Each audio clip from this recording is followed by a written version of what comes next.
Desperation makes you overlook red flags, but karma has a way of settling debts with interest.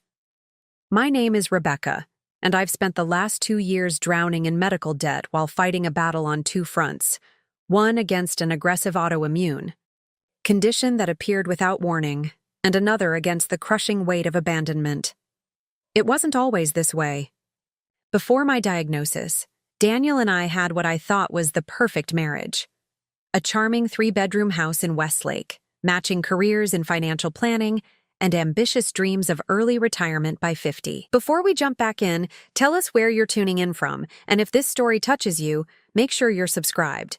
Because tomorrow, I've saved something extra special for you. You worry too much about the worst-case scenarios, Daniel would tell me whenever I suggested increasing our emergency fund or purchasing better health insurance.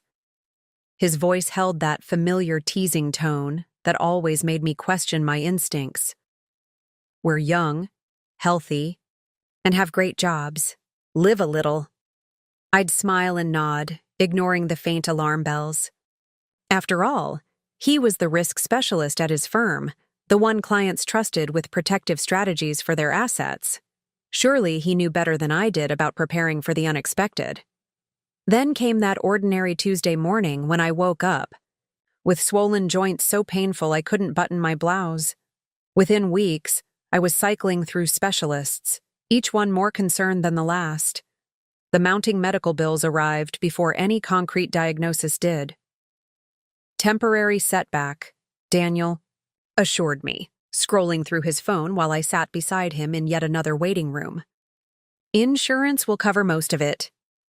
But I caught the way his jaw tightened when the receptionist mentioned our deductible hadn't been met. That night, I found him hunched over his laptop, studying our finances with an intensity I'd never seen before. "Everything okay?" I asked, leaning against the doorframe of our home office, trying to hide the tremor in my hand. "Fine," he snapped, closing the screen too quickly. "Just work stuff." The diagnosis came during a cold, rainy afternoon, an aggressive form of rheumatoid arthritis that had somehow evaded early detection. The specialist, Dr. Walsh, spoke in measured tones about treatment options, long-term management, and lifestyle adjustments. But all I could focus on was Daniel's face, the way it transformed from concern to something else entirely. Calculation. "What about work?" he asked Dr. Walsh, not looking at me. "How long until she can get back to full-time?" The doctor's eyebrows rose slightly. "That's difficult to predict. With the right treatment protocol, many patients maintain their careers, but there will be adjustments. Flare-ups can be unpredictable. Support at home becomes crucial." Daniel nodded as if he understood, but the subtle shift in his posture told a different story. That night, he slept on his side of the bed, a careful distance between us that felt wider than the physical inches. Our insurance covered less than expected. The out-of-network specialists, the experimental treatments, the medical equipment, the bills accumulated faster than autumn leaves in our backyard. Every day brought new statements with alarming totals. "We should consider downsizing," I suggested. One evening, after calculating that my medical expenses had already surpassed $40,000. "Maybe sell the second car." Daniel stared at our kitchen island, running his finger along the expensive marble we'd splurged on during the renovation. "This isn't what I signed up for, Becca." The words hung in the air between us, sharp and irretrievable. "What does that mean?" I asked, though some part of me already knew. "It means I had plans. We had plans." His voice took on an edge I barely recognized. Early retirement, that sailing trip through the Mediterranean, the investment property in Colorado. Now, it's all medical bills and disability paperwork and— He stopped, glancing at the pill organizer by the sink. "I don't know how to do this." "Neither do I whispered. "But we promised for better or worse, remember?" He didn't answer, just walked out of the kitchen and disappeared into his office. Later, I heard him on the phone, voice low, using that forced laugh he reserved for networking events and difficult clients. My older sister Natalie visited the following weekend, her shrewd eyes missing nothing. While helping me organize my medications, she asked the question I'd been avoiding. How's Daniel handling all this? Really handling it? I busied myself with arranging pill bottles. He's adjusting. We both are. Natalie had never been Daniel's biggest fan, especially after he'd dismissed her concerns about our rushed engagement. And the financial side? These treatments can't be cheap. We're managing. The lie tasted bitter. In truth, I'd been hiding some of the medical statements, paying what I could from my dwindling personal savings, trying to shield our joint accounts from the worst of it. Rebecca. She put her hand over mine, stilling my nervous organization. You know Mom's estate is finally clearing probate soon. Your portion could help with— No, I interrupted. That money is for your kids' college fund and my retirement. Not for this temporary situation. I couldn't bring myself to tap into the modest inheritance our mother had left us, not when she'd worked so hard to save it for our futures. Besides, Daniel had been peculiarly dismissive of that inheritance, calling it negligible when I'd mentioned it after Mom's passing 2 years ago. What I didn't tell Natalie was how Daniel had started coming home later, missing doctor appointments, for unmovable client meetings, or how he'd suggested I ask my sister for a loan just the night before. A week later, I arrived home from physical therapy to find Daniel seated at our dining table, a stack of papers neatly arranged before him. His eyes were red-rimmed but dry, his expression set in that determined way I recognized from when he'd decided to switch investment firms 3 years earlier. We need to talk, he said, gesturing to the chair across from him. I lowered myself carefully, the day's therapy having left my joints tender and swollen. What's this? I've been going over everything. Our finances, the prognosis, the insurance, projections. He pushed a spreadsheet toward me, columns of numbers highlighted in alarming shades of red. We're looking at another $60,000 minimum this year alone, and that's assuming no complications. I can go back to work part-time, I offered. Melissa said she could give me some clients for remote advising. That's not going to be enough. Becca. His voice was flat, rehearsed. Not even close. Then we adjust, sell the house, move somewhere cheaper, cut expenses. I've already cut everything I can. He tapped another paper, this one filled with crossed-out items. Our weekend. Trips, his golf membership, my art classes, dinners out, all gone. At the bottom, circled multiple times, projected debt, 100,000 plus. Daniel will figure this out. I reached for his hand, but he pulled back. I already have, he said, sliding a final document across the table. I think we need some time. Apart, to reassess. The words on the paper blurred as my eyes filled with tears. Separation agreement, division of assets, his signature already in place, the line below it empty, waiting for mine.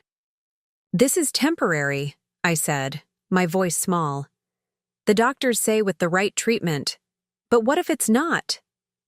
He stood up, pacing the dining room we'd so carefully decorated together. What if this is the new normal? The bills, the appointments, the limitations? I didn't sign up to be a caretaker, Rebecca. And I didn't sign up for an autoimmune disease. I shot back, anger finally breaking through the shock. But here we are. He had the decency to look ashamed, but only briefly. I've found an apartment closer to the office. I've listed most of the joint accounts in the agreement. You can keep the house for now, but honestly, selling might be your best option. For now? I stared at him, this stranger wearing my husband's face. You're planning to come back when— what? When I'm magically cured, when the bills stop. That's not fair. None of this is fair. The medical bills scattered as I stood too quickly, wincing as pain shot through my hip. You promised to love me through anything, and now you're walking out when things get hard. I'm trying to be practical, he insisted.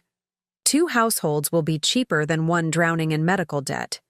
You'll qualify for better assistance programs. As a single income, it makes financial sense. Don't dress this up as you doing me a favor.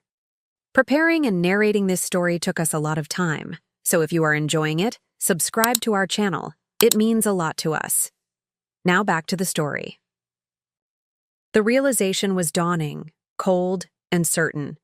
You're leaving because this isn't the life you wanted, because I'm not the perfect, healthy wife you signed up for. Daniel didn't deny it. He just stood there, car keys already in hand, overnight bag visible in the hallway. He'd planned this exit down to the minute.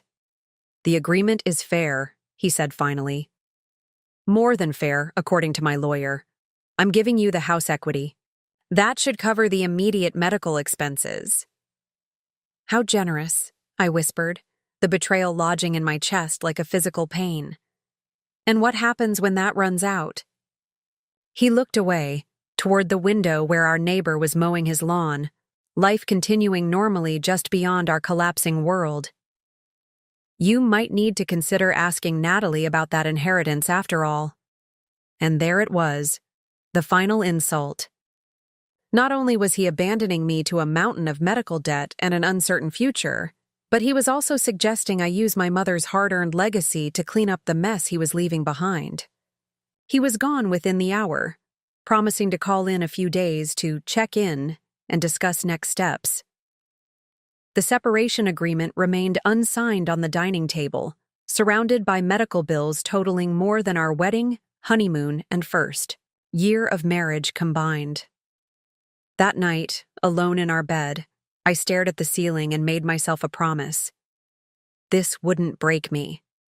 Somehow, I would survive both this disease and Daniel's betrayal. I just had no idea yet how dramatically the tables would turn, or that the inheritance he'd so casually dismissed would become the very thing he'd come crawling back for. 3 weeks after Daniel walked out, I sat in Dr. Walsh's office, staring at yet another treatment plan with numbers that made my stomach lurch. The experimental biologic therapy he was recommending carried a price tag that would have bought us a luxury car before insurance, assuming insurance would cover it at all. I understand the financial concerns, Dr. Walsh said, removing her glasses. Her office was warm, decorated with plants and abstract paintings meant to soothe anxious patients. Nothing could soothe the panic rising in my chest as I calculated costs. But without aggressive intervention, we risk permanent joint damage. This could significantly impact your quality of life, your mobility, your independence. Independence. The word echoed in my mind. I'd lost my independence twice now, once to this disease, and again to Daniel's abandonment. I need time to think about it, I said, gathering my purse and the folder of information she'd prepared. Don't take too long, she cautioned. With autoimmune conditions, timing is everything. I nodded, too exhausted to explain that timing wasn't my only constraint. The separation agreement remained unsigned on my dining table, but Daniel had already transferred his portion of our savings to a private account, leaving me with barely enough to cover 3 months of mortgage payments. The health insurance, the premium plan that had been part of his employment package, would expire at the end of the month. The hospital parking lot was nearly empty when I reached my car. I sat there, hands gripping the steering wheel, and finally allowed myself the luxury of tears. Not delicate, dignified crying, but ugly, heaving sobs that left my face swollen and my throat raw. When the storm passed, I wiped my eyes with the back of my hand and reached for my phone. 3 missed calls from Natalie. 1 text from Daniel. Lawyer needs update on agreement. Dinner tomorrow to discuss? No. How are you feeling? No. How did the appointment go? Just business. As if our 10 years together had been nothing more than a contractual arrangement he was now looking to terminate with minimal inconvenience. I typed back, not feeling well enough for dinner. Send final. Documents by email. His response came quickly. Need to discuss house. In person is better. Lunch instead? The thought of sitting across from him, watching him eat while he explained why I should sell our home to pay for the illness that had inconveniently disrupted his plans made me nauseous. But a small, petty part of me, a part I barely recognized, wanted him to see firsthand what his abandonment had cost. Fine. 1 p.m. The place by the hospital. I chose the location deliberately. An overpriced cafe, frequented by medical staff and patients' families, where the chances of running into Dr. Walsh or one of my many specialists was high. Let him squirm under their knowing gazes. At home, the house felt cavernous and cold. Daniel had taken surprisingly little when he left. Some clothes, his personal electronics, the golf trophies he'd been so proud of. Everything else remained. A museum to our former life. The wedding photos still hung in the hallway, mocking me with frozen smiles and promises neither of us had truly understood. I sank onto the couch, surrounded by the life we'd built, and the bills that were dismantling it piece by piece. Medical statements covered the coffee table, hospital stays, specialist consultations, physical therapy sessions, prescription medications. Some bore angry red past due stamps. Others came with threatening language about collections and credit impacts. My phone rang again. Natalie, making her 4th attempt of the day. "I'm fine," I said by way of greeting. Clearly, her voice was dry. "That's why you're ignoring my calls." "I had an appointment with Dr. Walsh." "And? What did she say about the new treatment?" I sighed, massaging my temple where a headache was forming. "She thinks it's my best option for preventing permanent damage." "Then you'll do it," Natalie said, as if it were the simplest decision in the world. "It's not that easy, Nat. The cost? Mom's inheritance," she interrupted. "It's time, Becca. The probate finally cleared yesterday." A weight lifted, momentarily, then settled again. "I told you that's not what Mom would have wanted." "Mom would have wanted you healthy."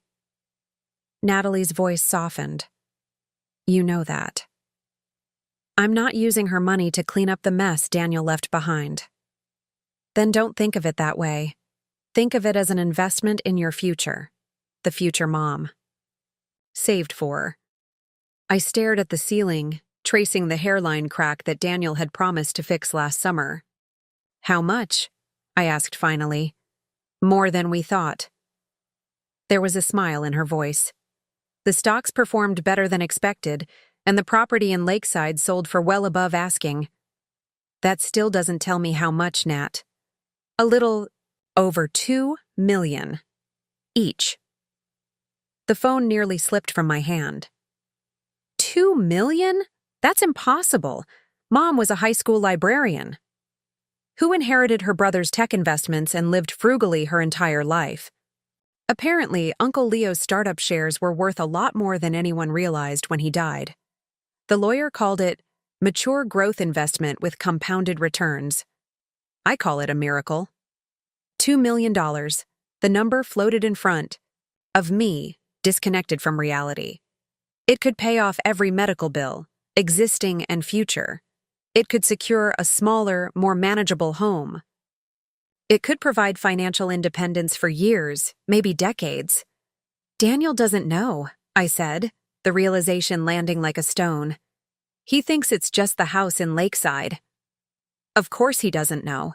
Mom never trusted him with details, and the estate's been in probate for nearly 2 years.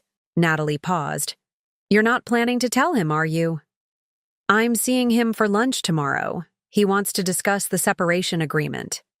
"Becca," Natalie's voice held a warning.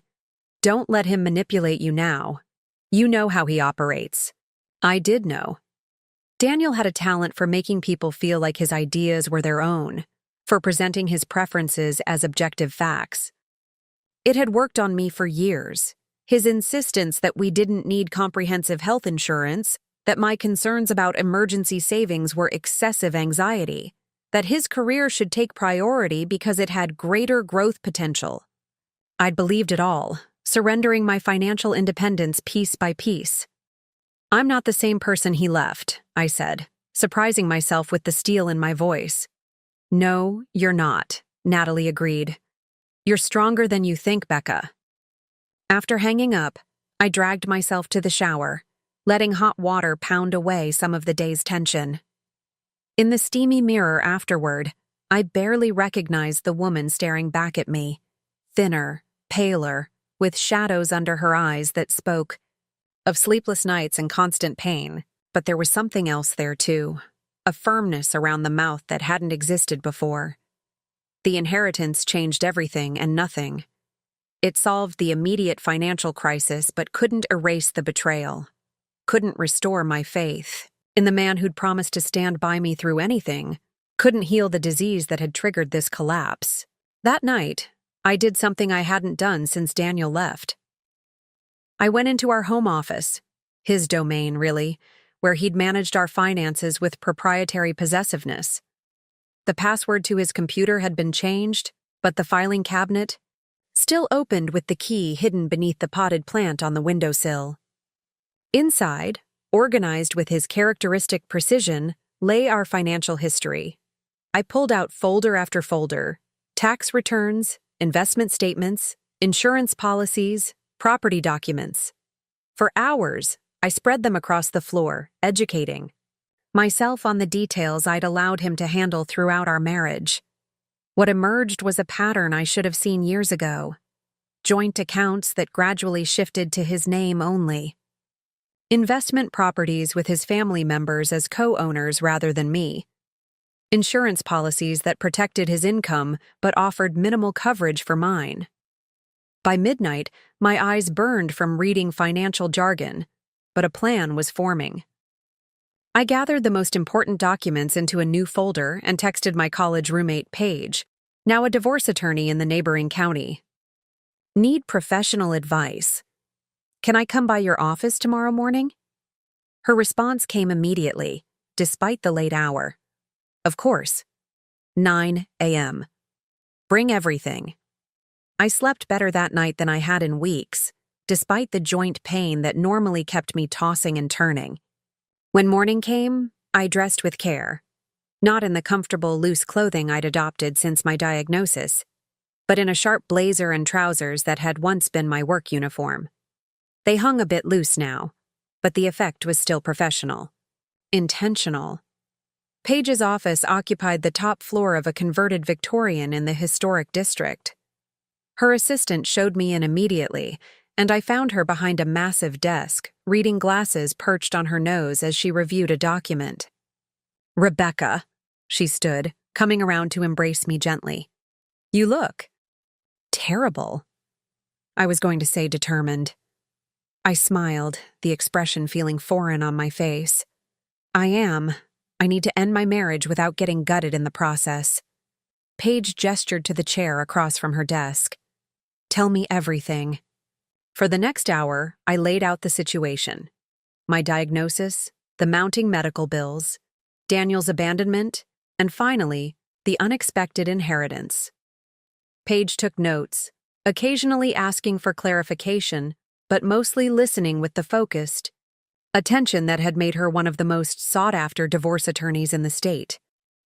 He's expecting me to sign the separation agreement he prepared, I concluded.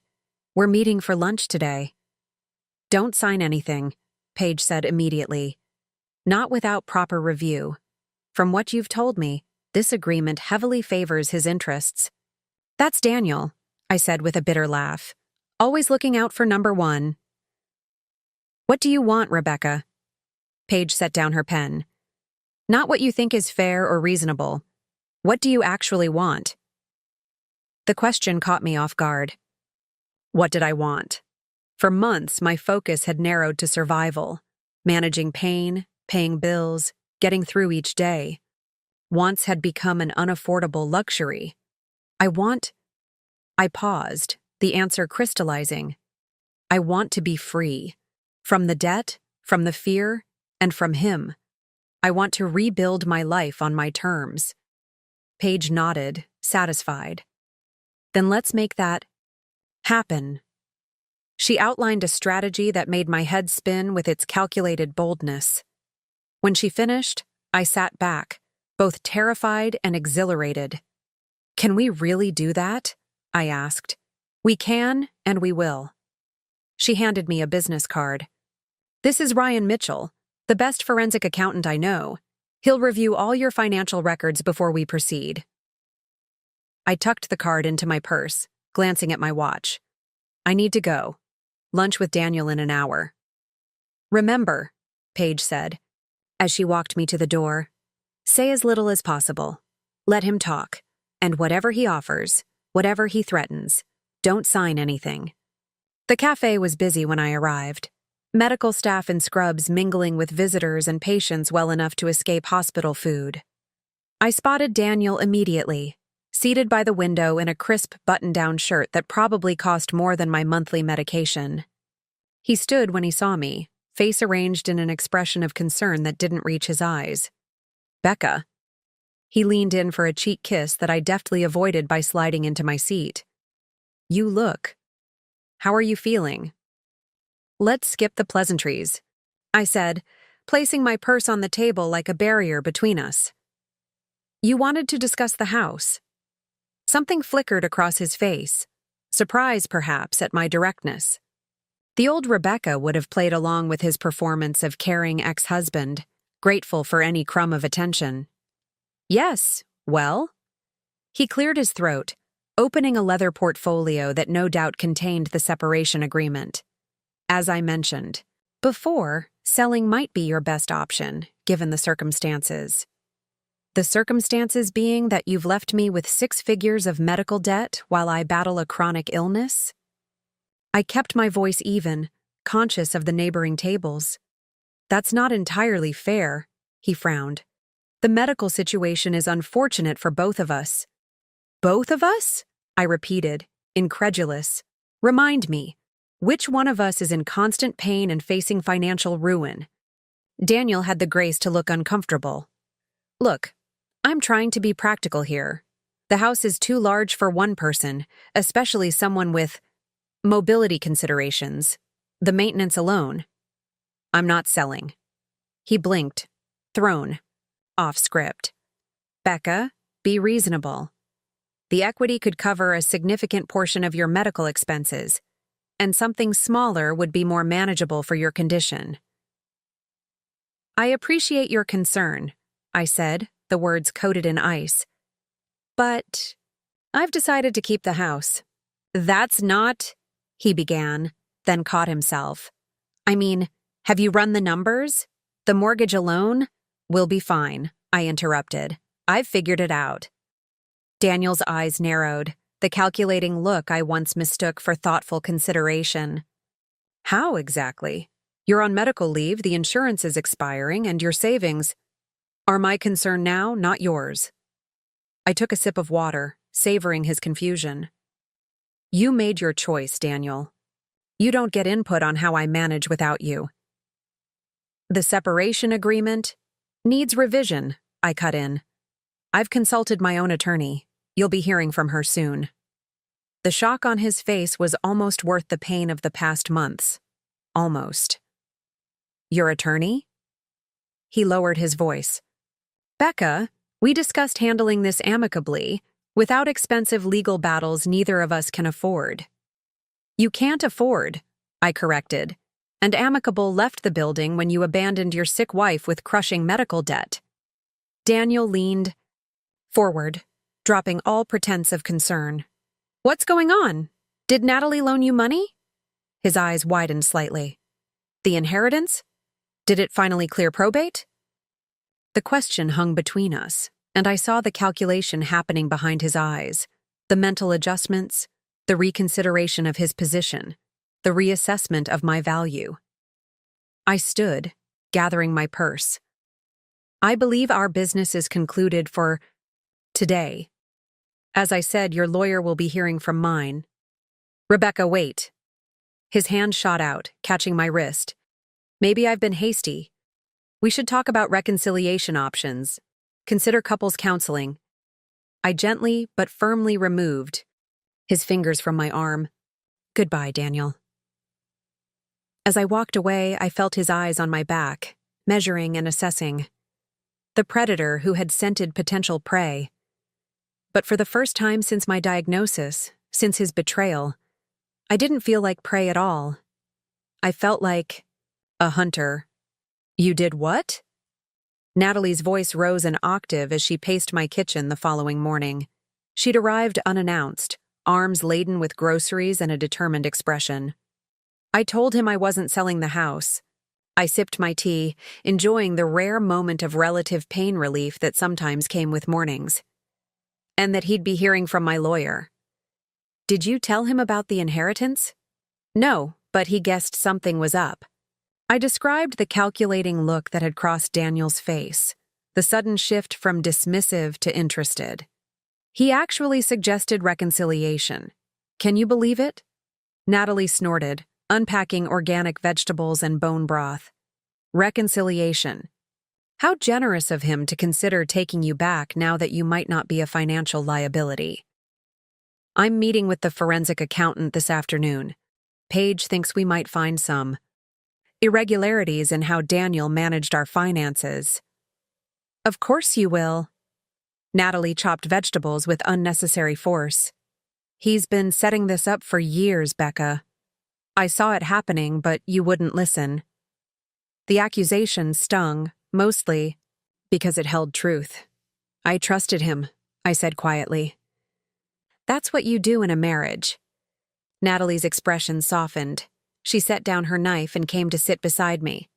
I know you did, and that's not on you. It's on him. He betrayed that trust. My phone buzzed with a text from Daniel. Bin. Thinking about our situation. Let's have dinner tonight to discuss options. I miss you. I showed it to Natalie, who made a gagging noise. He misses your potential millions. I haven't decided what to do yet, I admitted. About the inheritance. I mean, what's to decide? Use it to get healthy, get free of Daniel, and rebuild your life. It wasn't that simple, though. $2 million was a life-changing sum, but autoimmune conditions were expensive, unpredictable, and lifelong. Without careful planning, even that amount could be depleted by decades of specialized care. And there was something else, a whisper of an idea that had come to me during those long nights awake with pain.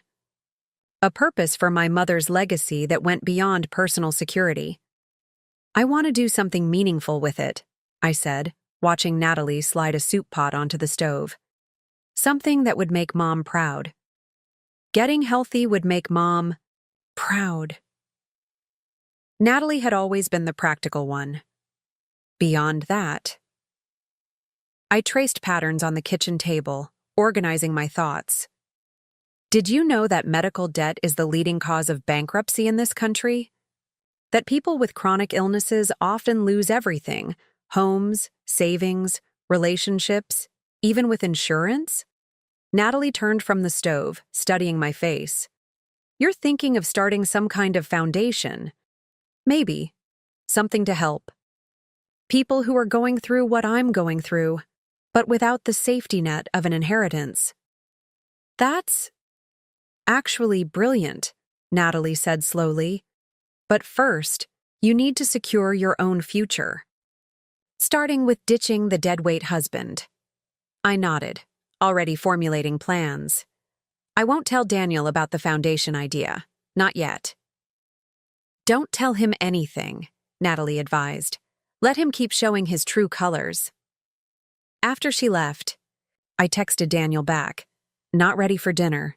Still processing everything. Need space. His response came quickly. I understand. Take all the time you need. I'm here when you're ready to talk. The message was crafted to appear considerate, but I recognized the manipulation now, the strategic patience of a predator waiting for the right moment to strike. Ryan Mitchell, the forensic accountant Paige had recommended, operated from a sleek downtown office with views of the river. He was younger than I expected, with sharp eyes that missed nothing and a demeanor that balanced professionalism with compassion. Financial abuse is more common than most people realize, he said after reviewing the folders I'd brought. especially in relationships where one partner handles all money matters. I wouldn't call it abuse, I said automatically, the denial instinctive after years of minimizing Daniel's behaviors. Ryan's expression remained neutral. What would you call systematically removing a spouse's name from accounts, redirecting assets, and creating financial dependency? Put that way, it was harder to defend. I trusted him to handle our finances. Most victims do. He used the word matter-of-factly, not as an accusation or label. That's what makes it effective.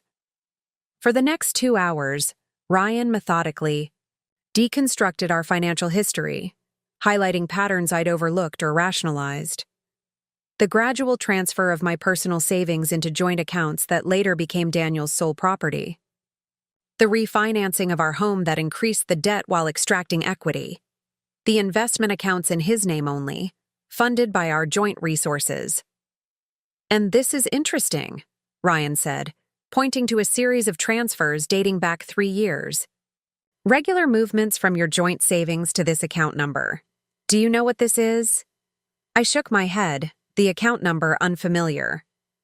I'll need to trace it, but these are significant amounts, when $500 to $3,000 monthly. He made a note in his already substantial file. When did your health issues begin? The diagnosis came 6 months ago, but looking back, there were symptoms for about a year before that. A pattern was emerging that made my stomach clench. You think he was preparing? Moving money because he suspected I was getting sick? Ryan's face remained professionally neutral. I can't speak to his motivations, but the timing is suggestive. The transfers accelerated about 10 months ago. The implications settled over me like a cold fog. Daniel hadn't just abandoned me when I became ill. He'd been extracting himself, financially for months, perhaps sensing my body's betrayal before I did. What now? I asked, feeling numb. Now we get complete disclosure of all accounts, assets, and liabilities. Ryan closed his notebook. Your attorney will file for discovery as part of the divorce proceedings. He'll fight it, I said, remembering Daniel's insistence on handling things amicably, his code for controlling the narrative and the outcome. They always do. Ryan smiled for the first time, a sharp expression that held no humor.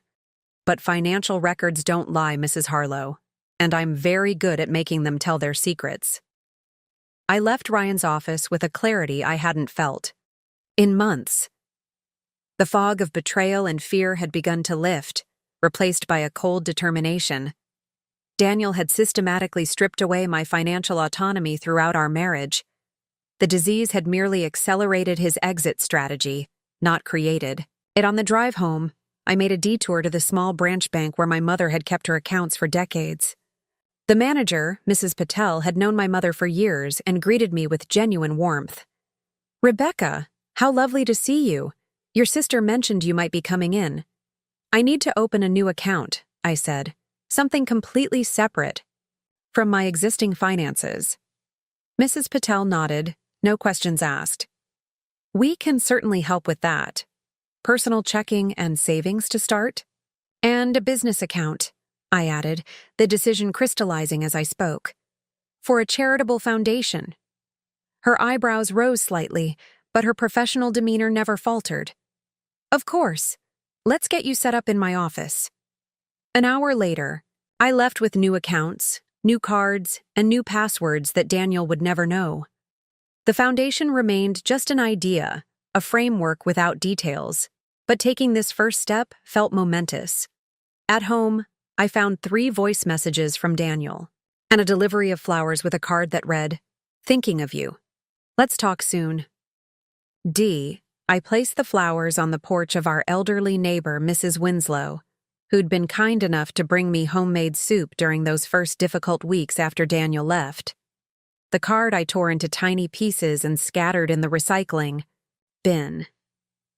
That evening, Dr. Walsh called with the news I'd been dreading. The insurance company had denied coverage for the experimental treatment. There's an appeals process, she said, her voice tight with the frustration of a healer constrained by bureaucracy. But it takes time, and honestly, the success rate for appeals isn't encouraging. How much time do I have? I asked, meaning both the appeals process and the progression of joint damage. For the appeal, 30 days to file the initial paperwork. For treatment efficacy, she paused. The sooner we begin, the better your long-term prognosis. And the cost without insurance? Around $12,000 per treatment cycle. We'd be looking at a minimum of 6 cycles to determine efficacy. The numbers should have terrified me. $72,000 on top of the existing medical debt. But instead, I felt a strange calm. For the first time since my diagnosis, I had options. I'd like to proceed with the treatment, I said. I'll cover the costs directly. Dr. Walsh's surprise was evident even over the phone. Are you certain, Rebecca? There are other treatment paths we could explore that might have better insurance coverage. I'm certain. The decision felt right. A reclaiming of control over my health and future. When can we start? I can schedule the first infusion for next week. But Rebecca, I have to ask, has your financial situation changed? This is a significant expense. I thought about the inheritance sitting in new accounts under my name only, about the foundation taking shape in my mind, about Daniel's calculated abandonment and equally calculated attempts at reconciliation. Let's just say I've recently come into some resources, I replied, and I'm finally putting my health first. After hanging up, I opened my laptop and typed Medical Debt Relief Foundation into a new document. For the next several hours, I researched similar organizations, sketched program structures, and drafted a mission statement. The work absorbed me completely, pain and fatigue temporarily forgotten in the flow of purposeful activity. My phone buzzed several times with messages from Daniel, each more concerned than the last. Haven't heard back from you. Everything okay? Paige Lawrence contacted my lawyer today. Divorce proceedings? I thought we were considering reconciliation. Please call me, Becca. We should discuss this in person before involving attorneys. Think about what's best for both of us. I ignored them all, focused on the blueprint taking shape before me. By midnight, I had the skeleton of a plan, a foundation that would provide assistance to patients facing medical bankruptcy, with a special focus on those abandoned by spouses or family members during health crises. The idea energized me in a way nothing had since before my diagnosis. This wouldn't just be about spending my inheritance. It would be about transforming my painful experience into something redemptive and meaningful. My phone rang once more. Daniel again. This time I answered. It's midnight, I said by way of greeting. I've been worried sick. His voice held that perfect blend of concern and restraint. You haven't answered my messages. I've been busy. With Paige Lawrence, Becca, a divorce attorney? That's a bit extreme, don't you think? No more extreme than abandoning your wife when she gets sick? I kept my voice level, determined not to give him the emotional response he was fishing for. I panicked, he admitted, the confession clearly rehearsed. The medical bills, the uncertainty, it overwhelmed me. But I've had time to think, to realize what really matters. And what's that, Daniel? Us, our marriage, the vows we took. He paused dramatically. I want to come home, Becca. I want to take care of you, like I promised. The practiced sincerity would have moved me once. Now it just confirmed what I already knew. Daniel hadn't changed. He'd simply recalculated based on new information. That's not possible, I said simply. Why not? Everyone deserves a second chance. We could go to counseling, rebuild our trust. Because I've changed, I interrupted. Because I see you clearly now. Is this about the inheritance? He asked, dropping all pretense. Because if that's what's giving you confidence to pursue a divorce, you should know that marital assets... Goodbye, Daniel. I hung up, blocking his number before he could call back. Then I returned to my foundation blueprint, adding a new program component: legal assistance for patients dealing with divorce during medical crises. The irony wasn't lost on me. Daniel's betrayal was literally shaping the structure of the organization that would help others avoid his fate. My phone buzzed with an email notification, a message from Daniel sent to my rarely used account, circumventing the phone block. Subject: Please reconsider, Becca. I understand you're angry and you have every right to be. But making major legal decisions during a health crisis isn't wise. Let's meet with a mediator before things go too far. I still care about you deeply and want what's best for us both. Daniel. I forwarded the email to Paige with a brief note, for the record. Then I shut down my laptop and headed to bed. Tomorrow would bring a meeting with Paige to formalize the divorce proceedings, another appointment with Ryan Mitchell to trace Daniel's hidden accounts, and the first concrete steps toward establishing my foundation. For the first time in months, I fell asleep, not to thoughts of pain and betrayal, but to visions of possibility and purpose.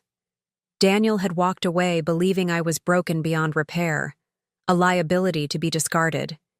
He couldn't have been more wrong. I wasn't broken. I was transforming. And the butterfly emerging from this chrysalis of suffering would bear little resemblance to the trusting wife he'd left behind. The first infusion of the experimental treatment took 3 hours. I sat in a reclining chair in the oncology ward, the only place equipped for such lengthy IV procedures, watching clear medication drip slowly into my veins, wondering if this $12,000 solution would finally give me relief from the constant pain and inflammation. First time? The woman in the chair beside me looked about my age, though her disease had progressed further, her fingers visibly twisted by rheumatoid arthritis. Is it that obvious? I attempted a smile. We all had a first time. She introduced herself as Elena. 6 treatments in myself. It gets easier. Does it work? I couldn't help asking the question that consumed my thoughts. Elena flexed her hands thoughtfully. Some days are better than others, but yes, for me at least it's making a difference. Without it, I'd probably be in a wheelchair by now. Insurance? I ventured, curious about her situation. Denied 3 times. She laughed without humor. I'm working 4 jobs and my parents remortgaged their house. Still won't be enough long term, but we're taking it one treatment at a time. Her story confirmed what my research had shown. Countless patients making impossible choices, families sacrificing everything for medical care, lives derailed by the cruel calculus of chronic illness. My foundation couldn't come soon enough. What about you? Elena asked. You're paying out of pocket too? I nodded, unsure how much to share. I recently came into some resources. Lucky.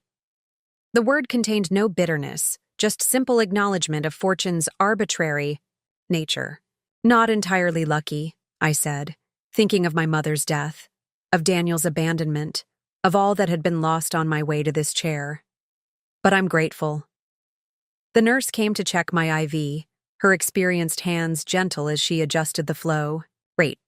First treatments often make patients tired, she warned. Do you have someone picking you up? Once, that someone would have been Daniel. Now I shook my head. I can call a rideshare. I'm here all day for my husband's chemo, said an elderly woman who had been quietly knitting nearby. I'd be happy to give you a lift if you live in the North End. This simple kindness from a stranger brought unexpected tears to my eyes. Thank you. That would be wonderful. By the time the infusion finished, fatigue had settled into my bones. Like lead. The elderly woman who introduced herself as Dorothy helped me to her sensible sedan and drove me home with minimal conversation, somehow understanding that talking required energy I no longer possessed. My Harold was the same way after his first few treatments, she commented as she helped me to my front door. Rest is the best medicine now. I thanked her and promised to repay the kindness, my mind already spinning with ideas for transportation, assistance through the foundation. So many patients faced this same logistical challenge, too sick to drive themselves, too financially strained for alternatives, too proud to constantly impose on friends and family. Inside, I found 3 voice messages from Daniel, who had apparently gotten a new number to bypass my block. Each message grew progressively more concerned, culminating in a threat to come check on me if I didn't respond. The landline rang just as I was settling onto the couch. Exhausted, I answered without checking the caller ID. Rebecca? Thank God. Daniel's voice sent a jolt of adrenaline through my fatigue. I've been trying to reach you all day. I was at a medical appointment. My defenses rose automatically. What kind of appointment? Are you okay? His concern sounded genuine, but I recognize the pattern now. Gather information, calculate implications, adjust approach accordingly. I'm fine, just tired. I had no intention of telling him about the experimental treatment or its astronomical cost. I talked to my lawyer today, he continued, smoothly changing tactics. This divorce approach is going to be expensive and drawn out. It doesn't make sense for either of us, especially with your health situation. My health situation. The phrase hung between us, loaded with meaning. You mean the one you walked away from? I made a mistake, he said, his voice softening, to the tone he used when persuading reluctant clients. A terrible, unforgivable mistake. But dragging this through the courts will only deplete resources we both need. We? The pronoun struck me as absurd given our separate lives. Yes, we. He paused, timing his delivery for maximum impact. I still care about you, Becca. I still want to be your husband. To honor my vows for better or worse, in sickness and in health. The words that would have melted my resolve a month ago now rang hollow. That's very touching, Daniel. Unfortunately, your timing is suspect. What does that mean? It means your renewed devotion coincides remarkably well with your suspicion about my financial situation. That's not fair, he protested, injured dignity perfected over years of practice. I've been doing a lot of soul searching, talking to a therapist, actually. This was new. Daniel had always dismissed therapy as paying strangers to listen to problems you should solve yourself. Another calculated adjustment, no doubt. I'm glad to hear that, I said neutrally. I hope it helps you become a better person, but it doesn't change my decision to proceed with the divorce. At least meet with me and a mediator, he persisted, before the lawyers drain us both dry, for old time's sake, if nothing else. The fatigue from the treatment was overwhelming, me making it difficult to maintain my defenses. I'll think about it, I conceded, mostly to end the conversation. Thank you. The relief in his voice was palpable. That's all I'm asking, just a conversation. After hanging up, I dragged myself to bed, too exhausted even for dinner. The treatment's side effects wrapped around me like a heavy blanket, pulling me into dreamless sleep. I woke the next morning to sunlight streaming through curtains I'd forgotten to close and the insistent ringing of the doorbell. Disoriented, I checked the time, 10:15 a.m., hours later than I normally rose.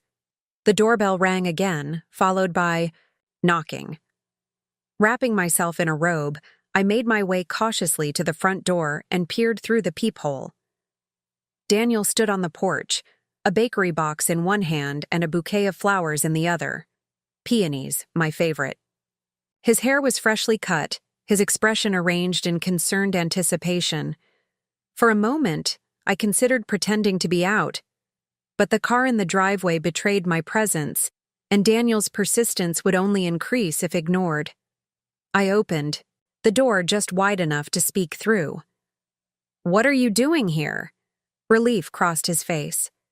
"You weren't answering your phone. I was worried after our call last night. You sounded exhausted." I was sleeping. At 10 a.m.? His eyes narrowed. Slightly professional concern masking calculation. "That's not like you." People change. I made no move to invite him in. Why are you here, Daniel? He held up the bakery box. Cinnamon rolls from Greta's, and flowers, peace offerings. Once, this gesture would have melted my resistance. Now I saw it for what it was, a tactical maneuver designed to leverage our shared history to establish emotional inroads into my defenses. I'm not hungry. I stayed firmly in the doorway. You look pale. He studied my face with the intensity that had once made me feel cherished, now making me feel assessed. Are you taking your medications? Following the diet plan? My health is no longer your concern. Daniel sighed, adjusting his approach. Can I come in for just a few minutes? Please? There are things we should discuss that shouldn't be shouted across the neighborhood. I glanced at our neighbors' houses, aware that our standoff was likely drawing curious eyes. The last thing I needed was to become the subject of local gossip. 5 minutes, I conceded, stepping back. He entered with the confident familiarity of someone returning to his own territory, heading straight for the kitchen where he set down his offerings and began preparing coffee without asking. You look like you could use this, he said, measuring grounds into the machine I'd bought him for our last anniversary. Late night? Treatment day, I answered without thinking, then inwardly cursed my fatigue-induced honesty. His hand paused over the coffee maker. Treatment? What treatment? Too late to backtrack now.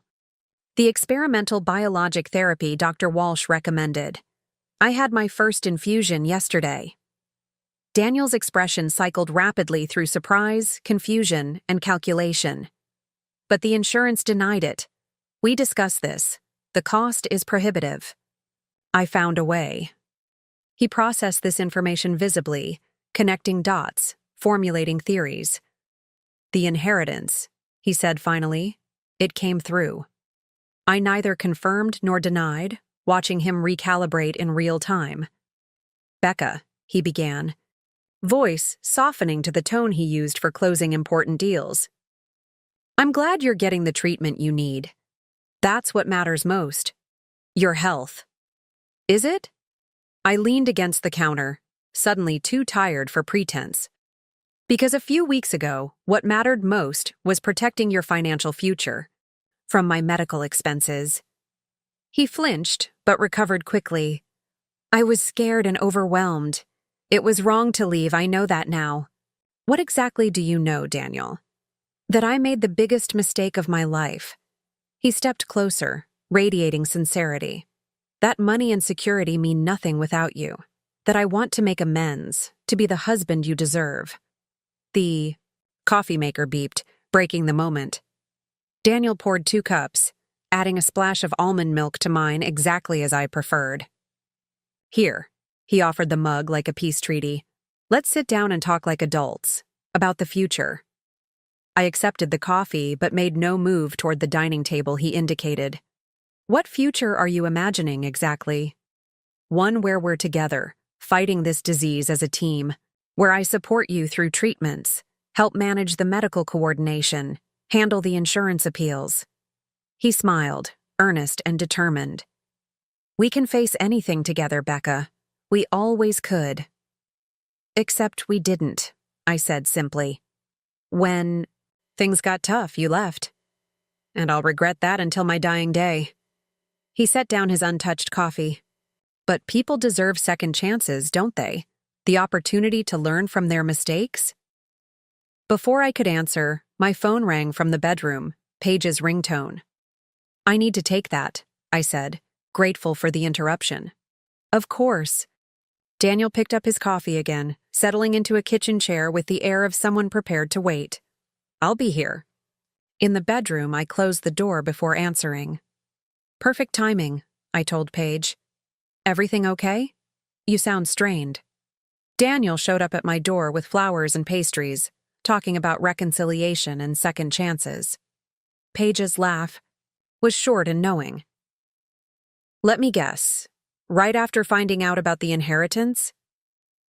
He just confirmed his suspicions. I accidentally mentioned the experimental treatment. Don't tell him anything more, she cautioned. Actually, I'm calling with news that might help get rid of him. Ryan's preliminary report is ready. Can you come to the office this afternoon? What did he find? I lowered my voice, aware of Daniel's potential eavesdropping. Better discussed in person, but let's just say your husband has been very busy with your joint assets. 2:00 work for you? Perfect. I glanced at the bedside clock, nearly 4 hours away. Somehow, I needed to get Daniel out of my house in the meantime. When I returned to the kitchen, I found him scrolling through his phone, frowning at something on the screen. He quickly set it down when he noticed me. Everything okay? He asked, the picture of husbandly concern. Fine. What's so interesting? On your phone? Just checking markets. The lie came smoothly. Habit. I nodded, not believing him for a second. I appreciate the coffee and the concern, Daniel, but I have an appointment this afternoon and need to rest beforehand. I could drive you, he offered immediately. Where is it, doctor?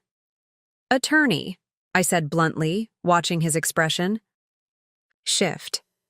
And I'm perfectly capable of driving myself. Becca, please. He stood, crossing to where I leaned against the doorframe. Let's not involve lawyers any more than necessary. They'll turn this into a battle neither of us wants.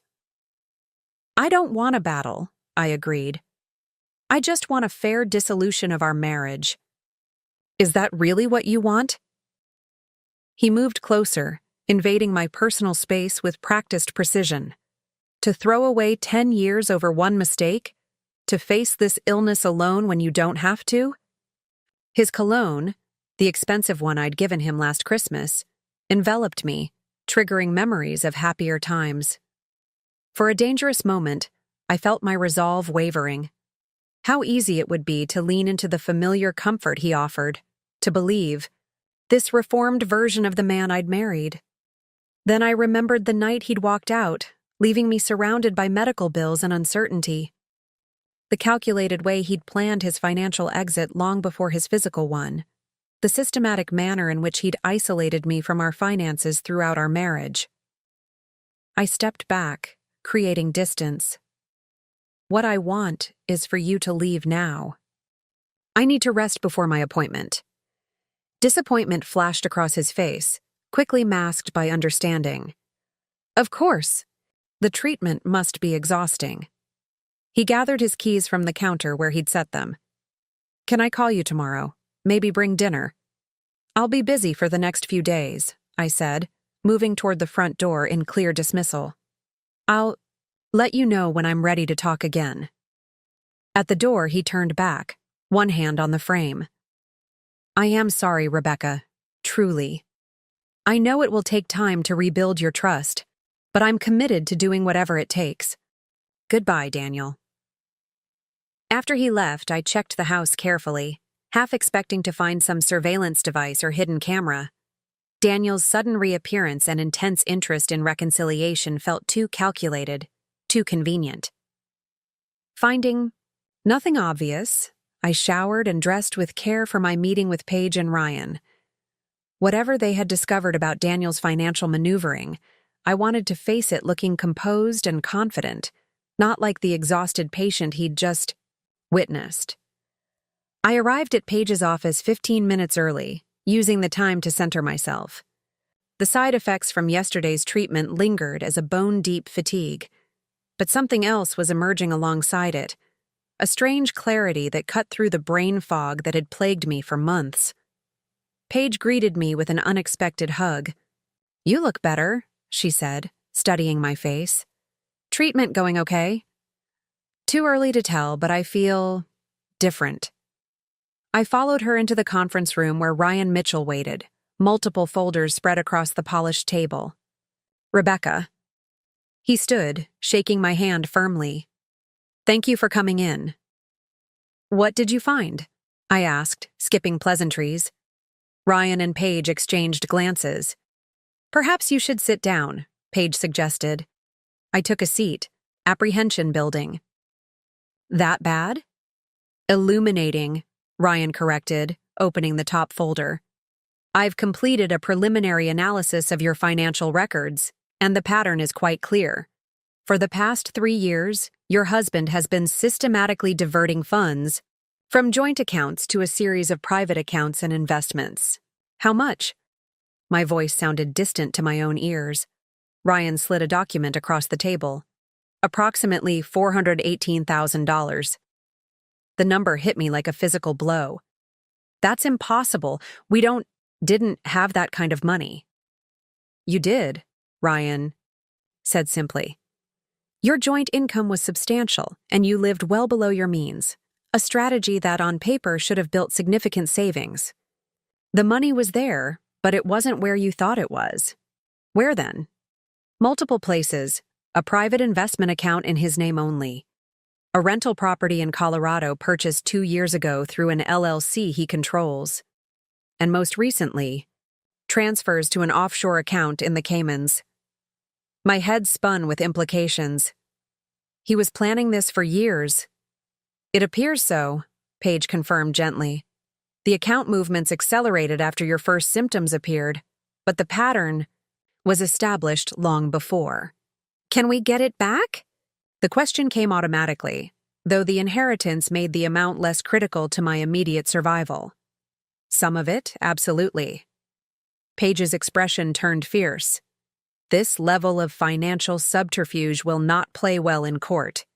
Judges take a very dim view of spouses hiding assets. Ryan nodded in agreement. The paper trail is exceptionally clear. Your husband made minimal effort to conceal these movements, suggesting he never expected them to be scrutinized. Because he never expected me to fight back, I realized. He thought I'd be too sick, too overwhelmed, too financially dependent to challenge him. Exactly. Paige gathered the documents into a neat pile. Which brings us to next steps. I've prepared a petition for emergency financial restraints to prevent any further movement of assets. We'll file it today. And then? Then we go. On offense. Her smile was all attorney now, strategically predatory. Full financial disclosure, forensic accounting of all accounts, deposition of your husband regarding these hidden assets. He showed up at my house this morning, I told them. Flowers, pastries, talk of reconciliation. Ryan's eyebrows rose. After confirming your inheritance? Yes, he figured it out when I mentioned the experimental treatment. Paige made a note in her file. Classic. Once he realized you had resources, you became valuable again. What should I do? He's pushing hard for mediation instead of litigation. Of course he is, Paige scoffed. Mediation would shield these financial movements from court scrutiny, keep him at arm's length while we proceed with discovery. I nodded, a plan forming. I'll tell him I'm considering reconciliation, but need time. That should keep him from doing anything drastic while you prepare the financial restraint order. Perfect. Paige looked impressed. That gives us the element of surprise. As I left the office with copies of Ryan's preliminary findings, my phone buzzed with a text from Daniel. Thinking of you. How about dinner tomorrow? I can cook at the house like old times. I smiled at the screen, a predator's smile I wouldn't have recognized on my face a month ago. Still recovering from treatment. Maybe next week. Thinking about what you said about second chances. His response came immediately. Take all the time you need. I'm not going anywhere this time. Love you. Those last 2 words, once treasured, now weaponized. Daniel thought he was reeling me back in, dangling reconciliation and support before a desperate, sick woman. He had no idea that the tables had turned, that his own financial machinations were about to be exposed, that the wife he'd dismissed as helpless was now several steps ahead. I slipped my phone back into my purse and headed for the pharmacy to fill prescriptions that would help manage the treatment's side effects. The medication was expensive, nearly $300 for a month's supply.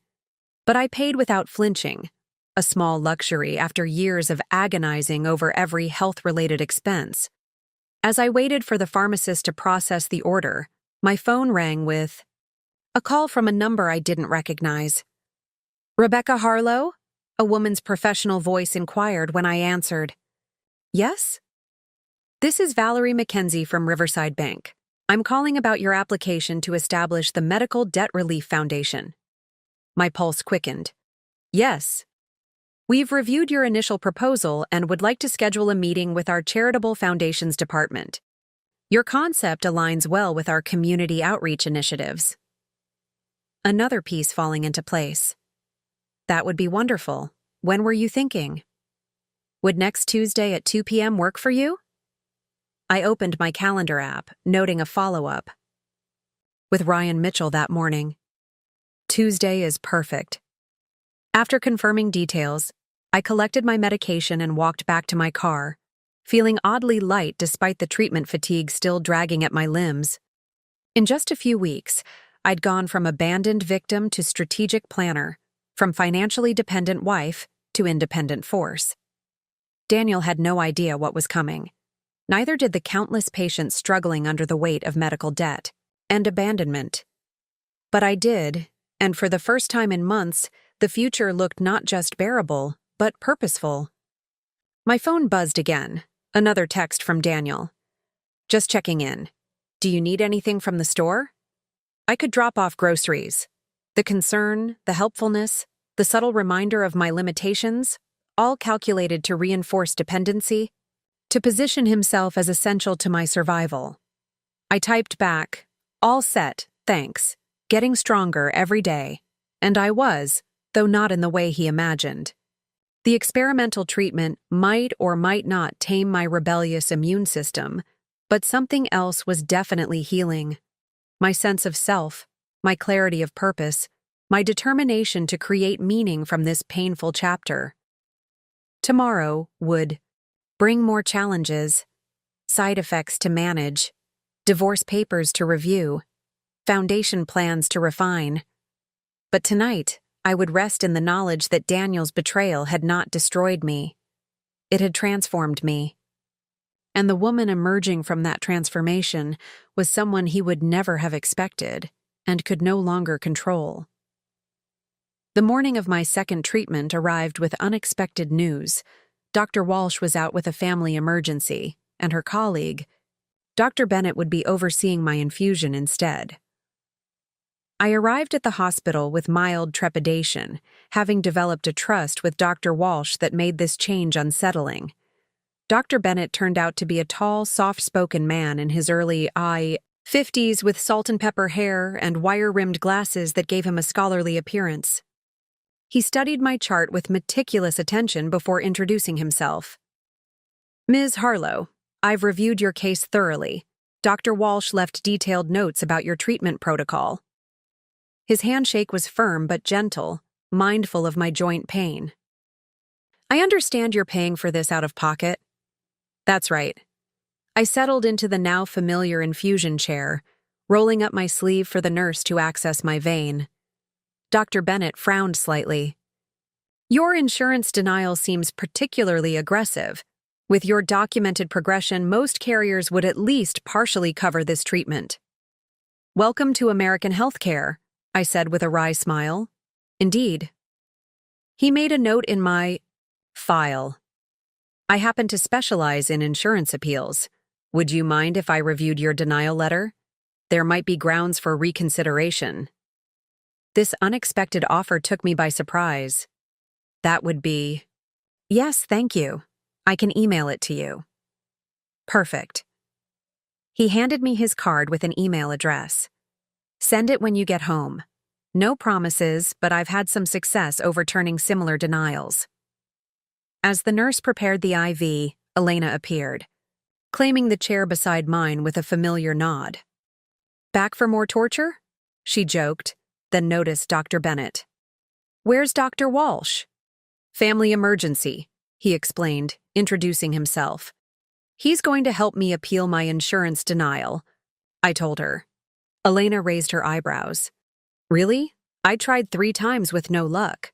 "Send me your denial letters too," Dr. Bennett offered. Sometimes it's just a matter of finding the right clinical language to satisfy their requirements. This simple act of professional kindness, extending help beyond what was required, affected me deeply. After Daniel's calculated self-interest, the doctor's straightforward offer of assistance felt almost foreign.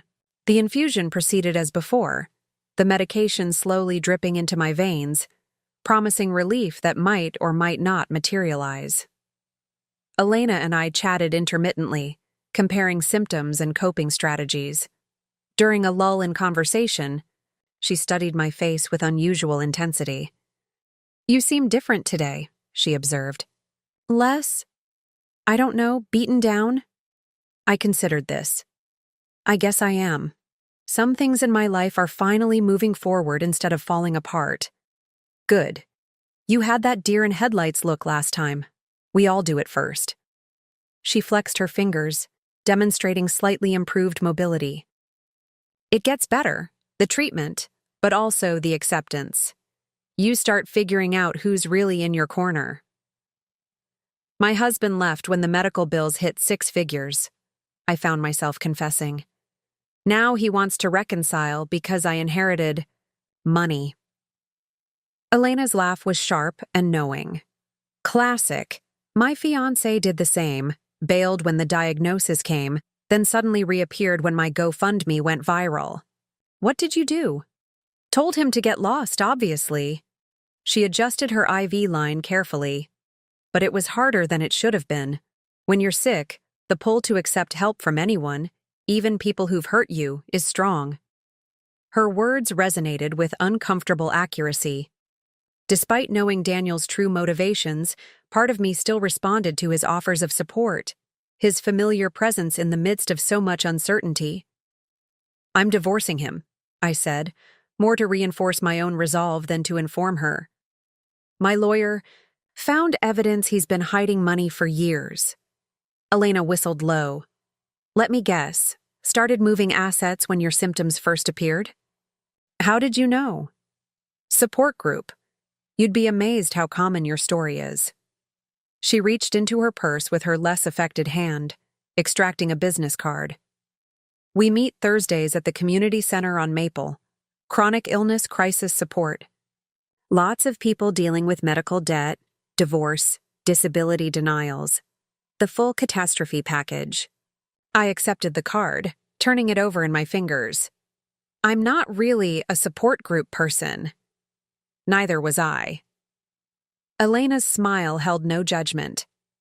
"But it helps to talk to people who get it. Really get it.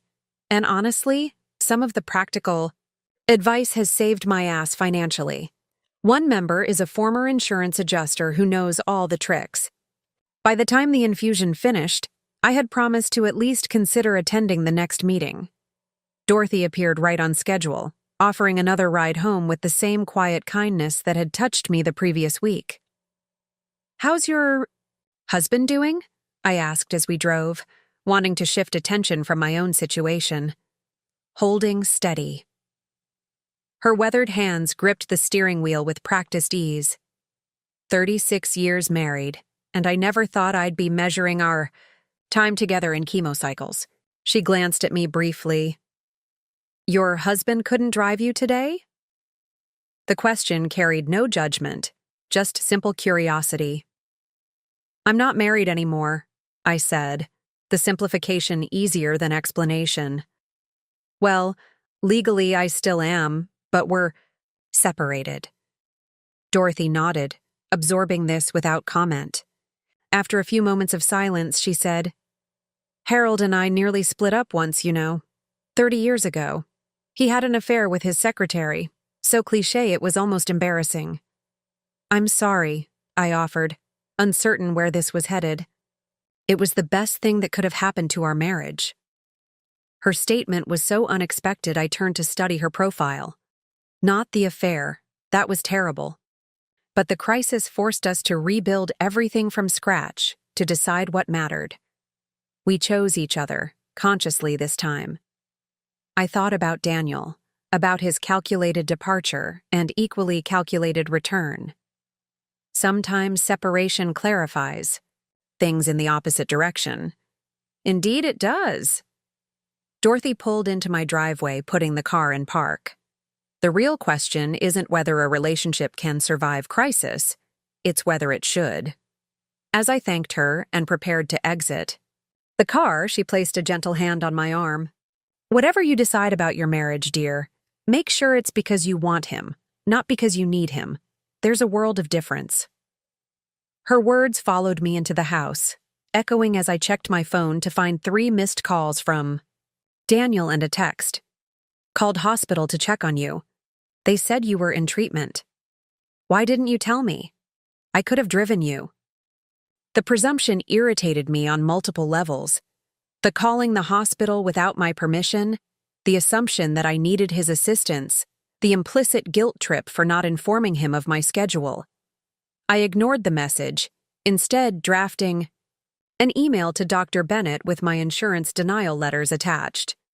As promised, I included Elena's contact information as well, noting her multiple failed appeals. Just as I sent the email, my doorbell rang. Through the peephole, I saw Daniel, his expression arranged in concern, a paper bag from the local pharmacy in hand. Against my better judgment, I opened the door. What are you doing here? I was worried. He held up the pharmacy bag like a peace offering. I picked up anti-nausea medication. The nurse said it might help with the treatment side effects. The presumption was staggering. You called my nurse? That's a HIPAA violation. I said, I was your husband. He shrugged, the admission casual. They were very helpful. May I come in? You look pale. I hesitated, both angry at his boundary violations and too exhausted to send him away. 5 minutes, I conceded, stepping back. He moved past me, heading directly to the kitchen where he filled a glass with water and shook out pills from the Diao pharmacy bottle. Take these now, he directed. They work better preventatively. The nurse had told me the same thing, so I accepted the medication despite my irritation at his high-handedness. Thank you for the pills, but you need to stop calling my healthcare providers. We're separated, heading for divorce. You have no right to my medical information. Daniel ignored this, moving efficiently around the kitchen, preparing tea I hadn't requested. You need to stay hydrated after treatment. Are you eating properly? You've lost weight. My nutrition is not your concern. I sat at the counter, conserving energy. Daniel, why are you really here? He turned, leaning against the sink with studied casualness. I told you, I'm worried. The experimental treatment carries significant risks. You shouldn't be going through this alone. I'm not alone. I have Natalie, friends, a support system. The support group card burned in my pocket, a reminder of connections forming beyond his awareness. It's not the same as having a spouse. He delivered the tea in my favorite mug, the one with hand-painted violets he'd given me for our 5th anniversary. Someone who's committed to your well-being, who knows your medical history, who can advocate for you with providers. The irony of this statement after his abandonment was breathtaking. Someone like the husband who walked out when the medical bills became inconvenient? That kind of committed spouse? Daniel flinched, but recovered quickly. I made a terrible mistake. I've admitted that. But I'm here now trying to make amends. Because you think I have money, I said flatly. That's unfair. His injured expression was perfect, the right blend of hurt and restraint. Your financial situation hasn't changed my feelings. I realized what I was throwing away the moment. I left, but pride kept me from coming back until now. Pride. I repeated the word, tasting its implausibility. Not the $100,000 in medical debt you left me with? Which I'm prepared to help with now, he countered smoothly. We can tackle it together, as a team, the way we should have from the beginning. Before I could respond, my phone rang, an unknown number. Normally, I would have ignored it, but any interruption to this conversation was welcome. Excuse me, I told Daniel, answering the call. Rebecca Harlow? A male voice inquired. Yes, this is she. This is Philip Eastman from Colorado Luxury Rentals. I'm calling about the property on Aspen Ridge. We've had some issues with the most recent tenant that require owner authorization to resolve. I think you have the wrong number, I began, confused. I don't own property in Colorado. This is the contact number for Harlow Holdings LLC, the man persisted. The owner of record for the Aspen Ridge cabin. Are you not Rebecca Harlow, wife of Daniel Harlow? My eyes shot to Daniel, who had gone perfectly still, the color draining from his face. I am, I confirmed slowly. But I'm not familiar with this property. Perhaps you should speak with my husband directly. I've been trying his number for days with no response. The situation is becoming urgent. The tenant damaged expensive fixtures and is disputing the security deposit. We need authorization to proceed with repairs and legal action. I understand, I said, mind racing. Could you email the details to me? I'll make sure they reach the appropriate person. After taking down the rental company's information, I ended the call and turned to Daniel, whose expression had transformed to wary calculation. Aspen Ridge cabin? I kept my voice deliberately calm. Is that the property in Colorado that Ryan Mitchell found in his investigation? The one purchased through the LLC you control? Daniel's face hardened, the caring spouse persona vanishing like smoke. You hired a forensic accountant? Of course I did. I'm divorcing you, remember? That property is separate from our marital assets, he said, shifting immediately to defensive legalities. It was purchased with inherited funds from my grandfather. Strange. The $243,000 transfer from our joint savings account 2 years ago suggests otherwise. His eyes widened slightly. I had clearly revealed more than he expected me to know. That account held commingled funds. My inheritance was deposited there temporarily. We can let the court determine that, I said mildly, enjoying the flash of panic that crossed his face.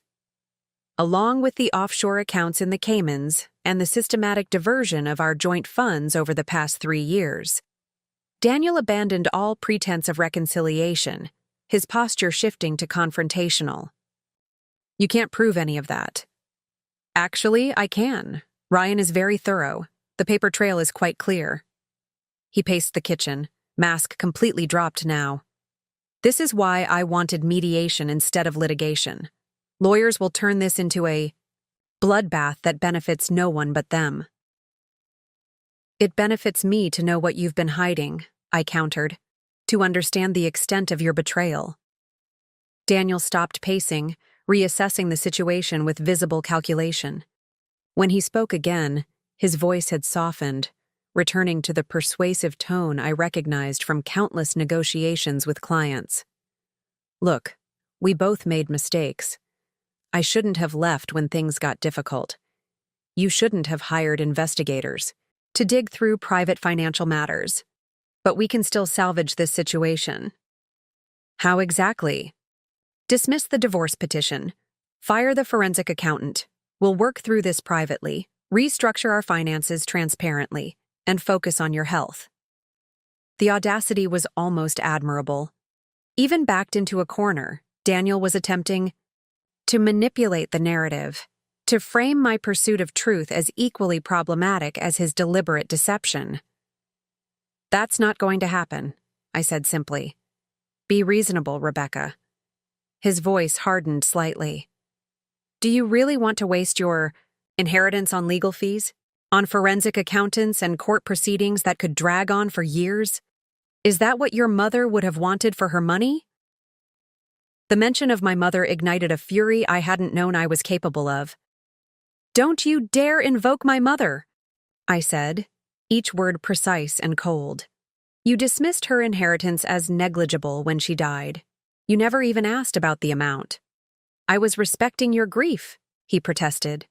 You were uninterested in money you couldn't control, I corrected.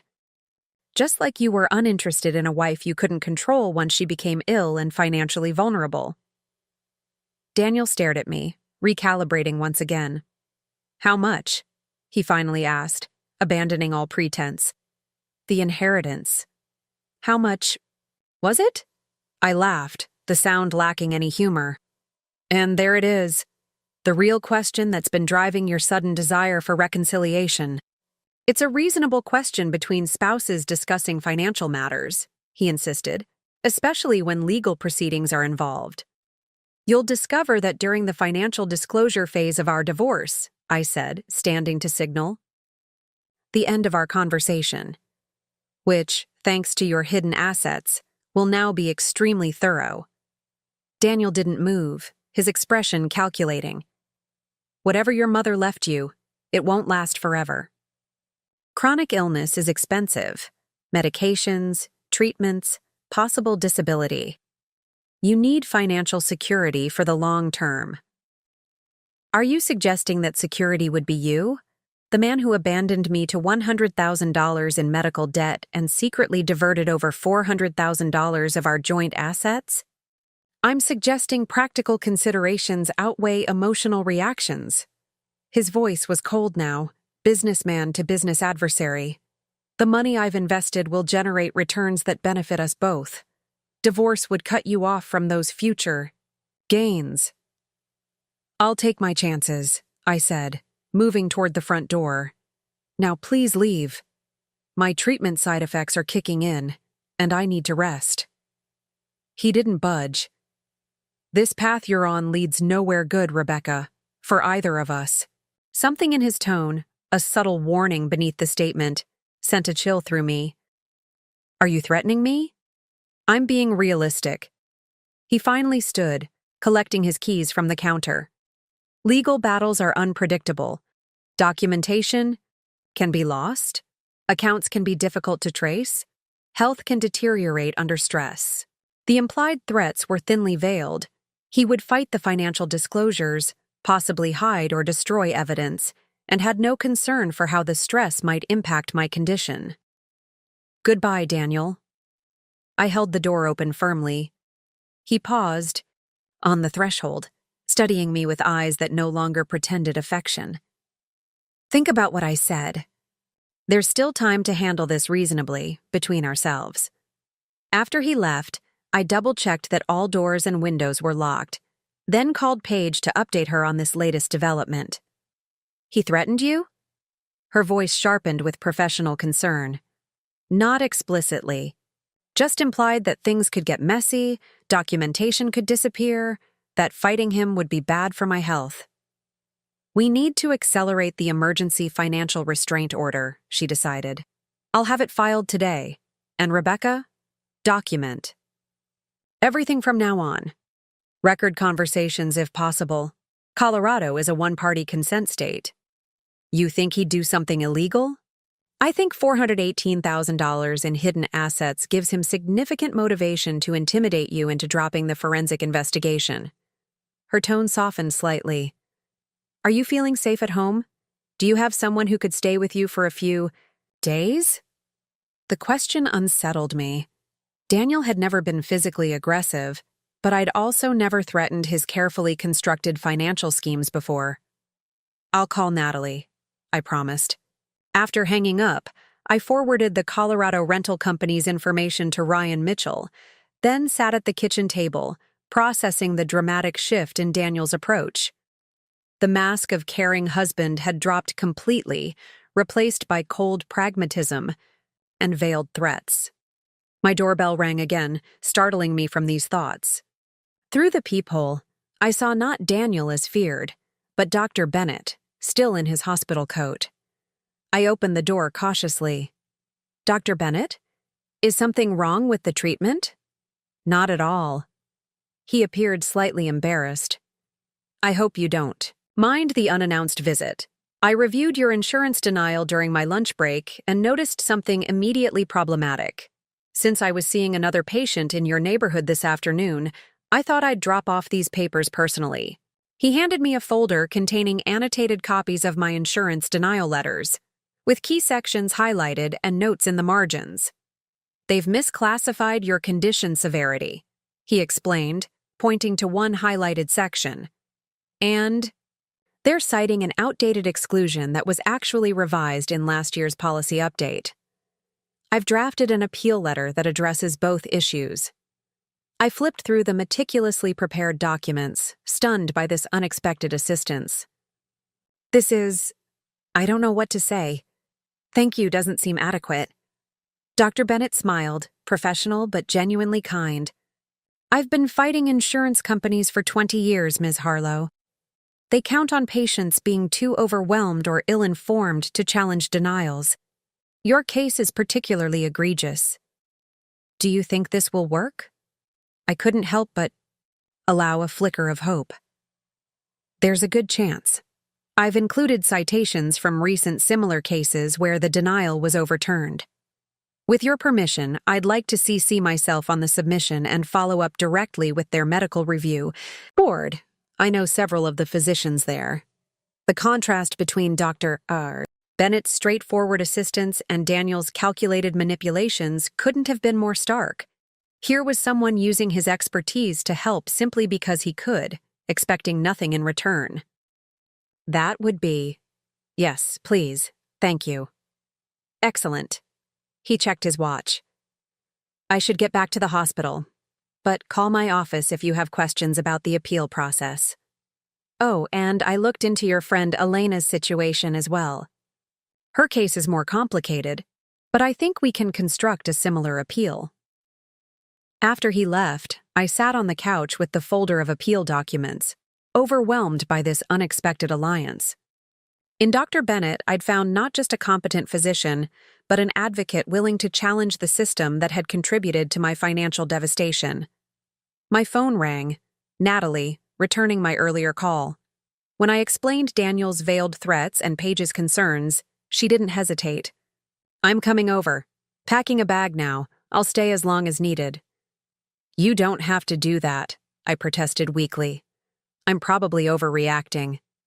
When a man who's hidden nearly $500,000 starts making threats about disappearing documentation, nobody's overreacting. I could hear her moving around her apartment, drawers opening and closing. Besides, it's about time we had some sister bonding. I'll pick up dinner on the way. After hanging up, I sent a brief email to the Riverside Bank contact, confirming our upcoming meeting about the foundation. Then, acting on impulse, I texted Elena. Think I'll check out that support group this Thursday after all. Could use some people who understand. Her response came quickly. Great. I'll save you a seat. Bring questions. The insurance adjuster guy. We'll be there. He's helped lots of us appeal denials. I settled back against the couch cushions, reflecting on the day's dramatic turns. Daniel had shown his true face, abandoning all pretense of concern for my well-being when confronted with evidence of his financial deceptions. But I'd also gained allies I hadn't expected. Dr. Bennett with his insurance expertise, the support group Elena had introduced me to, and Natalie's unwavering presence. For the first time since my diagnosis, since Daniel's abandonment, I felt something beyond determination or anger or strategic planning. I felt supported, not by the husband who had promised to stand by me through sickness and health, but by a growing network of people who offered help without calculation or conditions. The exhaustion from treatment still dragged at my limbs, and Daniel's threats cast shadows over the coming weeks. But as I gathered Dr. Bennett's carefully prepared appeal documents, as I texted Natalie my dinner preferences, as I made notes for the upcoming foundation meeting, I recognized a fundamental shift in my perspective. I wasn't just surviving anymore. I was rebuilding. Not the life I'd lost, but something new and potentially stronger. A life defined not by what had been taken from me, but by what I was creating from the wreckage. The road ahead remained challenging. Divorce proceedings, ongoing treatments, foundation development, possible legal battles with Daniel. But for the first time in months, I didn't face these challenges alone, and that made all the difference. Natalie arrived that evening with an overnight bag, takeout from my favorite Thai restaurant, and a portable door alarm that she immediately installed on my front entrance. Probably unnecessary. she admitted, testing the piercing sound before deactivating it, but better safe than sorry. You don't really think Daniel would break in, do you? I arranged plates on the coffee table, too tired from the treatment, to manage a formal dinner setting. I think a man who hides nearly $500,000 and threatens you when discovered is unpredictable. She distributed the food with practiced efficiency. Has he always had keys to the house? The question sent an uncomfortable ripple through me. Yes. He never returned them when he left. We'll have the locks changed tomorrow. Her tone brooked no argument. And I'm staying until it's done. We ate in comfortable silence, the Thai food spicy enough to break through the metallic taste that lingered after treatment. Natalie watched me closely, noting when my energy began to flag. Bed, she ordered, gathering the empty containers. Dr. Bennett called me, by the way. He what? I paused halfway to standing.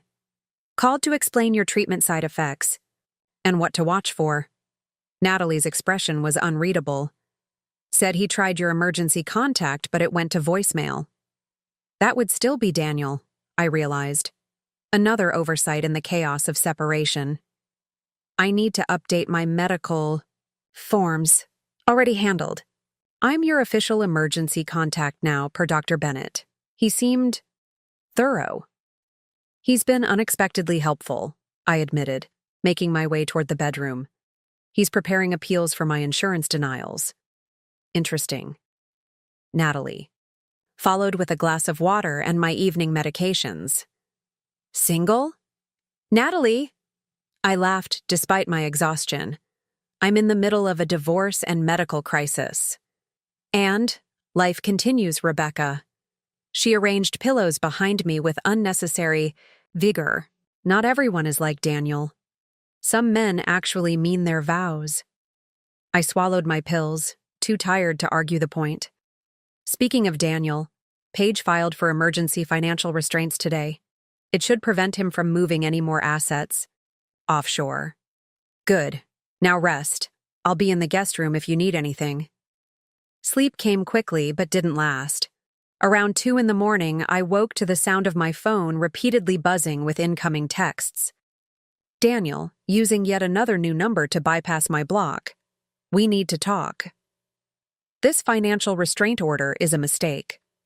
My lawyer says this could freeze business accounts that have nothing to do with you. You're being manipulated by your attorney. This benefits her, not you. Call me.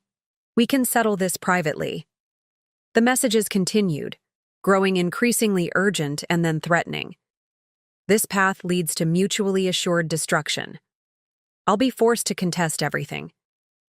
Do you really want your medical records subpoenaed? Every detail of your condition exposed in court? The last message sent a chill through me. Think carefully about your next steps. Some bells can't be unrung. I silenced the phone but found sleep impossible now. Daniel's escalation from reconciliation attempts to outright threats in just days was alarming. The man I thought I knew, the husband I'd trusted with our finances, our future, our security, had become a stranger capable of threatening to weaponize my illness against me. Morning arrived with pale sunlight and the smell of coffee. I found Natalie in the kitchen, already dressed in workout clothes, her laptop open on the counter. You look terrible, she announced cheerfully. Bad night?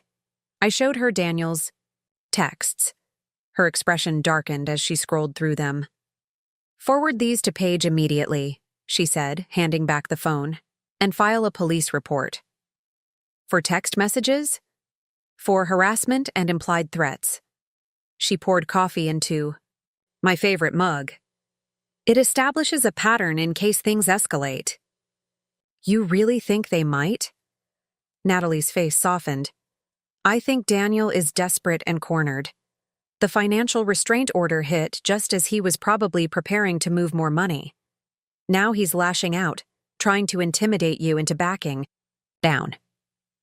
It's working, I admitted, sinking onto a kitchen stool.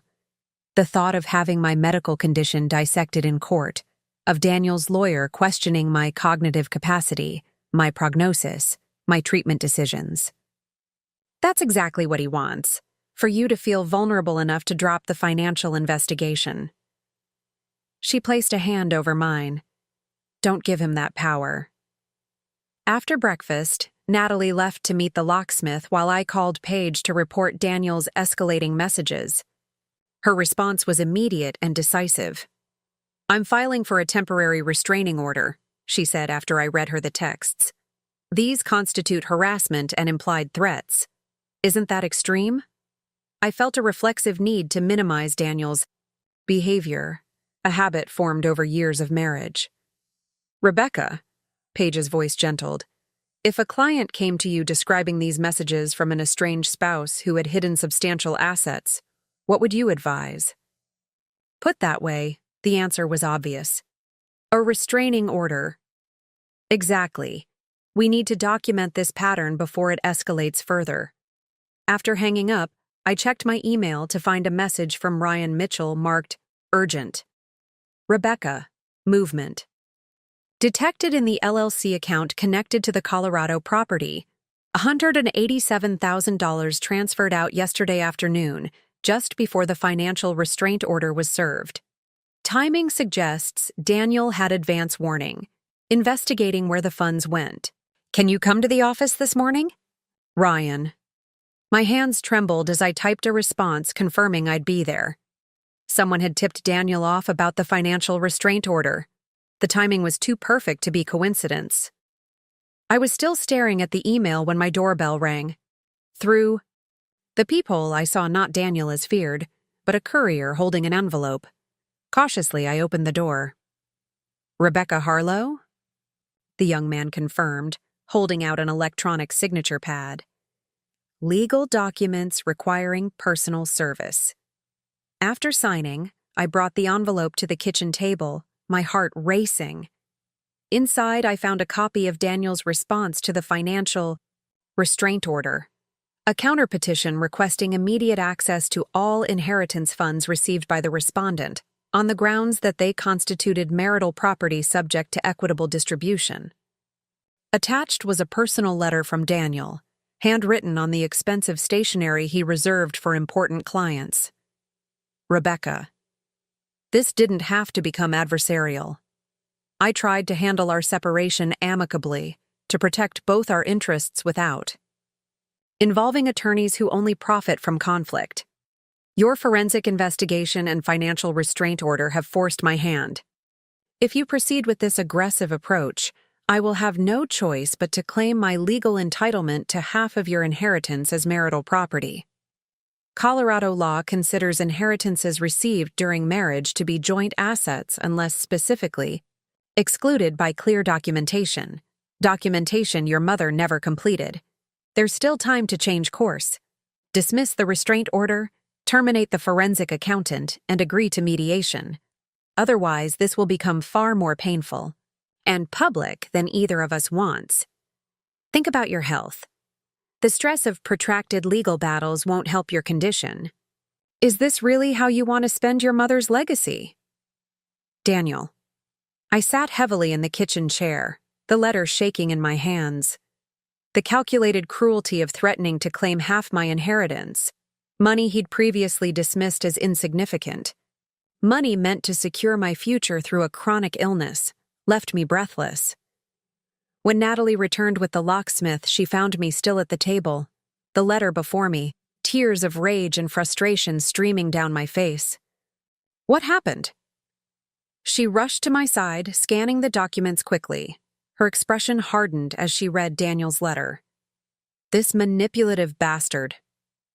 What if he's right? My voice sounded foreign to my own ears.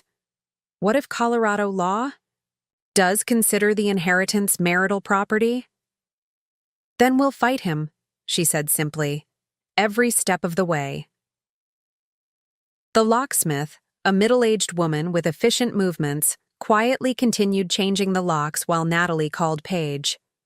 I listened as my sister relayed the contents of Daniel's letter, her voice tight with controlled anger. She wants to talk to you, Natalie said finally, holding out her phone. Paige's voice was calm but resolute. "This is textbook intimidation, Rebecca, and legally dubious. Your mother died before your marriage to Daniel. The inheritance was delayed by probate, but the entitlement existed pre-marriage. So he can't claim half? He can try. He'll fail." Her confidence steadied me. "But this confirms our suspicions. He's growing desperate. The financial restraint order must have hit a nerve. Ryan's discovery about the Colorado property transfer suggests someone warned Daniel about our filing. One of your staff? I hated even suggesting it. Possible, but unlikely. More probably someone at the courthouse. Daniel has connections throughout the county from his years in financial services." Paige paused. "The restraining order is being processed now. In the meantime, stay with your sister, document any contact attempts, and proceed with your meeting with Ryan." After hanging up, I showed Natalie the email from Ryan about the $187,000 transfer. "I need to go to his office this morning." "I'm coming with you." She collected her purse with decisive movements. "The locksmith will be done in 20 minutes. We'll head out after."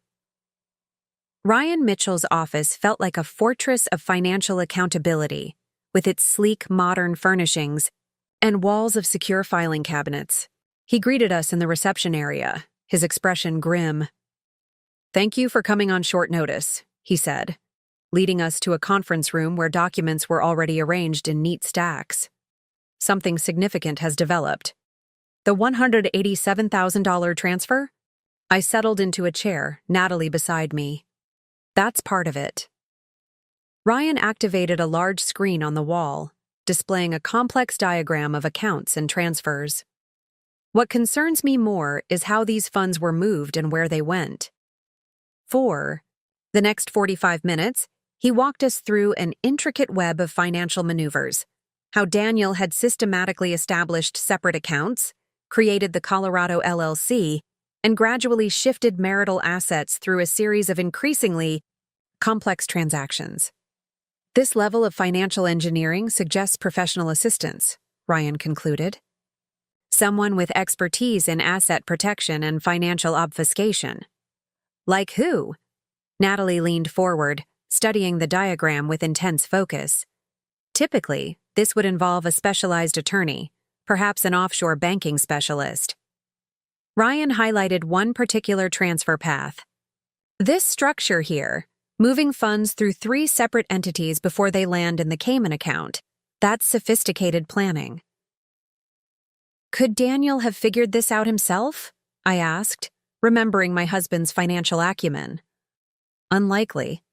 The timing and structure suggest someone with specialized knowledge of asset protection strategies." Ryan pulled up another document. "What concerns me most is yesterday's transfer. The $187,000 moved through this shell company, Meridian Consulting Group. Why is that significant?" "Because Meridian Consulting is registered to Philip Carlton." Ryan's expression was grim. "Daniel's former college roommate and current partner at Carlton and Weber Law." The name struck me with physical force. "Philip Carlton, the divorce attorney?" "One of the most aggressive in the state," Ryan confirmed, "known for helping high-net-worth clients shield assets during contentious divorces." "Daniel never mentioned maintaining a friendship with Philip," I said slowly. "They lost touch after college, or so he claimed." "Evidently not." Ryan displayed banking records showing multiple transfers between Daniel's personal account and Carlton's firm over the past year. "He's been paying Carlton substantial consulting fees since roughly the time your symptoms first appeared." The implications settled over me like a physical weight. Daniel hadn't just abandoned me when my illness became financially inconvenient. He'd been planning his exit strategy with professional help for months, perhaps a year before he actually left. "Can we prove this is deliberate financial concealment?" Natalie asked, her analytical mind cutting straight to the legal question. "Absolutely." Ryan's confidence was unwavering. "The pattern is clear, documented, and indefensible. What's more, the The transfers accelerated significantly after Ms. Harlow's initial diagnosis, suggesting knowledge and intent. "And yesterday's transfer?" I asked. "The one that just beat the financial restraint order?" That's where it gets interesting. Ryan pulled up an email that had been partially redacted. One of my contacts at Riverside Bank provided this. It's a wire transfer authorization for the $187,000, submitted minutes after a call from Carlton to Daniel yesterday afternoon. Right after we filed the restraint order, I realized. Exactly. Carlton likely has a contact at the courthouse who alerted him to the filing. Ryan sat back, his expression thoughtful. This isn't just hiding assets anymore. This is deliberate.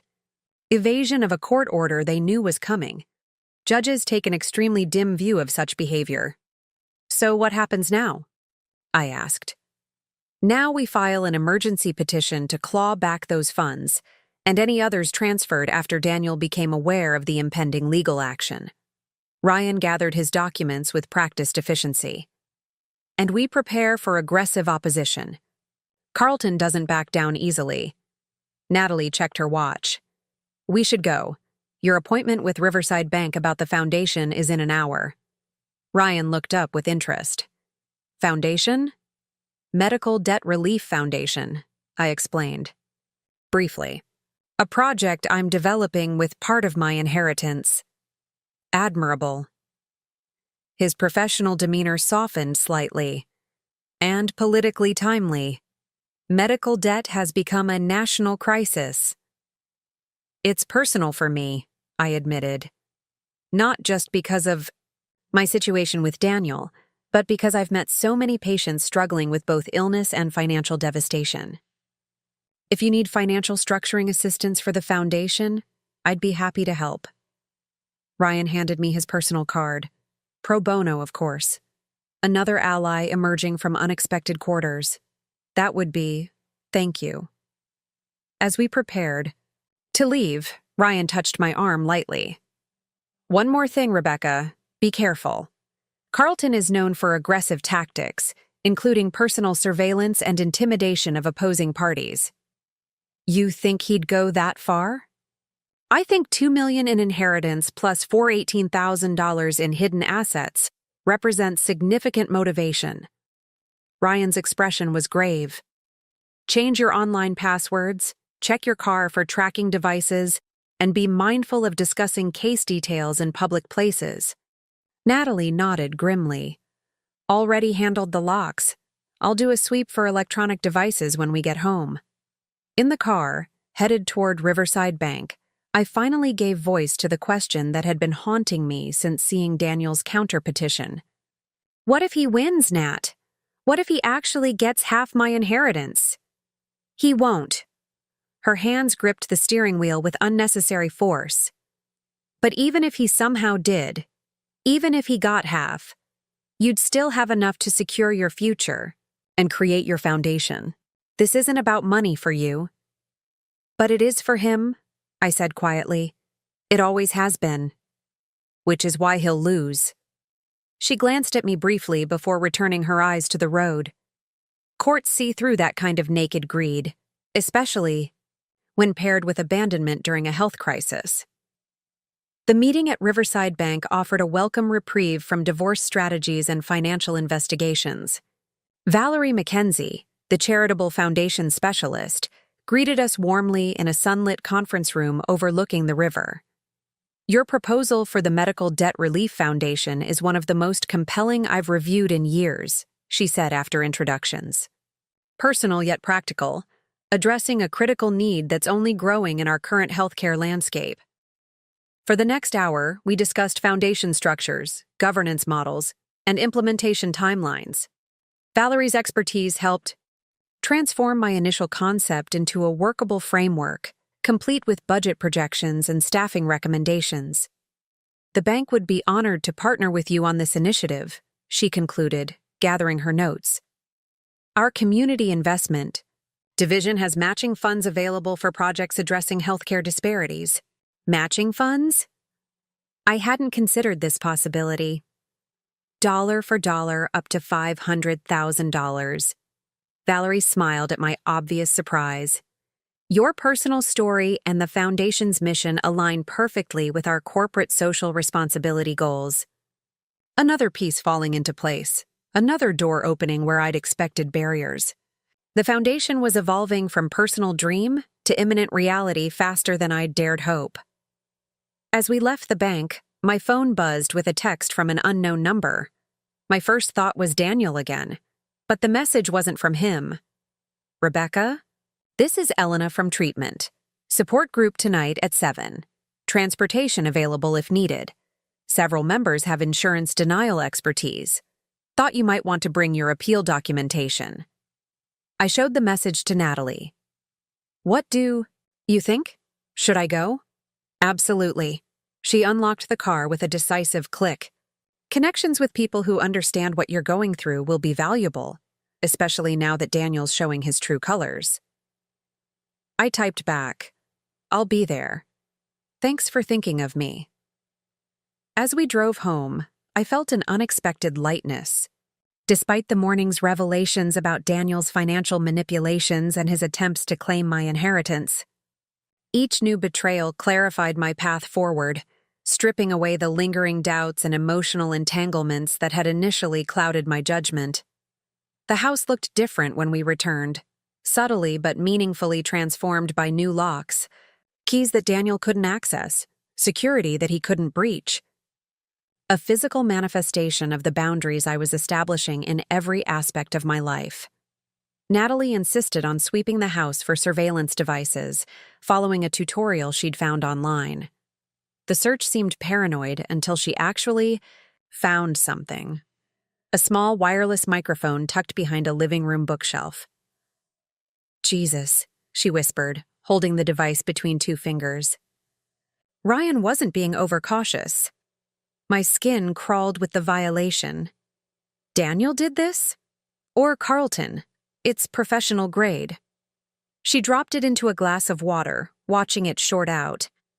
We should do another sweep tomorrow with better equipment. The discovery cast a shadow over the house, transforming it from sanctuary to potential surveillance zone. Every corner held new suspicion, every electronic device new possibilities for invasion. While Natalie continued searching, I retreated. To the bathroom, the one room that felt truly private, to call Paige and report this latest development.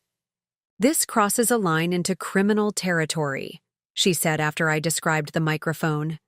We're filing police reports for both the surveillance device and the harassment. I'll have an officer meet you at the house. An hour later, a police officer, named Rodriguez, carefully bagged the microphone as evidence, taking detailed notes of the situation. His expression remained professionally neutral as I explained the divorce proceedings, Daniel's financial concealment, and the recent escalation. Unfortunately, we see this kind of thing more often than you'd think, he said, completing his report. Especially in high-asset divorces. The microphone is definitely illegal. Colorado requires two-party consent for recording communications. What can be done? Natalie asked. We'll investigate, he promised. And this report establishes a pattern if anything else occurs. In the meantime, I'd recommend a professional security service to sweep the house and vehicles thoroughly. After Officer Rodriguez left, the house felt both safer and more vulnerable. My concerns validated, but the threat more concrete than before. Daniel hadn't just betrayed me emotionally and financially. He'd violated my privacy in a calculated attempt to gain advantage. As evening approached, I prepared for the support group meeting with a strange mixture of apprehension and anticipation. Natalie insisted on driving me, unwilling to let me out of her sight after the microphone discovery. Text me when you're ready to leave, she said, pulling up outside the community center. I'll be at the coffee shop 2 blocks away.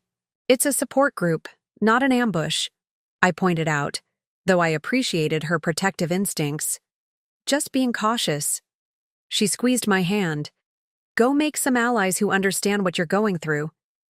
Inside, Elena waved me over to a circle of chairs where about 15 people of various ages were gathering. Some showed visible signs of chronic illness, mobility aids, tremors. the distinctive moon-faced appearance of long-term steroid treatment. Others looked outwardly healthy, their battles hidden beneath normal appearances. "Everyone," Elena announced, as I took the seat she'd saved. "This is Rebecca. First-timer, recently diagnosed RA, currently navigating treatment denials and a divorce from a husband who bailed when the medical bills hit 6 figures."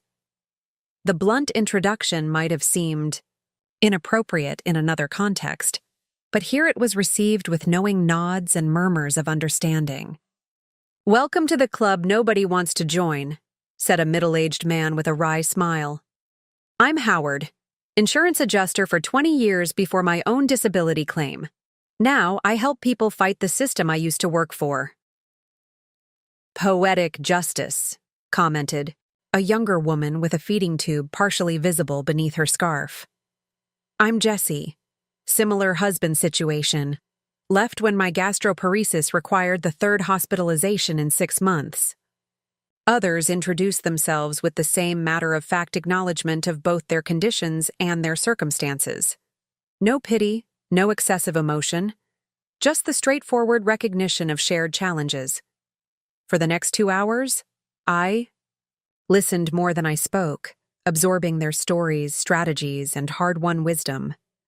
Howard reviewed my insurance appeal documentation with professional precision, suggesting additional language and precedents that might strengthen my case. "Dr. Bennett did good work here," he acknowledged, paging through the appeal. "But add these citations from recent cases. They establish a pattern of inappropriate denials for similar treatments." Jessie shared practical advice about handling medical debt collections.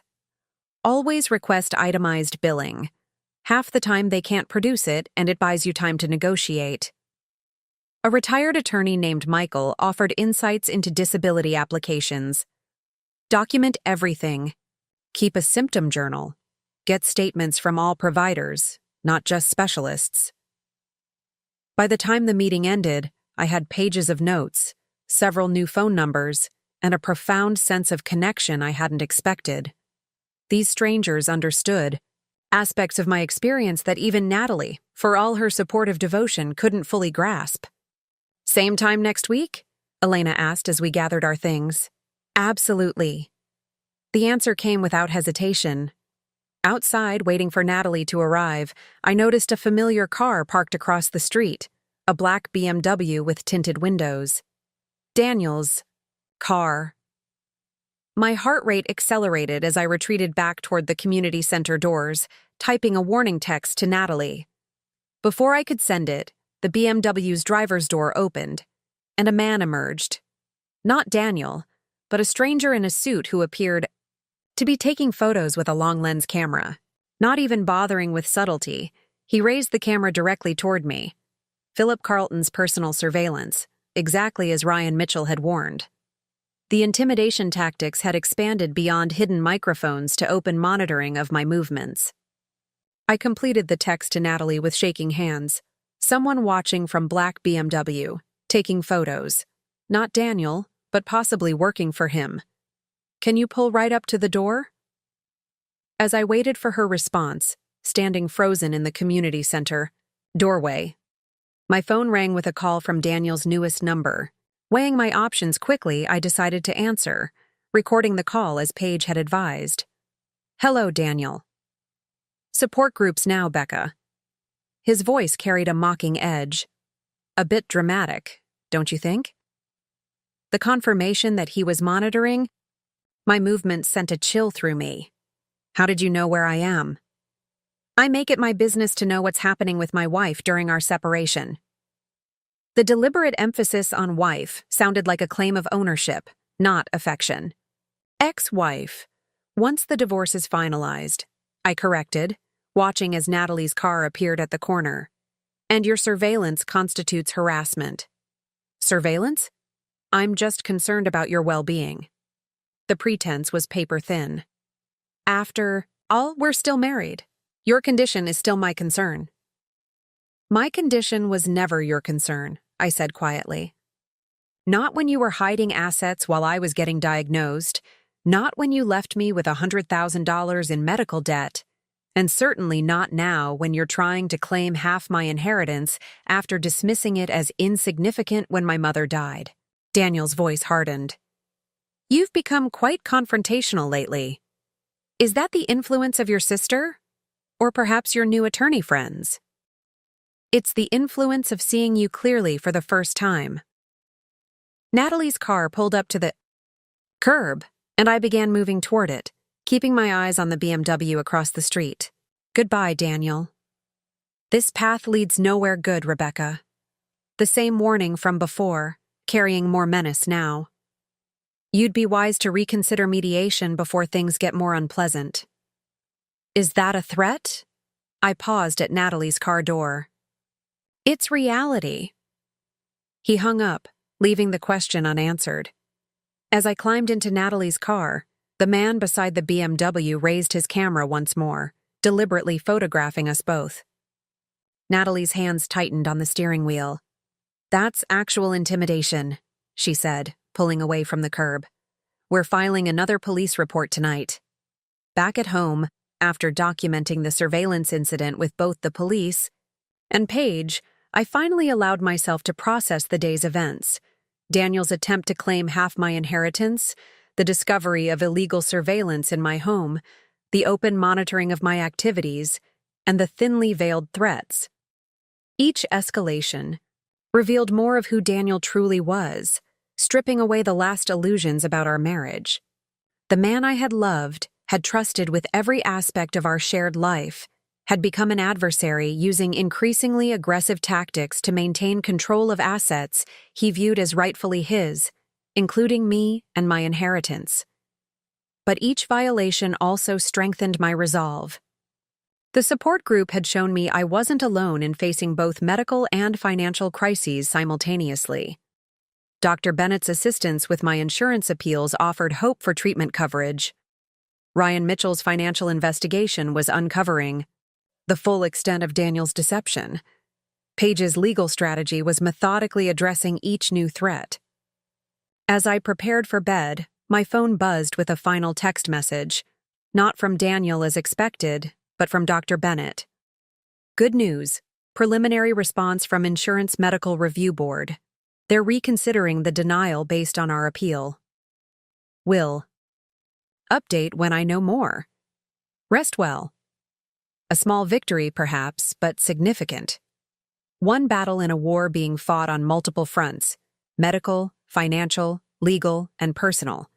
Daniel might have resources, connections, and aggressive legal representation, but I was developing my own network of allies and expertise. The balance of power was shifting, incrementally but unmistakably, and Daniel's increasingly desperate tactics suggested he felt it too. Tomorrow would bring more challenges: another treatment session, continued divorce proceedings, foundation development, and likely more intimidation attempts from Daniel and his legal team.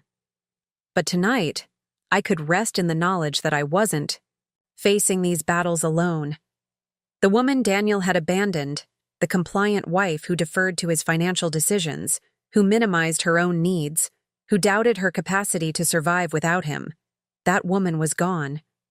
In her place stood someone stronger, clearer, and increasingly unafraid. Someone he no longer recognized. Someone he could no longer control. Someone he was beginning to fear. The morning of my third treatment brought unexpected developments. First, an email from Dr. Bennett with the subject line, "Urgent Insurance Approval. Rebecca, excellent news. The insurance company has reversed their decision and approved your biologic therapy. The appeal worked. They will cover treatments retroactively, meaning reimbursement for your out-of-pocket expenses thus far. Please call my office to discuss next steps." Dr. Bennett. I read the message 3 times, scarcely believing what I was seeing. The treatment that cost $12,000 per infusion, that had seemed beyond reach before my inheritance, would now be covered. The financial burden of at least this aspect of my care was lifting. The second development arrived via courier. A thick envelope from Paige containing documents that required immediate review before my upcoming court date. Nestled among the legal paperwork was a handwritten note. Rebecca, significant developments. In your case, the judge granted our motion for expedited financial discovery based on evidence of Daniel's asset transfers. The restraining order hearing is set for Thursday at 9 a.m. Please review everything carefully and call me with questions. On a separate note, my investigator discovered something concerning that we should discuss in person. Can you come to the office tomorrow? Paige. The cryptic mention of something concerning sent a ripple of unease through me. What had Paige's investigator found that warranted an in-person discussion? Good news about the insurance, Natalie commented, reading over my shoulder as she handed me coffee. One less thing to worry about. But what did Paige's investigator find? I shuffled through the court documents, searching for clues. We'll find out tomorrow, Natalie said practically. Let's focus on getting through today's treatment first. The hospital infusion center felt almost familiar now, the antiseptic smell, the hushed voices, the quietly efficient nurses. Elena was already settled in her usual chair when I arrived, scrolling through her phone with a frown. Everything okay? I asked, settling into the adjacent recliner. Just got denied for disability benefits. Again. She set her phone aside with visible frustration. Third try. Apparently, I'm not quite sick enough yet. I'm sorry. Standard. Procedure.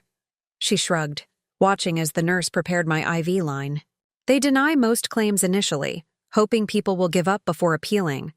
Howard says the average case takes 3 attempts. Speaking of appeals, I shared my insurance victory. Dr. Bennett's strategy worked. They're covering the treatments retroactively. Elena's face lit up. That's fantastic. See? Fighting back works sometimes. He's submitting your appeal this week, I told her, using the same approach. My hero, she said, with only slight irony. How are things on the divorce front? Any more surveillance creeps? Not since the one at support group. I lowered my voice as the nurse inserted my IV. But the court granted expedited financial discovery. Things are moving forward. Good. Nail that bastard to the wall. Dr. Bennett appeared just as the infusion began, tablet in hand, his professional demeanor brightened by a satisfied smile. Congratulations on the insurance approval, he said, checking my vitals with practiced efficiency. It's one of the fastest reversals I've seen. Thanks to you, I acknowledged. I don't know how to repay you for going above and beyond like this. No repayment necessary. He made notes in my electronic chart. Though I admit I'm curious about this foundation you're establishing. Your sister mentioned it briefly when we spoke. Medical Debt Relief Foundation, I explained, outlining the concept that had become increasingly dear to me. Helping patients navigate the financial side of chronic illness, insurance appeals, medical bankruptcy prevention, emergency assistance. Remarkable. His approval seemed genuine. The need is certainly there. I see patients forced into impossible financial choices daily. Would you consider being on our advisory board? The question came spontaneously. We need medical professionals who understand both the clinical and financial aspects of chronic care. Dr. Bennett looked surprised but pleased. I'd be honored. Let me know when you're ready to discuss details. Another piece of my new life falling into place. Another connection forming that had nothing to do with Daniel or our dissolving marriage. Dr. Bennett's willingness to lend his expertise to the foundation felt like validation of both the concept and my ability to bring it to fruition. The treatment proceeded smoothly, the medication flowing into my veins with its promise of relief from the relentless inflammation. Elena napped beside me, the toll of her own treatment evident in her drawn features.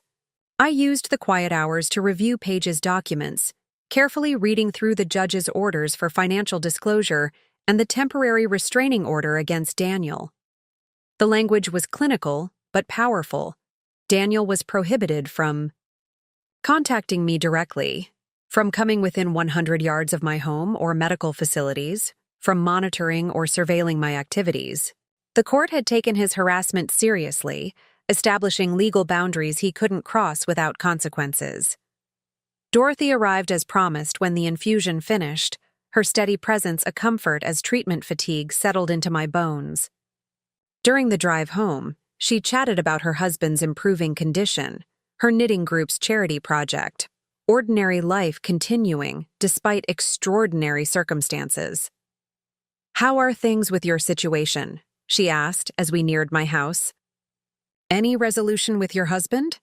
"Moving forward," I said, not wanting to burden her with details. "The divorce is proceeding." "Good for you." She patted my hand with grandmotherly approval. "Standing up for yourself is hard but necessary. I learned that the hard way after Harold's affair." "You mentioned you stayed with him." I recalled our previous conversation. "I did, but only after he accepted full responsibility, got counseling, and recommitted completely." Her eyes, magnified behind thick glasses, held hard-earned wisdom. "The point isn't whether you stay or go. It's that you make the choice from a position of strength, not fear." At home, Natalie had prepared a light meal that accommodated my post-treatment nausea. We ate quietly, both lost in thought about tomorrow's meeting with Paige and her mysterious discovery. "Whatever it is, we'll handle it," Natalie said finally, collecting our plates. "One challenge at a time." That night, I dreamed of Daniel. Not the manipulative stranger he'd become, but the man I'd fallen in love with years ago. In the dream, he held my hand during a doctor's appointment, his face etched with genuine concern, his voice steady as he asked questions about treatment options. I woke with tears on my cheeks, mourning not the loss of our marriage, but the loss of the man I'd believed him to be, the partner who would stand beside me through any hardship, the husband whose love wasn't contingent on my health or financial status. The dream's emotional residue lingered as Natalie drove us to Paige's office the next morning. The attorney greeted us in the reception area herself, her usual professional confidence tempered by obvious concern. "Thank you for coming in," she said, leading us directly to her private office rather than the conference room. "I wanted to discuss this in person rather than over the phone." She closed the door firmly before settling behind her desk, gathering papers with unusual hesitation. "My investigator has been looking into Daniel's financial activities, as you know," she began. "Standard procedure in high-asset divorces with evidence of concealment. What he found goes beyond hidden accounts or asset transfers." She slid a folder across the desk. Inside were bank statements, text message transcripts, and surveillance photos. Daniel meeting with various men in restaurants, parking lots, coffee shops. None of the faces were familiar except one, Dr. Walsh, my original rheumatologist. "I don't understand," I said, puzzled by the connection. "Daniel has been in contact with several of your healthcare providers," Paige explained, her voice carefully controlled. "Not just casual contact, he's made substantial payments to them through his shell companies." The implication refused to form fully in my mind. Payments for what? Based on the text exchanges we've obtained, it appears he's been purchasing your medical information, test results, treatment plans, prognosis details, information protected by HIPAA that he shouldn't have access to without your consent. My hands went cold. "That's illegal." "Extremely." Paige nodded grimly. "But it gets worse. The timing of these payments corresponds with specific medical events. Your initial diagnosis, treatment recommendations, disability potential assessments." He was monitoring my health deterioration, I realized, the betrayal crystallizing with sickening clarity. Planning his exit based on how bad my prognosis looked. And now he's using that illegally obtained medical information to build his case for claiming half your inheritance, Paige confirmed. His latest filing includes detailed arguments about your projected lifetime medical expenses and diminished earning capacity, information he couldn't legally have. Natalie, who had been silently reviewing the documents, looked up sharply. Can we use this against him? Get his case dismissed? Absolutely. It's evidence of criminal activity, HIPAA violations at minimum, possibly wire fraud and conspiracy, charges for both Daniel and the medical staff involved. Paige leaned forward, her expression serious. But pursuing this means a criminal investigation, potentially public exposure of Rebecca's medical details, and significant legal complications. What's the alternative? I asked, still processing the magnitude of this betrayal. We use this information as leverage for a settlement, Paige suggested. Daniel agrees to drop all claims to your inheritance, returns the hidden assets, and signs an ironclad confidentiality agreement. In exchange, we don't pursue criminal charges. The pragmatic suggestion made strategic sense, but something in me rebelled against letting Daniel escape consequences yet again. And the medical providers who sold my information? My voice sounded distant to my own ears. They just continue practicing, violating other patients' privacy? That's a separate issue we can address through medical board complaints, Paige acknowledged. But I'm concerned about your well-being if this becomes a criminal case. The stress, the public exposure. I need time to think about this, I interrupted, feeling overwhelmed. Of course. Paige gathered the documents back into the folder. The restraining order hearing is tomorrow. We don't need to decide on a strategy regarding these revelations immediately. As we left the office, Natalie maintained an unusual silence, waiting until we were in the car before speaking. What are you thinking? She finally asked, not starting the engine. I'm thinking about every appointment with Dr. Walsh, I said slowly. Every time I shared my fears, my symptoms, my private struggles, all of it potentially relayed back to Daniel for the right price, while he was still my husband, pretending to support me. Natalie reached across to squeeze my hand. It's beyond violation. It explains how he always seemed to know details about my condition that I hadn't told him, I continued, memories shifting into new and uglier patterns. How he timed his departure so precisely after my long-term prognosis was established. What do you want to do? I stared out the window, watching people move through their ordinary days, untouched by such calculated betrayal. I don't know yet, but I'm not making decisions based on fear of stress or public exposure anymore. That's what Daniel is counting on. My phone buzzed with an incoming email from Ryan Mitchell, the forensic accountant. Rebecca, breakthrough in tracing the missing $187,000. Funds were transferred through the shell company to a trust established in the Cayman Islands last year, the Aaron Daniel Harlow Trust. Named beneficiary is a minor child. Still gathering details, but wanted to alert you immediately to this development. Ryan. I read the message twice, uncomprehending, then passed the phone to Natalie. Her shocked inhale confirmed the implication I couldn't quite process.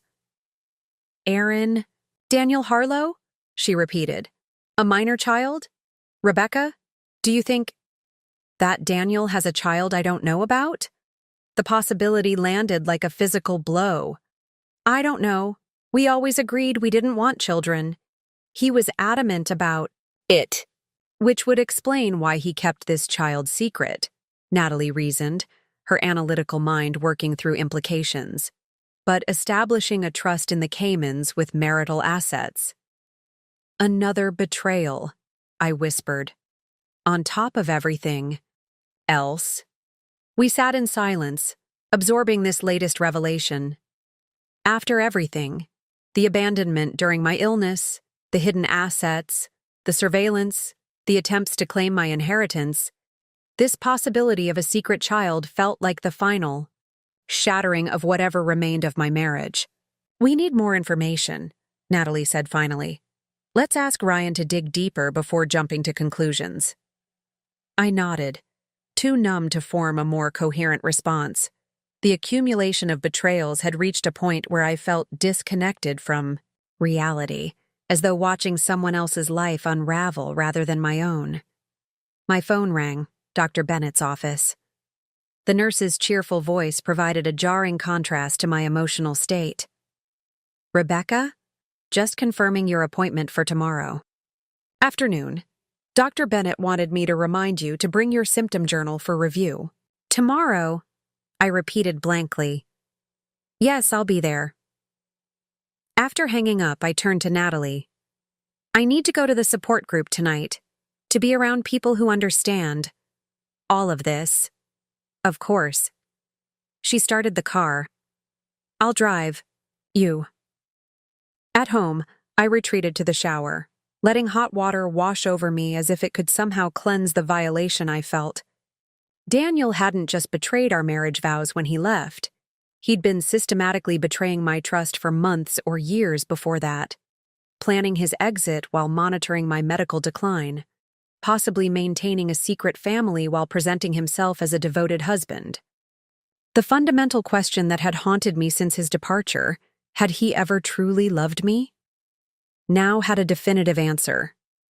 No man who loved his wife could orchestrate such calculated, multi-layered deception.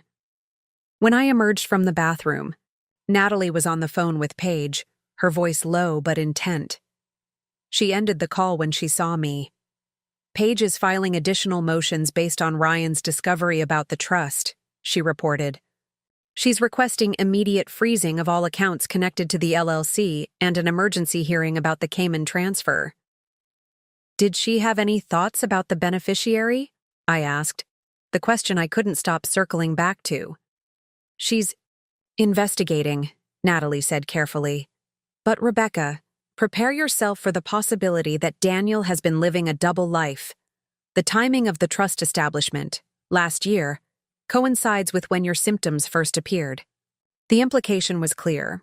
Daniel had begun making exit arrangements when my health first showed signs of declining, possibly setting up financial security for a secret family while preparing to abandon me to medical bills and an uncertain future. "I should have seen it," I said, sinking onto the couch. There were signs. Business trips that ran long. Late nights at the office. Calls he took in private. "Stop." Natalie sat beside me, her expression fierce. "This is not on you. Daniel is a practiced liar and manipulator. He fooled everyone, not just you." The support group that evening provided exactly what I needed. A space where complex medical and personal crises were understood without explanation.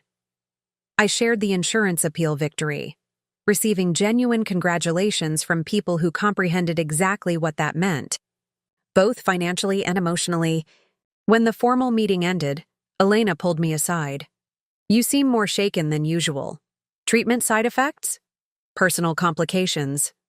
I hesitated, then decided to trust her with at least part of the truth. "Just discovered my husband may have been paying my doctors for my medical information while planning his exit." Her eyes widened. "That's next level awful. And illegal." "Apparently there's more," I admitted. "Possibly a secret child, hidden funds in a Cayman trust. It keeps getting worse." Elena whistled low. "When these guys implode, they don't mess around." "How do you handle it?" I asked, genuinely curious. "The constant new revelations, the feeling that everything you believed was a lie? One day at a time," she said simply, "and by recognizing that their betrayal says everything about them and nothing about you." It was the same wisdom Dorothy had offered, framed differently but equally valuable, a reminder that Daniel's choices reflected his character, not my worth. Howard joined us, offering practical advice about the upcoming restraining order hearing. Be prepared for his attorney to minimize the surveillance and harassment. Stick to facts, avoid emotional language, and bring printed evidence of every contact attempt. "I have something else they don't know about yet," I confided, telling them about the illegal medical information purchases. Howard's expression darkened. "That's federal territory." HIPAA violations carry serious penalties for the providers involved. My attorney wants to use it as settlement leverage, I explained, to get him to drop claims to my inheritance. Smart strategy, Howard. Acknowledged. But consider this. If he violated your privacy this way, he's probably done it to others. Sometimes pursuing justice isn't just about your case.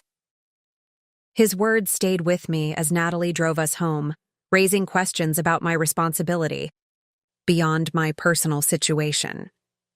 If Daniel and these medical providers had collaborated to violate my privacy, didn't I have some obligation to ensure they couldn't do the same to others?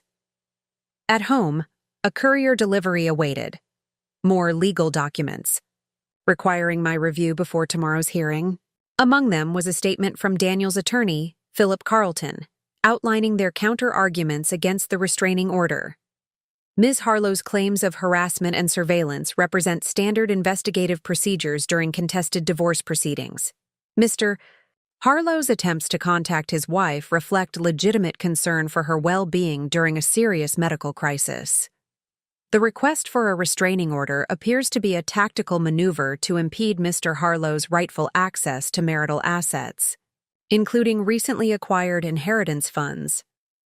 The blatant mischaracterization of Daniel's threatening messages and illegal surveillance as legitimate concern ignited fresh anger. Every line revealed the strategy. Paint me as an emotionally unstable, opportunistic wife attempting to shield assets from my devoted husband. They're going to argue I'm mentally compromised, I realized, showing Natalie the document. That my illness affects my judgment, making me paranoid about Daniel's concern. Let them try, Natalie said grimly. We have recordings, police, reports, and a hidden microphone from our living room. Facts beat gaslighting. As we prepared for bed, my phone chimed with an email notification from Ryan Mitchell. Rebecca. Further investigation into the Aaron Daniel Harlow Trust reveals the beneficiary is approximately 3 years old, based on trust documentation. Education. Appears to be Vancouver, Canada. Still working to obtain more specific information, but wanted to update you immediately. Ryan. 3 years old. If this child was Daniel's, it meant his infidelity dated back to at least the 4th year of our marriage, long before my illness entered the picture. The betrayal wasn't just about abandoning a sick wife. It extended back through years of our supposedly happy marriage. Sleep proved elusive that night. I lay awake reviewing the progression of revelations, from Daniel's abandonment during my medical crisis to the hidden assets, from the surveillance to the purchased medical information, and now this possible secret child. Each discovery peeled back another layer of deception, revealing a man I had never truly known despite a decade of marriage. Morning arrived with Natalie's gentle knock, reminding me of the restraining order hearing. I dressed carefully in a conservative gray suit that conveyed both professionalism and dignity, choosing low heels that accommodated my joint pain while avoiding any appearance of disability that Daniel's attorney might exploit. Remember, Paige advised when we met at the courthouse, stay composed no matter what Carlton alleges. The judge needs to see you as rational and credible. The courtroom was smaller than I'd expected, the atmosphere tense but formal. Daniel sat at the respondent's table with Philip Carlton, both in expensive suits projecting confidence and respectability. Daniel's eyes tracked me as I entered, his expression an unsettling blend of calculation and something that might have been regret. Judge Watkins, a no-nonsense woman in her 60s, called the hearing to order promptly. We're here on petitioner's request for a permanent restraining order against respondent Daniel Harlow on grounds of harassment, surveillance, and intimidation. Ms. Lawrence, please present your case. Paige methodically outlined the evidence, Daniel's escalating messages, the hidden microphone discovered in my home, the surveillance outside my support group, the documented pattern of boundary violations. She presented phone records, police, reports, and the device itself in an evidence bag. When Carlton rose for cross-examination, His approach was exactly as predicted. Ms. Harlow, isn't it true that your medical condition requires medication that can cause paranoia and cognitive distortions as side effects? Objection, Page interjected immediately. Counsel is attempting to use petitioner's medical condition to discredit her testimony. The evidence of harassment stands on its own merits. Sustained, Judge Watkins ruled, eyeing Carlton with visible disapproval. The petitioner's medical condition is irrelevant to whether respondent engaged in the YG documented behaviors. Carlton shifted tactics smoothly. Ms. Harlow, prior to filing for divorce, did you inform your husband about your substantial inheritance? Objection, Page repeated. Irrelevant to the restraining order petition. I'm establishing context. For my client's attempts to communicate with his wife, Carlton argued. The timing of financial disclosures is pertinent. I'll allow a limited line of questioning, Judge Watkins decided. But counsel should be aware that inheritance disclosure has no bearing on whether surveillance and harassment occurred. I maintained eye contact with the judge as I answered. My inheritance came through probate after Daniel had already left me with significant medical debt. His renewed interest in our marriage coincided precisely with his discovery of this financial development. Carlton's expression tightened almost imperceptibly. And isn't it true that you've denied my client access to financial information regarding this inheritance while simultaneously hiring forensic accountants to investigate his finances? Your Honor, Page interrupted. Counsel is attempting to litigate divorce financial matters in a restraining order hearing. Agreed. Move on, Mr. Carlton, Judge Watkins directed. Carlton changed approach again. Ms. Harlow, the surveillance you claim constitutes harassment. Isn't it standard practice for attorneys to employ investigators during contested divorces? I wouldn't know. What's standard practice? I replied evenly. But hidden microphones in private homes and photographing someone outside medical support groups seems excessive by any measure. A flicker of surprise crossed Carlton's face at the mention of the microphone, suggesting Daniel might not have fully disclosed all his surveillance tactics to his attorney. When Daniel took the stand, he projected wounded innocence, expressing deep concern for my well-being during a difficult medical challenge, and characterizing his messages and appearances as attempts to maintain communication during a temporary separation. I never intended to cause fear, he insisted, his performance nearly flawless. I was simply trying to ensure Rebecca was receiving proper care after noticing concerning changes in her condition. And how exactly did you notice these changes? After moving out of the marital home? Judge Watkins asked, her tone skeptical. Daniel hesitated fractionally. Friends, mutual acquaintances kept me informed. Not medical providers you paid for confidential information? I whispered to Page, who nodded slightly, making a note for future proceedings. After hearing all testimony, Judge Watkins took only a brief recess before returning with her decision. The evidence presents a clear pattern of escalating surveillance and communication attempts despite petitioner's requests to cease contact, she stated firmly. The presence of a recording device in petitioner's home is particularly disturbing and potentially criminal. The restraining order is granted for a period of 1 year, prohibiting respondent from contacting petitioner directly or indirectly, from coming within 100 yards of her home, workplace, or medical facilities, and from conducting or directing any form of surveillance. Relief washed through me as she continued with specific provisions regarding divorce proceedings and necessary communications through attorneys only. As we prepared to leave the courtroom, Daniel caught my eye across the aisle, his expression no longer maintaining the concerned husband facade.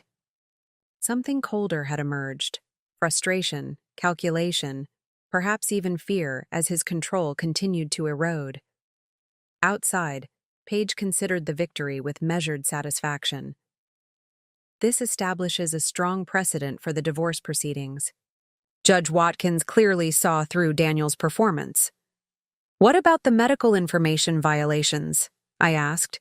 And the Cayman Trust for the child? We have strategy meetings scheduled for both issues, she assured me. But today's win matters.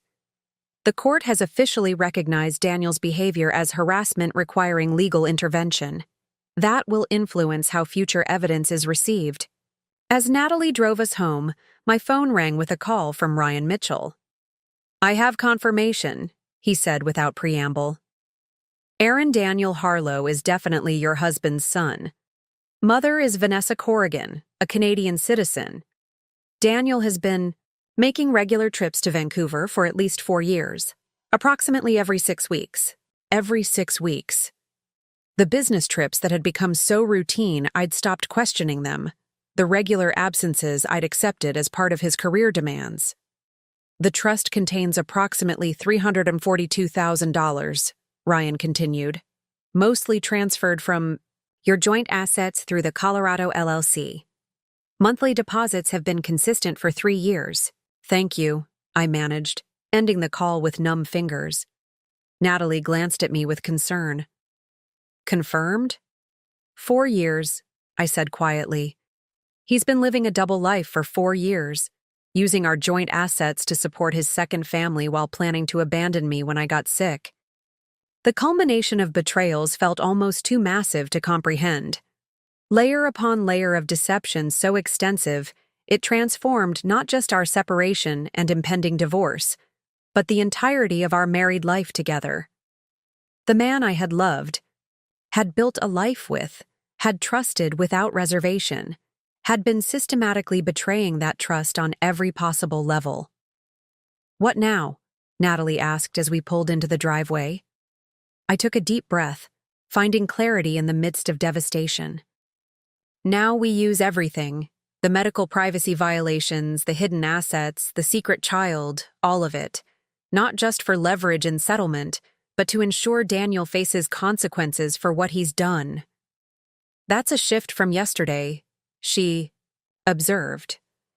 "Yesterday I was still protecting something that didn't exist, the memory of a marriage that was a lie from the beginning." I gathered my belongings with newfound determination. I'm done protecting Daniel from the consequences of his actions. Inside, I called Paige to relay Ryan's confirmation about the child and to communicate my decision.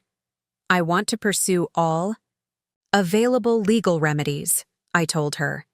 "Criminal charges for the HIPAA violations, full financial disclosure and recovery of hidden assets, everything. No settlement negotiations, no confidentiality agreements. That path involves significant public exposure," Paige cautioned. "Your medical details, the existence of Daniel's child, everything could become public record." "I understand," I said, finding strength in the decision itself. "But this isn't just about me anymore. It's about holding Daniel accountable for systematic deception and potentially criminal behavior. It's about the medical providers who violated patient confidentiality. It's about preventing them from doing this to someone else." After ending the call, I sat with Natalie on the back porch, watching afternoon sunlight filter through the trees Daniel and I had planted together years ago. Another shared project, built on what now appeared to be an entirely fictional marriage. I should feel more devastated, I admitted. But mostly I feel clear, like I've finally stopped trying to reconcile the Daniel I thought I knew with the person he actually is. "That clarity is hard-earned," Natalie said, "and valuable." My phone chimed with a text from Elena. "Good news. Insurance approved my treatments too.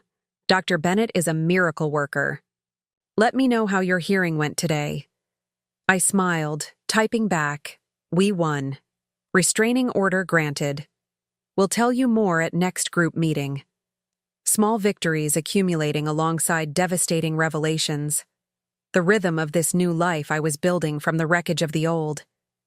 Tomorrow would bring more challenges, another treatment session, meetings with Paige about the criminal HIPAA complaints, foundation development work with Riverside Bank. But tonight, I had stood against Daniel's manipulations and won the first. Significant legal battle. I had claimed my right to security and privacy.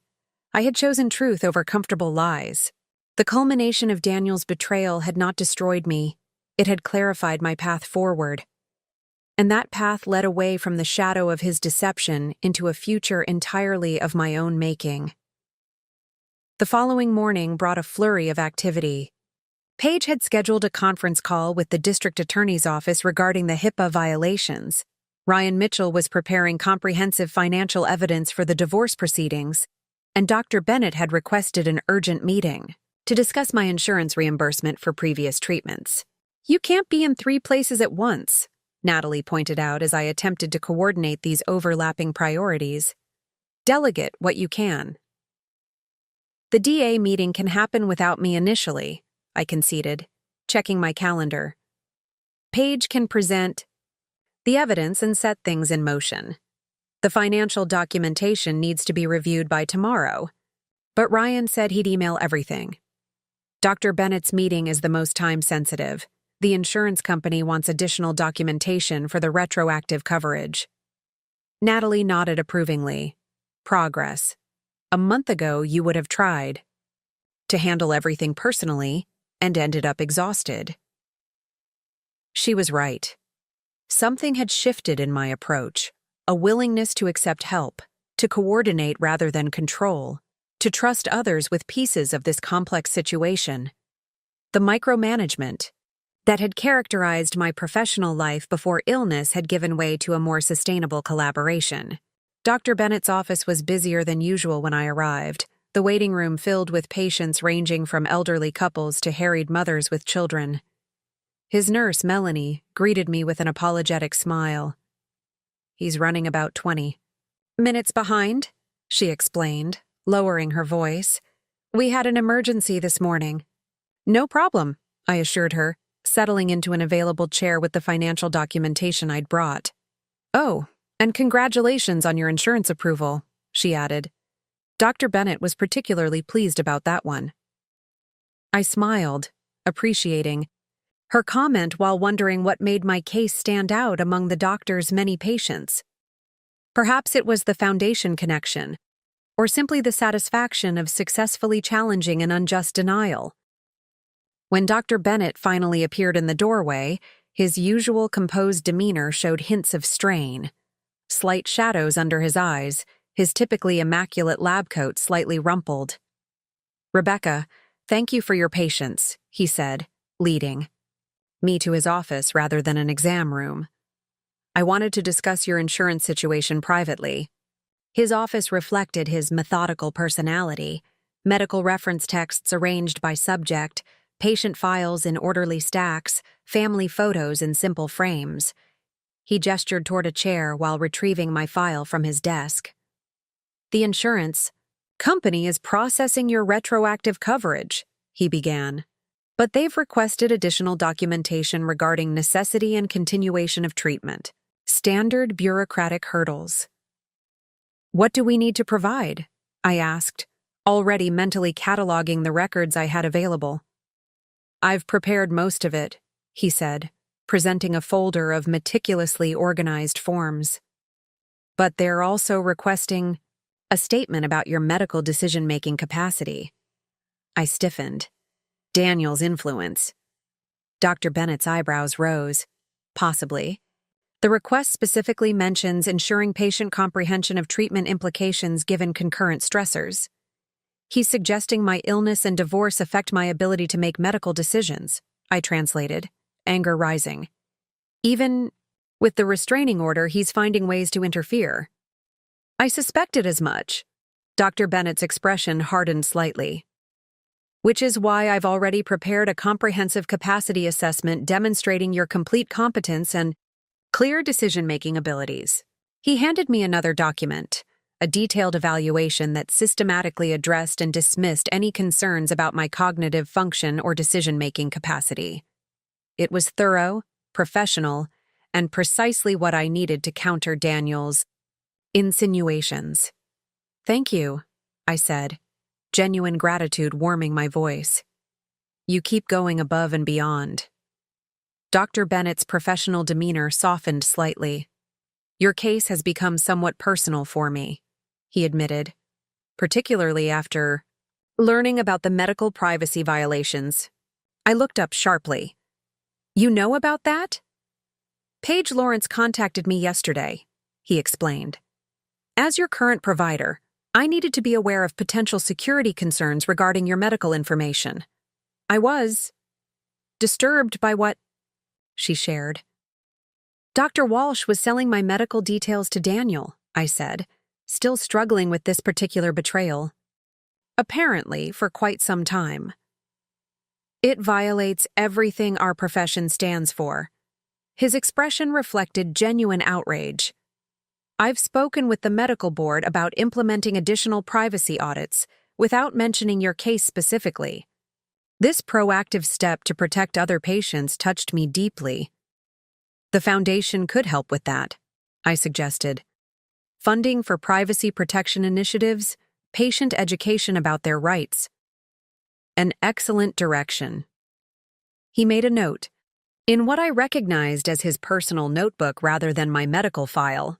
Regarding your immediate situation, I've also documented all communication attempts from Daniel or his representatives to my office. There have been several. Recently? This was news to me. 3 calls in the past week alone, all requesting updates on your condition, prognosis, and treatment adherence. Dr. Bennett's precise documentation mirrored my own careful records of Daniel's behavior. Each time, my staff appropriately refused to provide any information without your explicit consent. Which explains why he's trying to question my capacity through the insurance company, I realized. He can't get information directly anymore. Exactly. Dr. Bennett handed me a third document, a formal letter to the insurance company affirming my full capacity and objecting to any suggestion otherwise. If you're comfortable with this assessment, I'll submit it today. After reviewing the letter, I signed where indicated, feeling a surge of gratitude for this unexpected ally. I'm starting to understand why my case became personal for you, I said. You have a particular interest in patient autonomy and protection. Something flickered in his expression, a brief shadow quickly controlled. Let's just say I've seen the damage done when medical information is misused. Your foundation's focus on both the financial and privacy aspects of medical care is necessary. Before I could probe further, his pager beeped with an emergency notification. He checked it with a practiced glance. I'm afraid I need to cut our meeting short. My nurse will finalize the insurance documentation. Was there anything else we needed to discuss today? No. This covers everything. Thank you again. As I left his office, I wondered about that momentary shadow in his expression, that personal connection to medical privacy violations. Everyone had their stories, their reasons for the battles they chose to fight.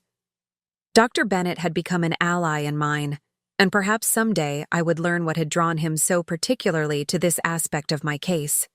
In the parking lot, my phone rang with a call from Paige. The DA's office is very interested in the HIPAA violations, she reported without preamble. They're opening a formal investigation and have assigned a prosecutor who specializes in medical fraud cases. That was fast, I commented, sliding into my car. The evidence is compelling, and they're concerned about potential widespread violations. This may not be isolated to your case. Paige's voice carried the satisfaction of a legal professional seeing justice mechanisms engage. They'll need a formal statement from you, but they're proceeding with document subpoenas immediately. Good. The swift response validated my decision to pursue full accountability rather than leverage the violations merely for settlement advantage. Any response from Daniel's attorney about the restraining order? Carlton filed a motion to reconsider, claiming the order interferes with legitimate divorce proceedings, Paige reported with a touch of amusement. Judge Watkins denied it within hours. She's not impressed with their tactics. After hanging up, I drove to Riverside Bank for my scheduled meeting about the foundation. The pieces were moving forward simultaneously. Legal accountability for Daniel, financial protection through the divorce proceedings, medical treatment secured through insurance appeals, and now the foundation taking concrete shape. Valerie, Mackenzie and her team had developed a comprehensive implementation plan based on our previous discussions, complete with staffing recommendations, operational timelines, and governance structures. We've identified potential board members with relevant expertise, she explained, displaying profiles of healthcare administrators, patient advocates, and financial specialists. And we've drafted bylaws incorporating the mission and scope we discussed. For the next 2 hours, we refined the Foundation's framework, focusing particularly on the assistance programs for patients facing medical bankruptcy and those abandoned by partners during health crises. My personal experience informed these priorities, transforming my painful journey into meaningful support for others.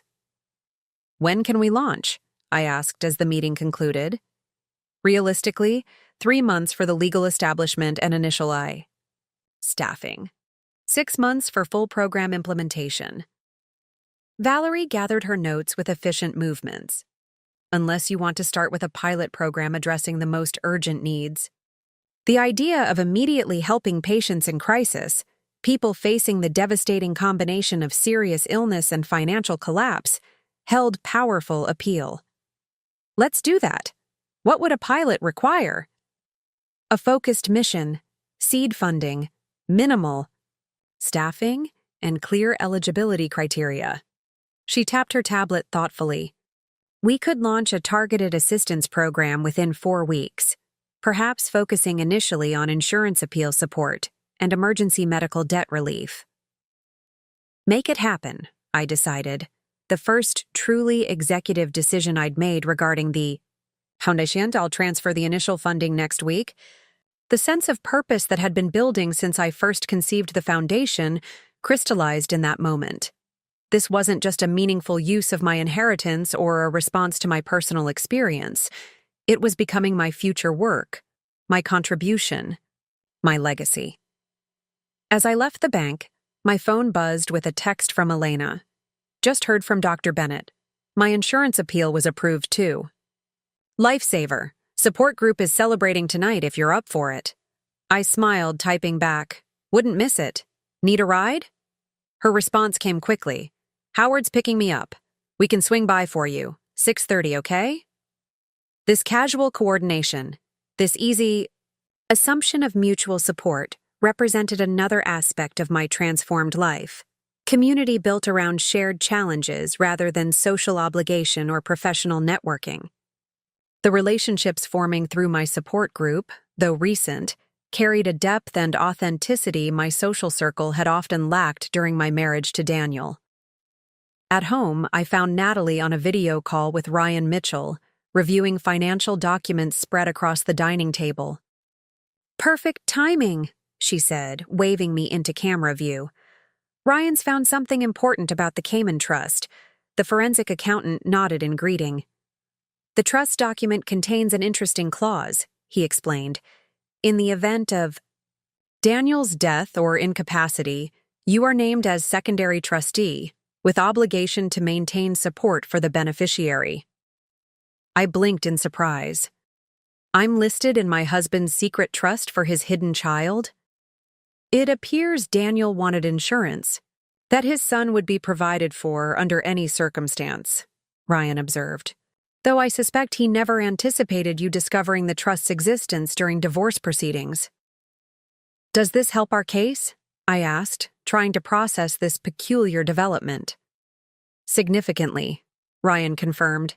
It demonstrates that Daniel considered these assets part of his overall financial planning that included you, contradicting his claim that they were separate from marital property. After ending the call, I sank into a chair, contemplating this latest revelation. He named me trustee for his secret child, I repeated, the irony almost too much to process, while systematically hiding both the child and the money from me. Daniel operates in contradictions, Natalie observed, organizing the documents into folders. He wanted backup security for his son while abandoning his wife to medical debt. He sought reconciliation while fighting for half your inheritance. He presents himself as concerned about your welfare while trying to undermine your medical decision-making capacity. Classic narcissistic behavior, I murmured, recalling Howard's assessment from support group. Everything structured to benefit himself, regardless of consistency or morality. The support group celebration that evening provided welcome respite from legal strategies and financial investigations. Elena greeted me with a triumphant hug outside my house, her excitement palpable as Howard waited patiently in his sensible sedan. "Insurance Approval Club," she declared, holding up an imaginary trophy. Dr. Bennett is officially our hero. The community center meeting room had been festively decorated with balloons and a homemade banner reading, "Insurance Victories." Jesse, from previous meetings, had brought cupcakes, while Howard supplied sparkling cider for toasting.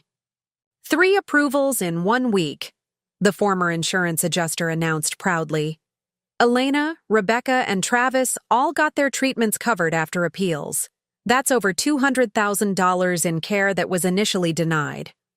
The group applauded, their celebration, reflecting genuine understanding of what these victories meant, not just financial relief, but access to treatments that could alter disease progression, improve quality of life, and provide hope where there had been little.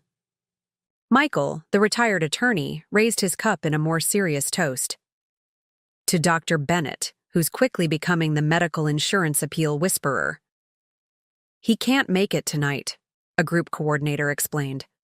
"Emergency at the hospital. But he sent this." She displayed a large gift basket filled with comfort items specifically selected for chronic illness patients. Heat packs, gentle compression gloves, specialty pillows, soothing teas, and self-care products. "That's incredibly thoughtful," Jessie commented, examining the contents.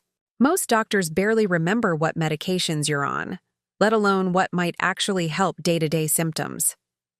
The observation resonated with my own experience of Dr. Bennett's unusual attentiveness.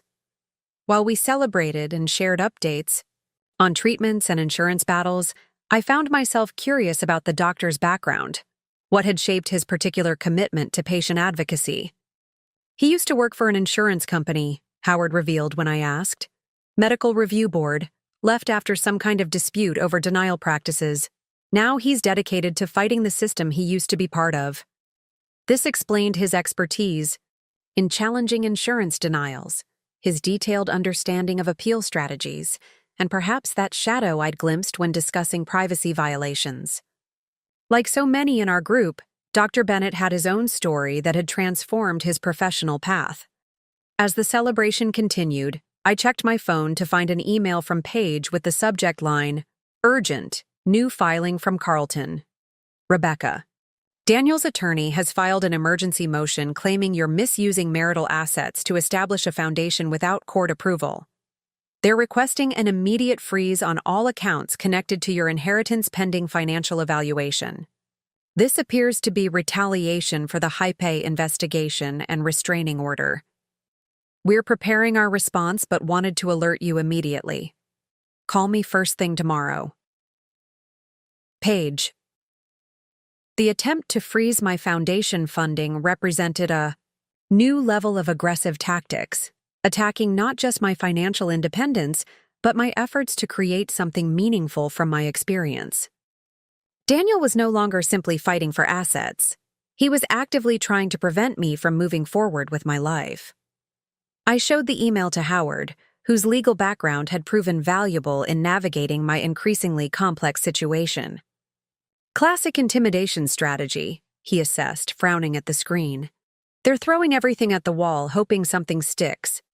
The inheritance predated your marriage, so this motion should fail, but it could cause delays." Which is probably the real goal, I realized. Delay the foundation launch, force me to spend more on legal fees, increase pressure to settle. Exactly. Howard's expression reflected grim understanding. "They're banking on your health situation making a protracted legal battle unappealing. Many chronically ill people give up simply because they lack the energy to fight. I'm not giving up," I said firmly, the group's celebration of insurance victories reinforcing my resolve. The foundation is too important, not just for me, but for everyone in situations like ours. Howard nodded approvingly. That's the spirit. And you have resources many don't. Good legal representation, financial expertise, medical support. Use them.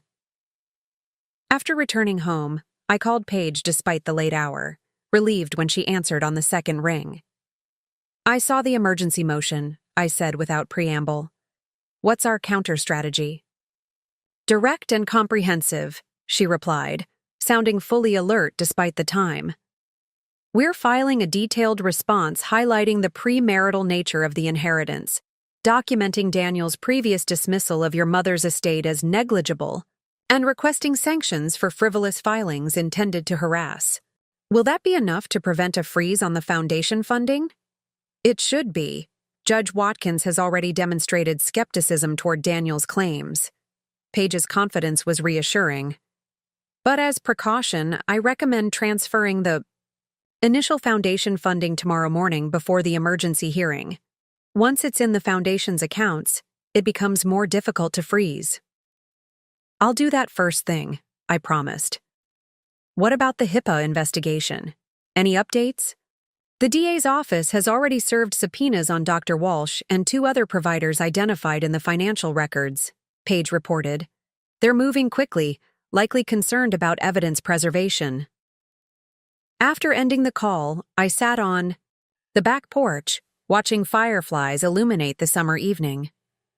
Daniel's escalating attacks, from surveillance to questioning my mental capacity, from claiming my inheritance to attempting to block my foundation, revealed his growing desperation as his control continued to erode. Each new tactic strengthened my determination rather than weakening it. The woman who had once accommodated his financial decisions, who had minimized her own needs and ambitions, who had trusted without verification, that woman was gone. In her place stood someone who recognized manipulation, who built strategic alliances, who fought back with increasing effectiveness. Natalie joined me on the porch, offering a cup of herbal tea. Paige called me about the emergency motion, she explained. You okay? Better than okay, I admitted, surprising myself with the truth of it. Daniel is bringing everything he has against me, and I'm still standing, still moving forward. That knowledge is empowering. You're not just standing, Natalie corrected, settling into the adjacent chair. You're building something meaningful, helping others, creating a future entirely different from what Daniel tried to force on you. The next morning, I arrived at Riverside Bank when it opened, transferring the initial foundation funding as Paige had recommended. Valerie McKenzie expedited the process, understanding the urgency without requiring detailed explanation. The account is established and the funds are secured, she confirmed, completing the transaction. The Medical Debt Relief Foundation officially exists as a financial entity. Congratulations, founder. The title struck me with unexpected force. Founder, not wife, not patient, not victim, but creator of something new and potentially significant. Whatever happened with Daniel's emergency motion, this milestone could not be undone. At the courthouse 2 hours later, Carlton presented his motion with practiced outrage, characterizing my foundation establishment as reckless dissipation of marital assets and an obvious attempt to shield funds from equitable distribution. Judge Watkins listened impassively, occasionally making notes, her expression revealing nothing. When Carlton finished his impassioned argument, she turned to Paige with a neutral, "Your response, counselor?" Paige rose unhurriedly, her calm confidence contrasting with Carlton's theatrical indignation. Your Honor, this motion represents yet another attempt by respondent to control assets to which he has no legal claim. The inheritance in question derived from petitioner's mother, who passed away before the marriage began. The funds were held in probate until recently and were never commingled with marital assets. She methodically dismantled Carlton's arguments, presenting documentation of the inheritance's premarital origin, Daniel's prior dismissive statements about its value, and the foundation's legitimate charitable purpose. Furthermore, she concluded, respondents' sudden interest in petitioner's inheritance came only after abandoning her with significant medical debt during a health crisis, debt she continues to address responsibly while also establishing a foundation specifically designed to help others in similar situations. Judge Watkins reviewed the submitted documents carefully before addressing both attorneys. The motion to freeze accounts is denied. The inheritance appears clearly premarital, and the foundation establishment represents a legitimate use of separate property. She removed her reading glasses, fixing Carlton with a stern gaze. Moreover, this court is growing concerned with the pattern of filings from respondent that appear designed to harass rather than resolve legitimate legal questions. Further such filings may result in sanctions. The victory was unequivocal, another step toward securing both my financial independence and the foundation's future. As we left the courtroom, I caught sight of Daniel in the hallway, conferring intensely with Carlton. He looked up briefly, his expression darkening when he saw me, before turning away. "He's running out of legal avenues," Paige observed as we walked toward the exit. "Each defeat limits his options further, which could make him more desperate," I noted, remembering Ryan Mitchell's warnings about potential escalation. "That's why we maintain the restraining order and document everything," she agreed. But today was significant. The court explicitly recognized your inheritance as separate property and the foundation as legitimate. That establishes precedent for all future proceedings. Outside the courthouse, my phone rang with a call from Ryan Mitchell. "I've completed the full financial forensics report," he announced. "The total hidden assets now documented exceed $540,000, including the Cayman Trust, the Colorado property, and several previously undiscovered accounts." "More than we initially thought," I observed, digesting this updated figure. "Significantly more," Ryan confirmed. "And I've established clear documentation of deliberate concealment dating back approximately 3 years, coinciding with your first subtle symptoms, according to the medical timeline you provided." The precision of Daniel's calculations, beginning to hide assets at the earliest indication of my illness, long before diagnosis, reinforced the cold deliberation behind his actions. This wasn't an emotional response to crisis, but a methodical exit strategy executed over years. "The report will be submitted to the court tomorrow," Ryan continued. "It's comprehensive and frankly damning. Daniel's financial deception is meticulously documented, with clear evidence of intent to deprive you of marital assets while leveraging your medical condition." After ending the call, I shared the update with Paige, who seemed quietly satisfied. Between the HIPAA investigation, the financial forensics, and today's ruling on your inheritance, Daniel's position is crumbling, she assessed. "I wouldn't be surprised if Carlton approaches us about settlement discussions soon." "I'm not interested in settlement," I reminded her. "I want full accountability." "And we'll pursue that," she assured me, "but be prepared for increasingly desperate offers as Daniel realizes he's losing control of the narrative."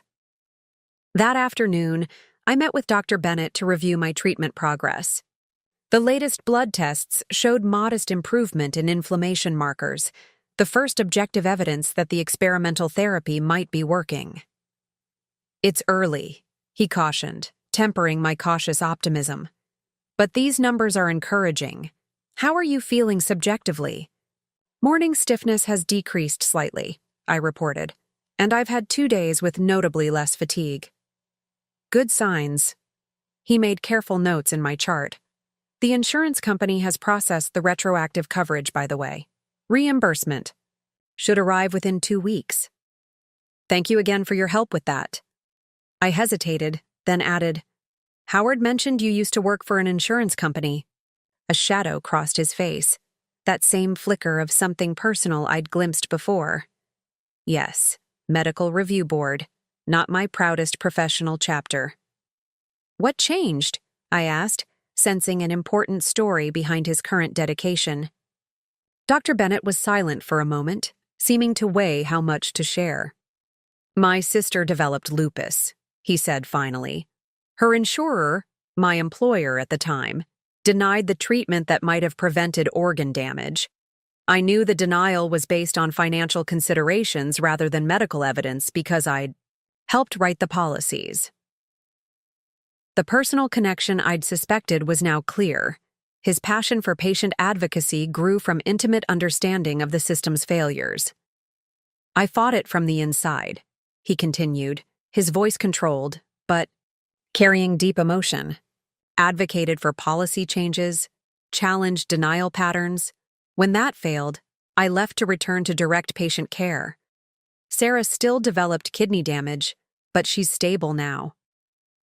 And you're helping others avoid the same fate, I observed, including through your support of our foundation.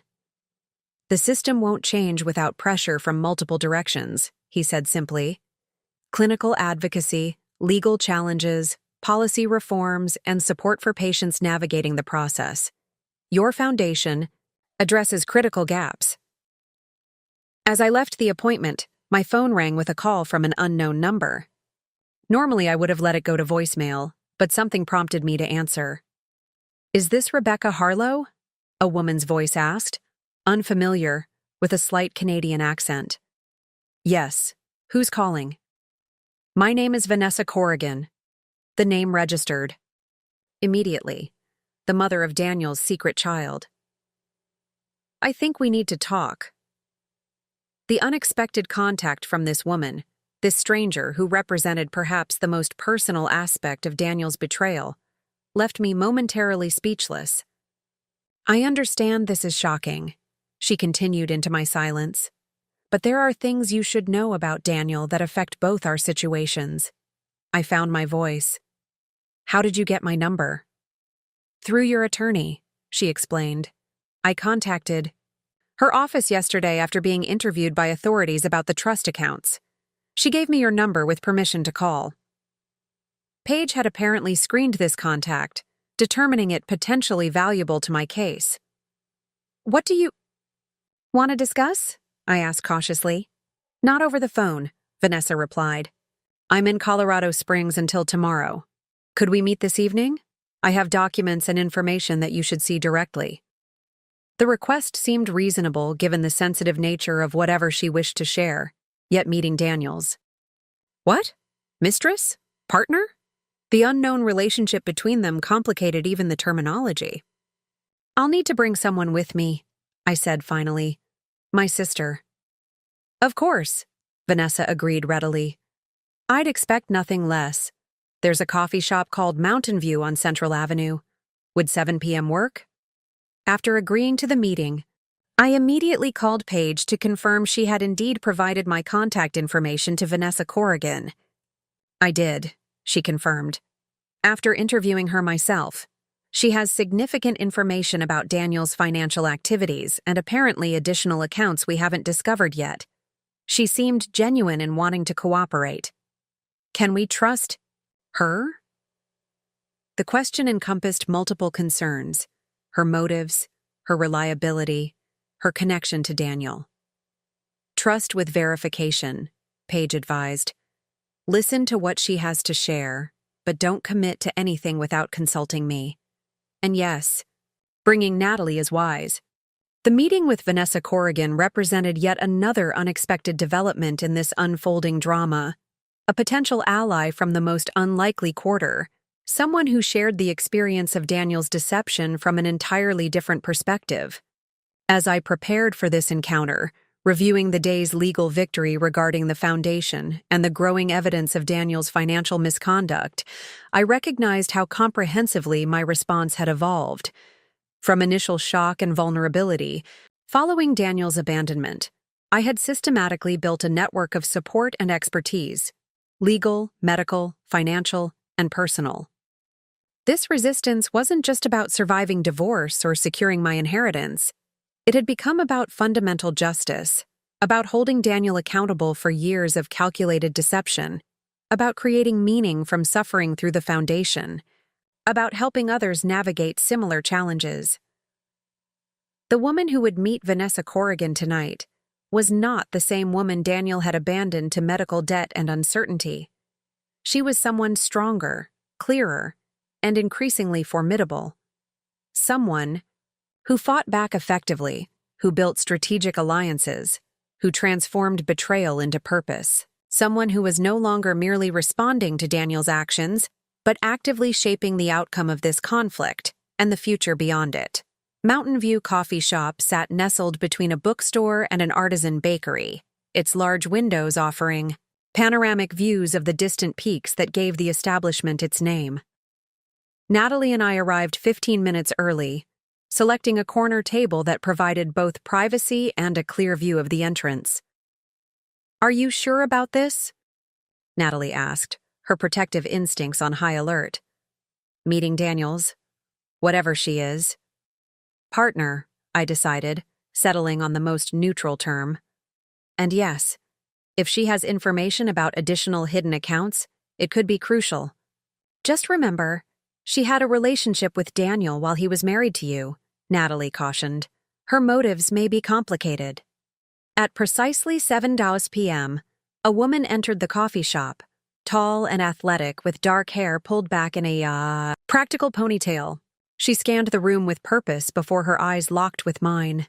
Something in her direct gaze, the decisive way she moved toward our table, suggested a straightforward personality. "Rebecca?" she confirmed, extending her hand. "I'm Vanessa. Thank you for agreeing to meet." Up close, I could see she was perhaps a few years younger than me, with an outdoorsy complexion and a composed demeanor that betrayed little nervousness despite the extraordinary circumstances. "This is my sister Natalie," I introduced, studying, the woman who had unexpectedly become part of my life story. "Good to have backup," Vanessa acknowledged with a nod to Natalie. "I'd do the same."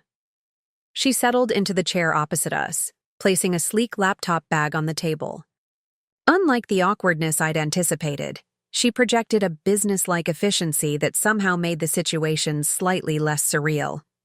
"I imagine you have questions," she began after ordering coffee. "I'll answer what I can. But first, I want to be clear about why I'm here. I'm not interested in drama or revenge. I'm focused on protecting my son's future and potentially helping your case against Daniel in the process. How long were you involved with my husband?" The question emerged more bluntly than I'd intended. Vanessa met my gaze directly. 4 years, though for most of that time, I believed he was divorced. "Divorced?" Natalie repeated incredulously. "Daniel told me his marriage had ended 3 years before we met," Vanessa explained, her expression hardening slightly.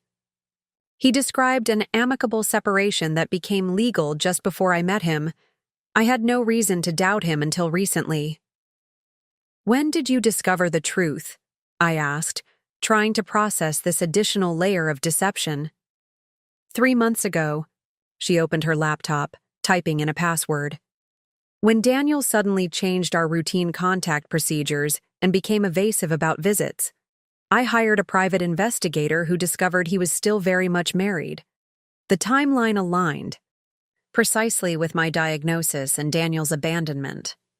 He left me when my medical bills reached 6 figures," I explained. "After I was diagnosed with an autoimmune condition." Vanessa's expression reflected genuine shock. "He told me you'd divorced years ago because you didn't want children, and he did." The specific lie struck me with particular force. Daniel had been adamant throughout our marriage that children didn't fit our lifestyle, our career plans, our future. I had gradually accepted this position, suppressing my own complicated feelings about parenthood. To learn he'd used the opposite story with Vanessa felt like yet another fundamental betrayal. "That was never true," I said quietly. "Daniel didn't want children." I eventually accepted his decision. Vanessa absorbed this information with visible recalibration. Well, that explains his shock when I told him I was pregnant. I thought it was just unplanned timing, but he actually seemed horrified initially. Yet he established the trust fund, Natalie pointed out. After 3 weeks of total silence, Vanessa clarified, he disappeared completely when I told him, then returned with elaborate financial arrangements and limited emotional commitment. The pattern was becoming clearer. Daniel's approach to unwelcome developments consistently involved financial calculation rather than emotional engagement. He had responded to Vanessa's pregnancy not with genuine support, but with controlled financial management, just as he had approached my illness not with compassion, but with cold asset protection. What changed 3 months ago? I asked, connecting the timelines. Why did he become evasive? Your diagnosis, Vanessa surmised. When Daniel realized you were seriously ill, our regular visit schedule was abruptly complicated by work demands. Financial transfers became more complex, routed through additional accounts, and he began asking strange questions about Canadian residency requirements. He was preparing to leave me while creating potential escape options for himself. I interpreted, the calculated nature of his planning still shocking despite everything I'd learned. Exactly. Vanessa turned her laptop toward us, displaying a detailed spreadsheet. After discovering he was still married, I began documenting everything: financial transfers, communication patterns, property investments. I'm an accountant by profession, which is why this caught my attention. The spreadsheet revealed a pattern more extensive than even Ryan Mitchell had uncovered. Additional accounts in Liechtenstein and Singapore, property investments in Vancouver under multiple shell companies, cryptocurrency holdings in unregistered wallets.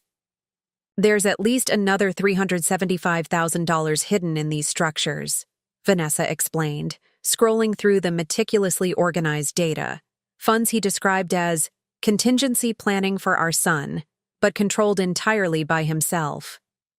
Almost $1 million total, Natalie murmured, quickly calculating the combined amounts from Ryan's investigation and Vanessa's revelations. Why are you sharing this? I asked directly. Daniel is your son's father. Exposing his financial deceptions could have consequences for those support systems.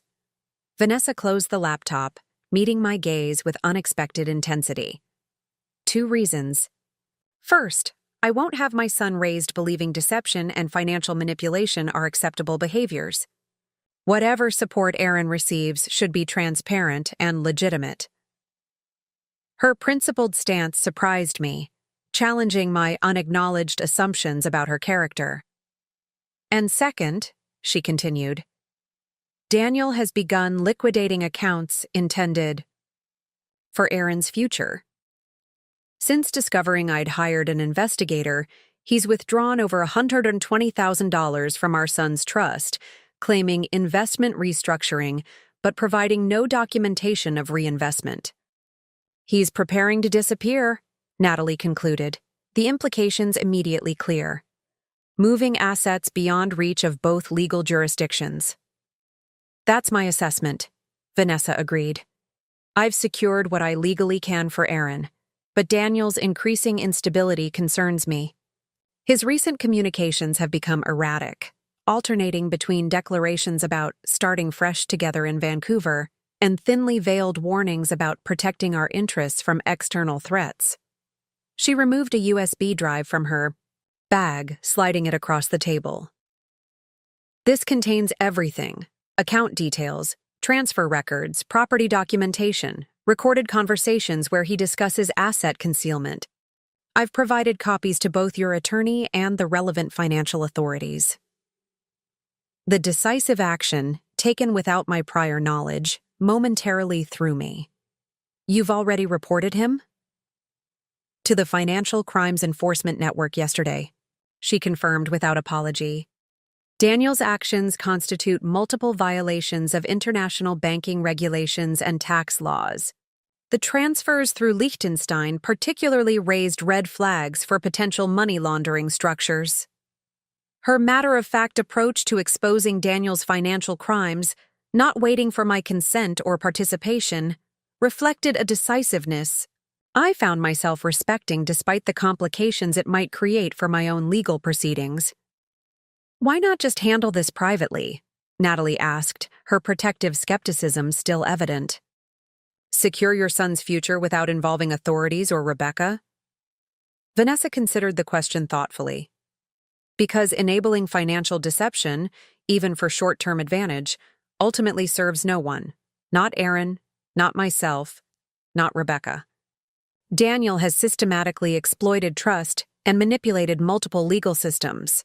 That pattern won't change without intervention. Her commitment to ethical principles, even at potential cost to her own financial security, struck me deeply. In her position, facing uncertainty with a young child, many might have leveraged knowledge of Daniel's deceptions for personal advantage rather than accountability. "What happens now?" I asked, pocketing the USB drive. "The financial authorities will investigate at their own pace," Vanessa replied pragmatically. "Your divorce proceedings will likely accelerate once your attorney introduces this additional evidence.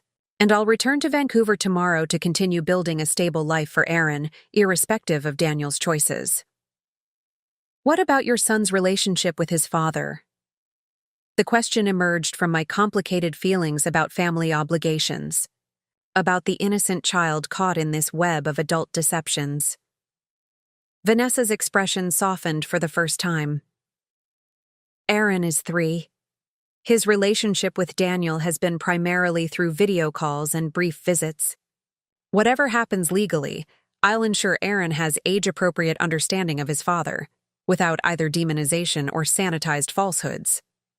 As we prepared to leave, I found myself unexpectedly offering, "If you ever need anything for Aaron—" "Thank you," she interrupted gently. "But I'm not here seeking financial support. Aaron and I are secure regardless of Daniel's actions. I'm here because doing the right thing matters, especially when it's difficult." Outside, as Vanessa prepared to depart in her rental car, she paused. "I am sorry," she said with simple sincerity. "Not for loving my son or his father, but for the pain Daniel's deceptions caused you. No one deserves what he did, abandoning you during illness after years of manipulation." The acknowledgement, offered without expectation of absolution, carried significant weight. This woman, who might easily have been cast as adversary in the conventional narrative of infidelity, had instead become an unexpected ally in exposing the truth. "Thank you for coming forward," I replied, meaning it, despite the complicated emotions swirling beneath the surface. "Whatever happens with Daniel, I hope you and Aaron find stability." As Natalie drove us home, the significance of Vanessa's revelations continued to unfold in my mind. The additional hidden assets, the cryptocurrency holdings, the property investments, all painted a picture of deception far more extensive than initially discovered. "Are you okay?" Natalie finally asked, breaking the contemplative silence. That was a lot to process. "Strangely, yes," I admitted. "Vanessa wasn't what I expected." "No," Natalie agreed thoughtfully. "I was prepared to dislike her on principle, but she seems principled," I finished. "Despite everything, she's focused on doing what's right rather than what's expedient." At home, I immediately copied the USB contents and sent them to both Paige and Ryan Mitchell, accompanied by a detailed summary of my conversation with Vanessa. Paige responded within minutes. "Just reviewed preliminary documents, game-changing evidence. The international transfers potentially elevate this to federal jurisdiction. Conference call with prosecutors tomorrow at 9 a.m. Can you join?" I confirmed. My availability then sat on the back porch trying to absorb the day's developments. Daniel's deceptions had expanded beyond my marriage, beyond the hidden assets first discovered, beyond even the secret family in Canada. The systematic manipulation of financial systems, The calculated evasion of regulatory oversight, the meticulous construction of concealment mechanisms, all revealed a level of premeditated deception that defied comprehension. My phone rang, Dr. Bennett, calling unexpectedly in the evening. "I apologize for the late contact," he began, "but something concerning has come to my attention regarding your medical records." The serious tone immediately heightened my alertness. "What's happened?" "There was an unauthorized attempt to access your electronic medical files this afternoon," he explained. "Our security system flagged it because someone used deprecated credentials, Dr. Walsh's login information, which should have been deactivated when she took leave of absence. The implications registered immediately. Daniel is still trying to get my medical information." "That's my concern," Dr. Bennett confirmed. "The attempt was blocked, but it indicates ongoing efforts to access your records. I've implemented additional security protocols and notified appropriate authorities, but wanted you to be aware." "Thank you for telling me." I processed this latest invasion attempt, recognizing it as a sign of Daniel's increasing desperation. "Has Dr. Walsh been questioned about her involvement yet?" "The investigators interviewed her yesterday," he confirmed. "She's reportedly cooperating, claiming Daniel paid her as a medical consultant without explicitly requesting confidential information, a distinction unlikely to satisfy regulatory standards. After ending the call, I relayed this development to Natalie, who had been reviewing the Foundation documentation while I was speaking with Dr. Bennett. "He's panicking," she assessed. "Between Vanessa's financial revelations, the restraining order, and the HIPAA investigation, Daniel's carefully constructed facade is collapsing. He's making increasingly risky attempts to regain control." The next morning brought the conference call with prosecutors, where I detailed my meeting with Vanessa while they asked specific questions about Daniel's financial disclosures during our marriage. Their particular interest in the international transfers and cryptocurrency holdings suggested potential expansion of charges beyond the initial HIPAA violations. "This case has evolved significantly," the lead prosecutor acknowledged. "What began as medical privacy violations now includes potential wire fraud, tax evasion, and international money laundering structures. Multiple jurisdictions will likely become involved." "What does that mean for the divorce proceedings?" I asked, concerned about coordination between these parallel legal processes. "We'll work closely with your divorce attorney," she assured me. "The criminal investigation may actually strengthen your position in the civil proceedings, as evidence gathered under our authority can be leveraged in divorce court." After the call, Paige suggested an immediate meeting to discuss strategy given these rapid developments. Her office felt like a command center when I arrived, with documents organized in precise stacks and a timeline of Daniel's activities displayed on a large whiteboard. "Carlton has requested an emergency meeting," she announced without preamble. "Apparently, Daniel is suddenly interested in settlement discussions." "Because of Vanessa's financial revelations?" I surmised. "Almost certainly," Paige confirmed. "The federal investigation changes everything. Financial crimes investigations can freeze all associated assets pending resolution, potentially for years." "What's their offer?" Natalie asked. "Practically. They haven't specified terms yet," Paige replied, but Carlton's tone suggested unusual flexibility. "I think Daniel is looking for any exit that preserves some financial autonomy." "I'm not interested in settlements that shield him from consequences," I reminded her, maintaining my previous position. "His actions deserve full accountability." "I understand," Paige assured me. "But there might be strategic advantage in hearing their proposal, even if we ultimately reject it. It could reveal what Daniel fears most or what assets he's most desperate to protect." After discussing potential approaches, we agreed to a meeting with Carlton the following morning, not to negotiate seriously, but to gauge Daniel's desperation level and perhaps extract additional information about undisclosed assets. As we concluded, Paige handed me a formal document bearing the court seal. The judge granted our petition for emergency asset preservation. All known accounts connected to Daniel, including those newly discovered through Vanessa's information, are frozen pending financial evaluation. Even his primary checking account has restricted withdrawal limits. The comprehensive financial constraint represented a significant victory. Daniel could no longer move, hide, or liquidate assets while the legal proceedings continued. Whatever financial freedom he'd maintained since our separation had just been dramatically curtailed. That afternoon, I attended the support group meeting where Elena immediately noticed my changed demeanor. "Something's happened," she observed as we settled into the familiar circle. "You look determined." "Major developments in my case," I confirmed, sharing a simplified version of recent events. Howard whistled low. "International accounts, secret families, medical espionage. Your ex doesn't do anything by half measures." "The important thing is you're ahead of him now," Jessie pointed out. "He's responding to your moves instead of controlling the situation." The shift in dynamics she identified felt profoundly accurate. Since deciding to fight rather than accommodate Daniel's manipulations, I had increasingly set the pace of developments, forcing him into reactive postures rather than strategic control. After the meeting, Dr. Bennett appeared unexpectedly, having finished his clinic hours early. "I hope to catch you," he explained.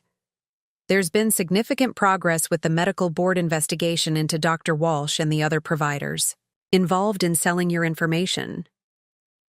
"Already?" The swift response surprised me. "The evidence was compelling, and the board is particularly concerned about potential pattern behavior affecting other patients." His satisfaction at this professional accountability was evident. "License suspensions are imminent pending full hearings." The news represented another front on which truth was emerging, not just Daniel's deceptions being exposed, but also the medical professionals who had enabled his surveillance by betraying fundamental patient trust. That evening, Ryan Mitchell called with updates from his analysis of Vanessa's financial documentation. "The cryptocurrency holdings are particularly significant," he explained. "They represent assets that can be moved across jurisdictions with minimal regulatory oversight. Daniel appears to have accumulated approximately $215,000 in various digital currencies. Can those be frozen like traditional accounts?" I asked, unfamiliar with cryptocurrency regulations. "It's complicated," Ryan acknowledged. "If he controls the private keys, he could theoretically access them regardless of court orders. However, converting large amounts to traditional currency without triggering regulatory attention would be challenging, especially with active investigations." The technological dimension added another layer of complexity to an already multifaceted legal situation. Daniel's financial sophistication, utilizing cutting-edge methods to conceal assets, demonstrated both extensive planning and determination to maintain control regardless of legal constraints. Before bed, I received an unexpected text from Vanessa. "Authorities have contacted me for formal statements regarding financial documentation. Daniel called 7 times today, alternating between reconciliation offers and veiled threats. Remaining in Colorado an extra day for security reasons. Wanted you to know proceedings are accelerating." The message confirmed what Paige and the prosecutors had indicated. Daniel's carefully constructed financial deceptions were unraveling rapidly on multiple fronts. His increasingly desperate communication attempts with Vanessa mirrored his earlier pattern with me, cycling between manipulation tactics as each proved ineffective.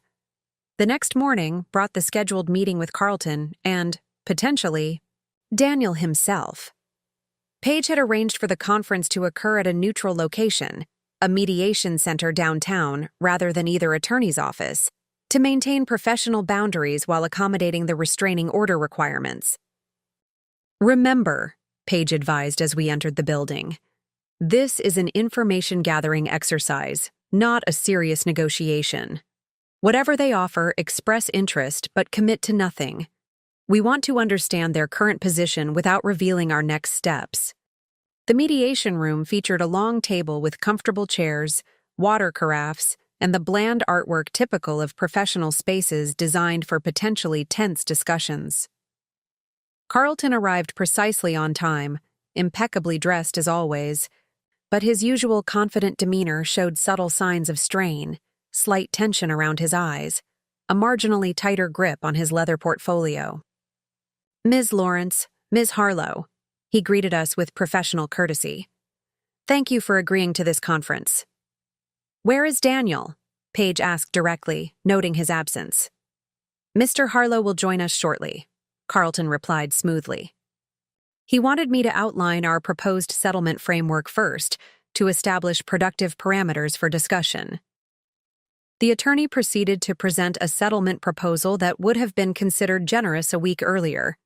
Daniel would withdraw all claims to my inheritance, return the Colorado property to marital assets, provide detailed accounting of the Cayman Trust, and assume responsibility for the outstanding medical debt. In exchange, he requested cessation of the HIPAA investigation, confidentiality regarding the Vancouver situation, and release of specific accounts from the financial freeze to maintain business operations and existing commitments. The offers, timing, coming after Vanessa's revelations but seemingly unaware of the expanded federal investigation, suggested Daniel was attempting damage control without fully recognizing how comprehensively his position had deteriorated. These terms represent significant concessions on Mr. Harlow's part, Carlton emphasized, maintaining his practiced professional tone despite the proposal's obvious weaknesses.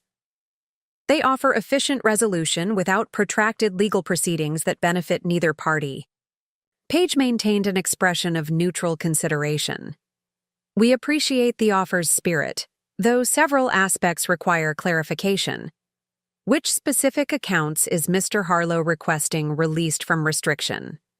Carlton provided a list that conspicuously omitted the cryptocurrency holdings and international accounts revealed in Vanessa's documentation, confirmation that Daniel was attempting to preserve his most concealed assets while appearing to make significant concessions with already discovered funds. "And regarding the HIPAA investigation," Paige continued, "what specific resolution is Mr. Harlow proposing, given that this involves regulatory authorities beyond our client's direct control?" Carlton's expression tightened slightly. Mr. Harlow would expect good faith efforts to communicate to investigators that the matter has been resolved privately to all parties' satisfaction. The door opened before Paige could respond, and Daniel entered the room. His appearance shocked me momentarily. In the week since I'd last seen him, he had lost weight, developed noticeable shadows beneath his eyes, and acquired a tense, hyper-alert demeanor that contrasted sharply with his usual controlled presentation. His gaze fixed on me immediately, assessing, calculating, searching for leverage points or vulnerabilities. Finding none in my composed expression, a flicker of uncertainty crossed his face. "Rebecca," he began, his voice attempting the persuasive tone that had once been so effective. "Thank you for considering reasonable resolution to our situation." "I'm here to listen," I replied neutrally, providing neither encouragement nor rejection. Daniel settled into a chair, arranging his expression into one of sincere regret. The past months have been challenging for everyone. Emotions have led to positions that perhaps don't serve either of our long-term interests. This settlement framework offers a path forward with minimal additional stress or public exposure. The familiar manipulation tactics, appealing to mutual benefit, suggesting emotions rather than principles, drove my position. Implying public exposure would be particularly damaging to me felt almost comically transparent now that I recognized his patterns. "I'm curious about the timing of this offer," I said, maintaining eye contact. "What specifically has changed in the past 48 hours to inspire such generosity?" Daniel's composure flickered briefly before recovering. "Nothing specific. Simply reflection on the extended timeline and resources that continued litigation would require. As your medical situation... My medical situation is steadily improving, I interrupted calmly. The experimental treatment is showing positive results, and insurance is now covering all costs retroactively, thanks to successful appeals. This information visibly unsettled him. Another calculation disrupted, another assumption proven. False. His financial abandonment had been premised partly on anticipated medical bankruptcy that now would not materialize. That's excellent news, he managed, recalibrating yet again. All the more reason to resolve our situation amicably and move forward independently. Independence is certainly my goal, I agreed, offering nothing further. The meeting continued with discussion of specific settlement terms, Paige expertly extracting information about Daniel's priorities and concerns while committing to nothing substantive. Throughout the exchange, I observed Daniel's increasingly evident anxiety, the forced smiles that didn't reach his eyes, the controlled breathing, patterns suggesting stress management, the subtle finger tapping when particularly vulnerable points were touched. As the conference concluded, Daniel made a final appeal directly to me while Carlton and Paige discussed procedural matters at the other end of the table. "Rebecca," he said quietly, leaning slightly forward. "Whatever you may believe about our marriage, about my actions, the path you're currently pursuing benefits no one. Legal proceedings, investigations, public disclosures, they create only destruction, not resolution." "I'm not pursuing destruction," I replied calmly. "I'm pursuing truth. There's a difference." "Truth is subjective," he countered, the philosophical deflection so characteristic of his approach to accountability. "What matters is finding mutually acceptable outcomes." "What matters is consequences appropriate to actions," I corrected.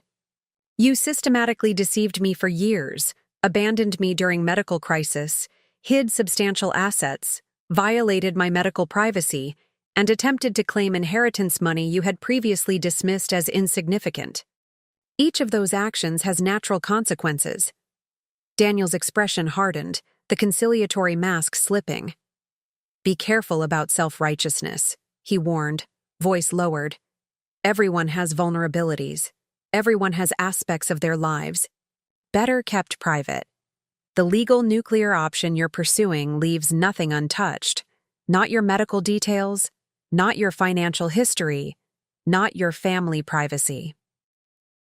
The veiled threat might once have intimidated me, the suggestion that aggressive, legal proceedings would expose my personal information in ways I would find distressing. Now it merely confirmed the fundamental character deficit that had led to our current situation. "I have nothing to hide," I said simply, gathering my belongings. "That's the difference between us." As Paige and I left the mediation center, she assessed the meeting with professional satisfaction. "Extremely productive. Carlton doesn't know about the federal investigation yet, and Daniel is clearly desperate to protect the cryptocurrency holdings. The accounts he offered to disclose are likely already compromised." "He threatened me again," I told her, describing Daniel's final comments. "Implied that pursuing full legal accountability would somehow damage me through exposure." Classic. "Intimidation from someone losing control," Paige observed. "He's running out of options and knows it."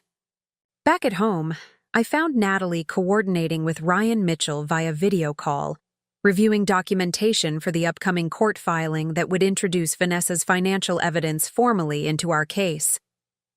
"How did it go?" she asked, ending the call as I entered.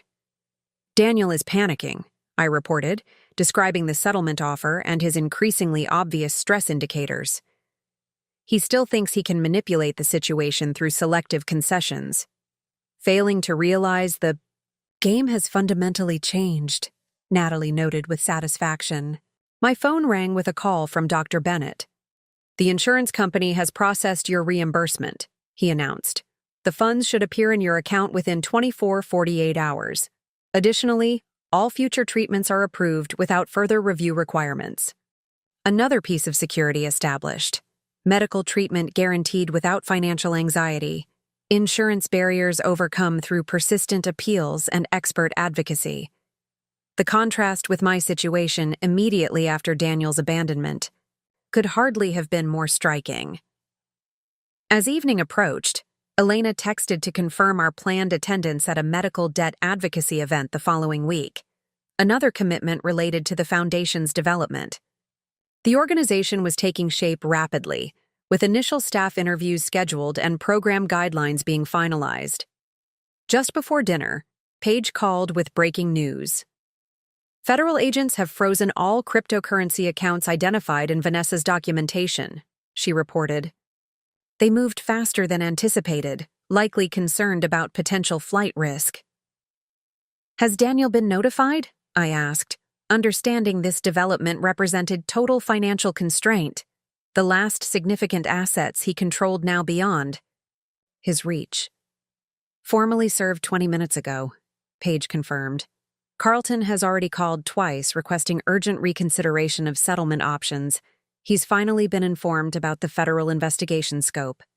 The comprehensive exposure of Daniel's financial deceptions was complete, from the initial discovery of hidden accounts to Vanessa's revelations about international holdings, from the restraining order limiting his physical movements to the asset freezes restricting his financial options.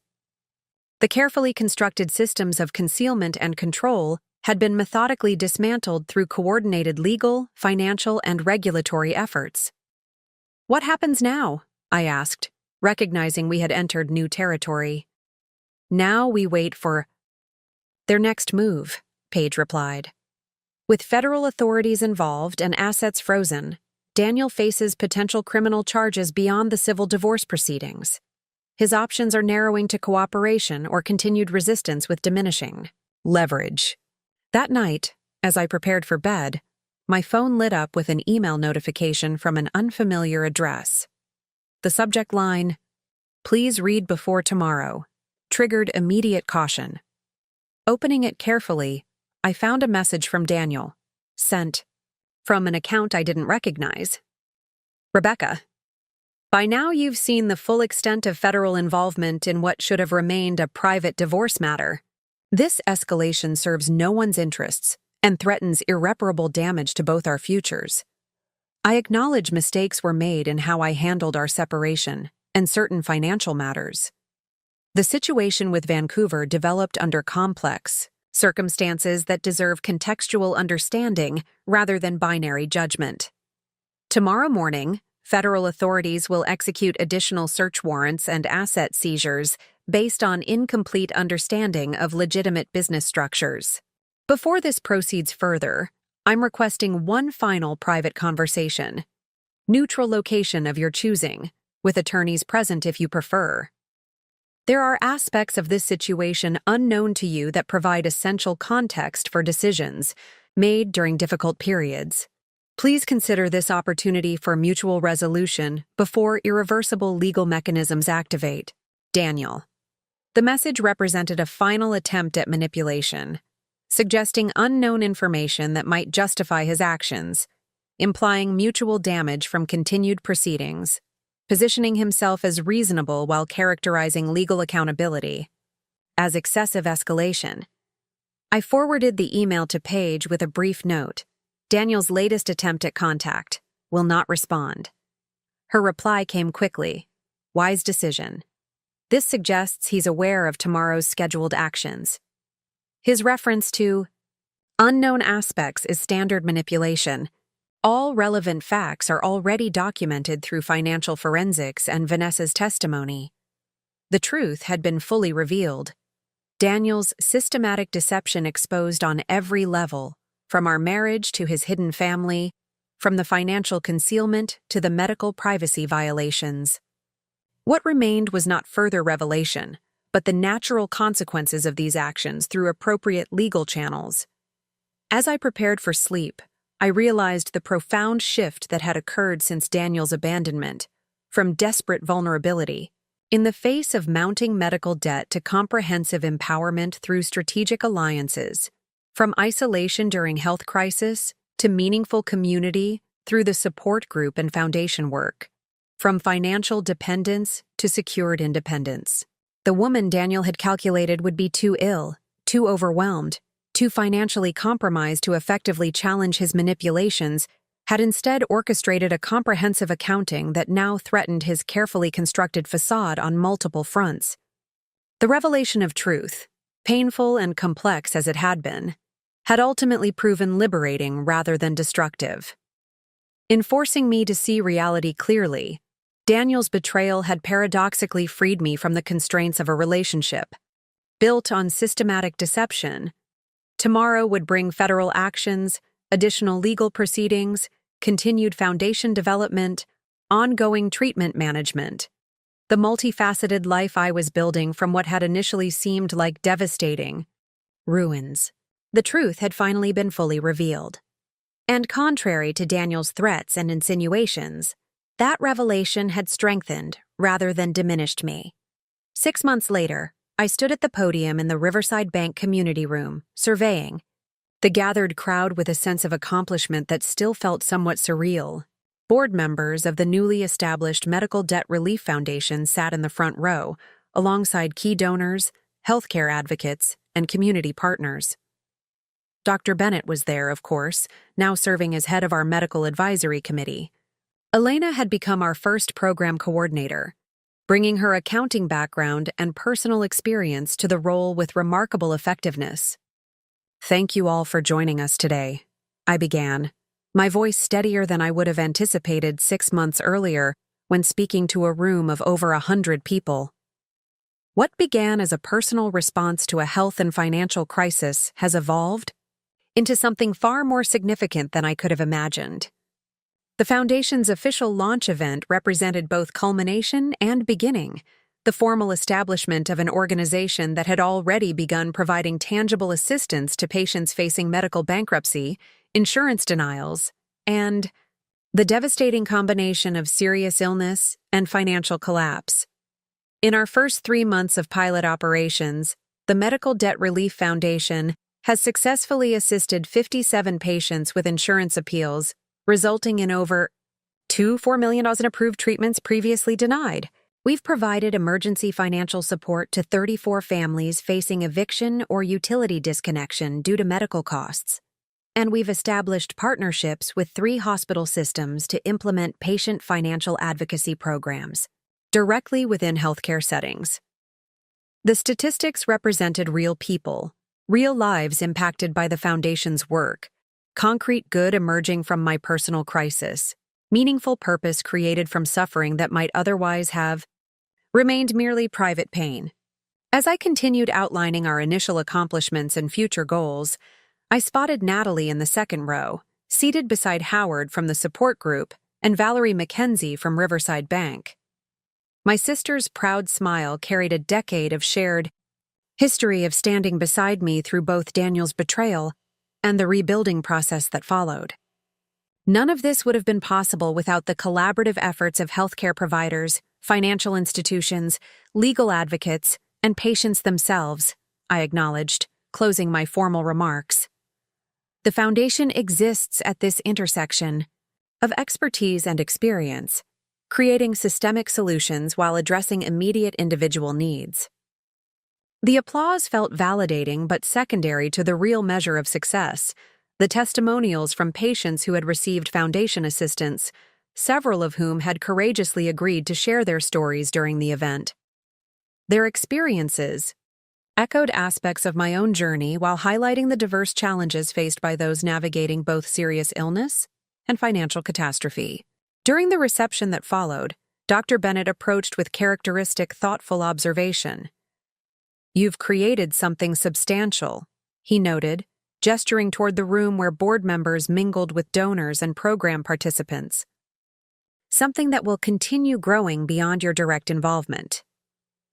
"That's the intention," I agreed. "Sustainable impact requires systems and structures, not just individual effort. Your experience shaped the mission, but your organizational skills built the institution," he observed. "Most people never manage that transition from personal motivation to effective infrastructure." His assessment touched on a transformation I'd only recently begun to fully appreciate: the evolution from reactive survivor to strategic builder, from patient-seeking solutions to leader creating systematic change. Across the room, Elena was explaining our insurance appeal program to a potential hospital partner, her animated gestures reflecting the passionate advocacy that made her such an effective coordinator. Her own treatment was progressing well, the insurance coverage secured through Dr. Bennett's expertise providing stability previously unimaginable. The Foundation's approach to combining individual assistance with policy advocacy is particularly effective, Dr. Bennett continued, helping patients navigate existing systems while simultaneously working to improve those systems. We learned that from your approach to insurance appeals, I acknowledged. Immediate solutions paired with systemic challenges. As the reception continued, I found a moment to check my phone, a habit I'd developed during the intense legal proceedings that followed Daniel's exposure. There was a message from Paige: sentencing hearing scheduled for next Tuesday. Your victim impact statement due by Friday if you wish to submit one. The federal case against Daniel had concluded with multiple guilty pleas 2 weeks earlier: wire fraud, tax evasion, and conspiracy charges related to the international financial schemes uncovered through Vanessa's documentation and Ryan Mitchell's forensic analysis. The plea agreement had avoided a public trial, while still ensuring significant consequences for the elaborate deception spanning years. Our divorce had been finalized months earlier, with Judge Watkins granting every financial provision Paige had requested, including full restitution of concealed marital assets and comprehensive protection of my inheritance as separate property. The medical privacy violations had resulted in license revocations for Dr. Walsh and 2 other providers, with additional civil penalties still pending.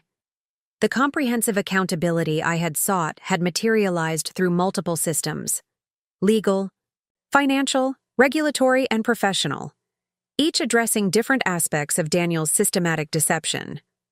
The final chapter, his criminal sentencing, would likely result in federal prison time, according to Paige's assessment.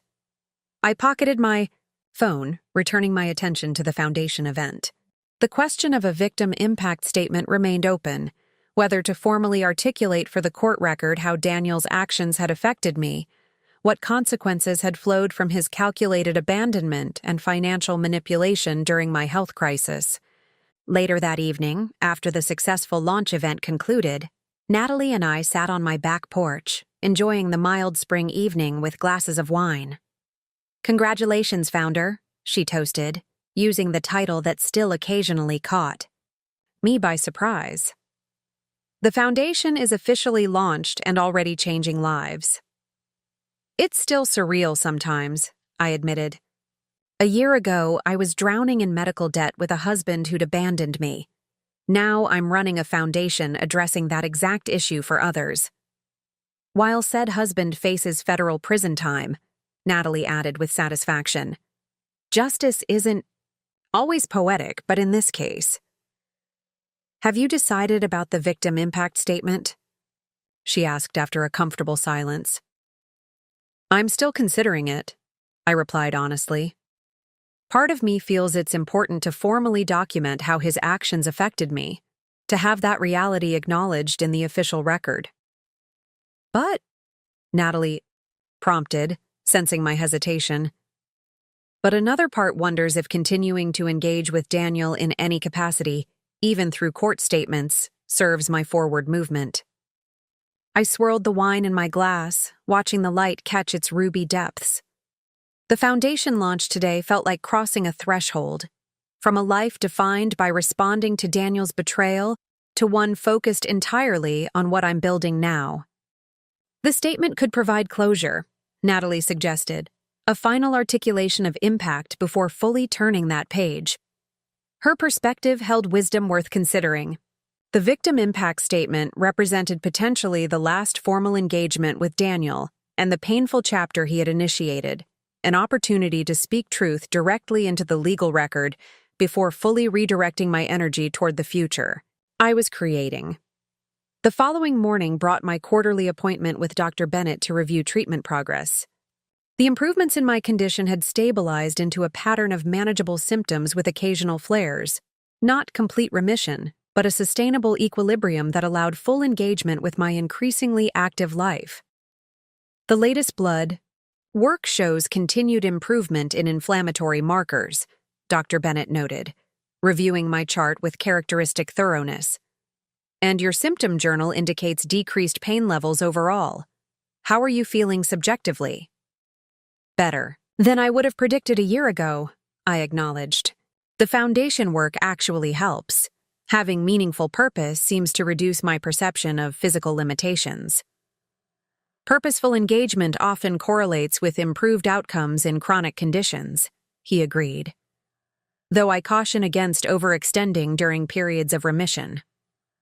The balanced perspective, encouraging meaningful activity while maintaining realistic awareness of physical limitations, had been crucial in establishing a sustainable approach to life with chronic illness. Unlike Daniel's binary view that had anticipated either complete recovery or total disability, Dr. Bennett consistently supported a nuanced path that accommodated both my condition and my ambitions. I wanted to let you know, he said as the appointment concluded, the hospital has approved our joint proposal for integrated financial counseling in the rheumatology department. Beginning next month, we'll have one of your foundation's advocates available during clinic hours 3 days weekly. This institutional partnership represented significant progress toward systemic change, embedding financial support directly within medical settings, rather than treating healthcare and its costs as separate realms. The foundation was securing similar arrangements with other medical facilities, creating infrastructure that would continue functioning regardless of my personal involvement. That's excellent news, I replied, genuinely pleased by this development. Elena has already identified the perfect advocate for that position, someone with both medical billing expertise and personal experience with chronic illness. As I left the appointment, my phone rang with a call from Vanessa Corrigan.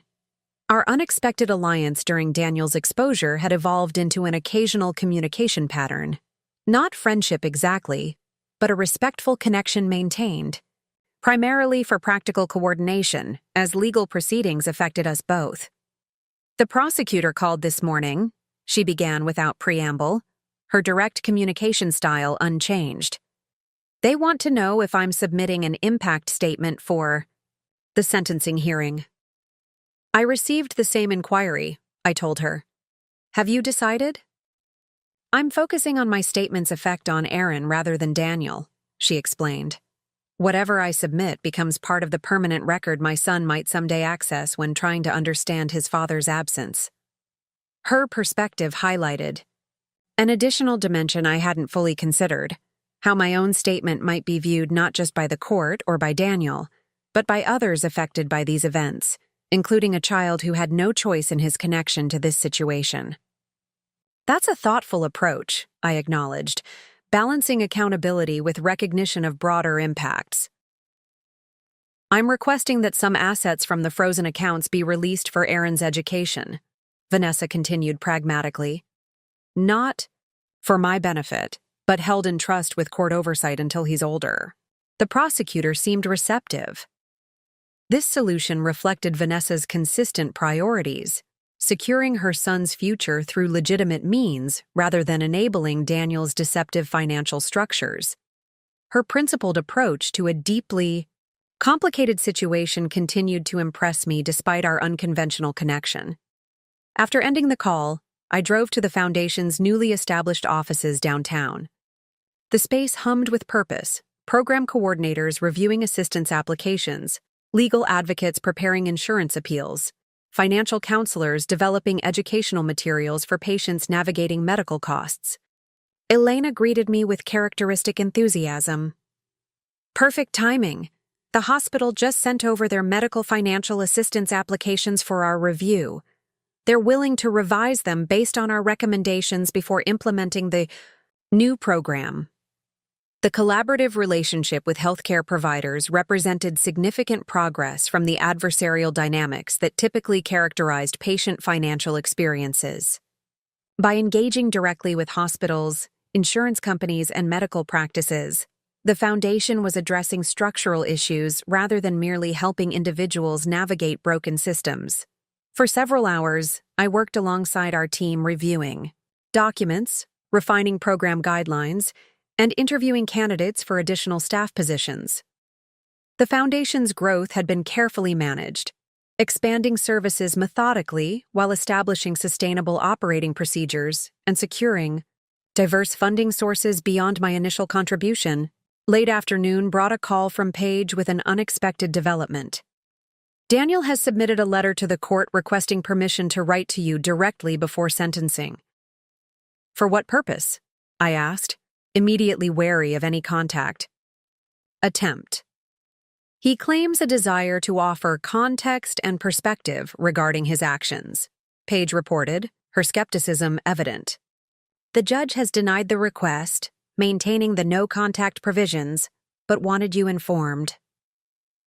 This attempted communication, Daniel's first direct contact attempt in months, suggested continued failure to recognize fundamental boundaries, despite comprehensive legal consequences. Even facing imminent federal sentencing, he remained focused on controlling narrative rather than accepting accountability. "Thank you for letting me know," I said, unsurprised by this characteristic behavior. Has the court received the additional victim statements from patients affected by the medical privacy violations? 7 statements submitted, including particularly powerful testimony from 2 patients whose insurance was canceled based on information improperly shared with Daniel through Dr. Walsh, Paige confirmed. The prosecution considers these impacts significant aggravating factors for sentencing.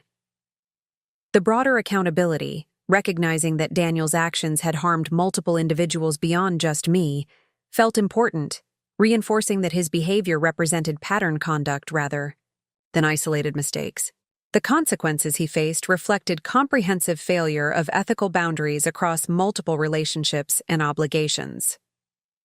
That evening, I settled at my home office desk to consider the victim impact statement. After significant reflection, I began writing. Your Honor, I am writing to articulate the impact of Daniel Harlow's actions on my life following my diagnosis with a serious autoimmune condition.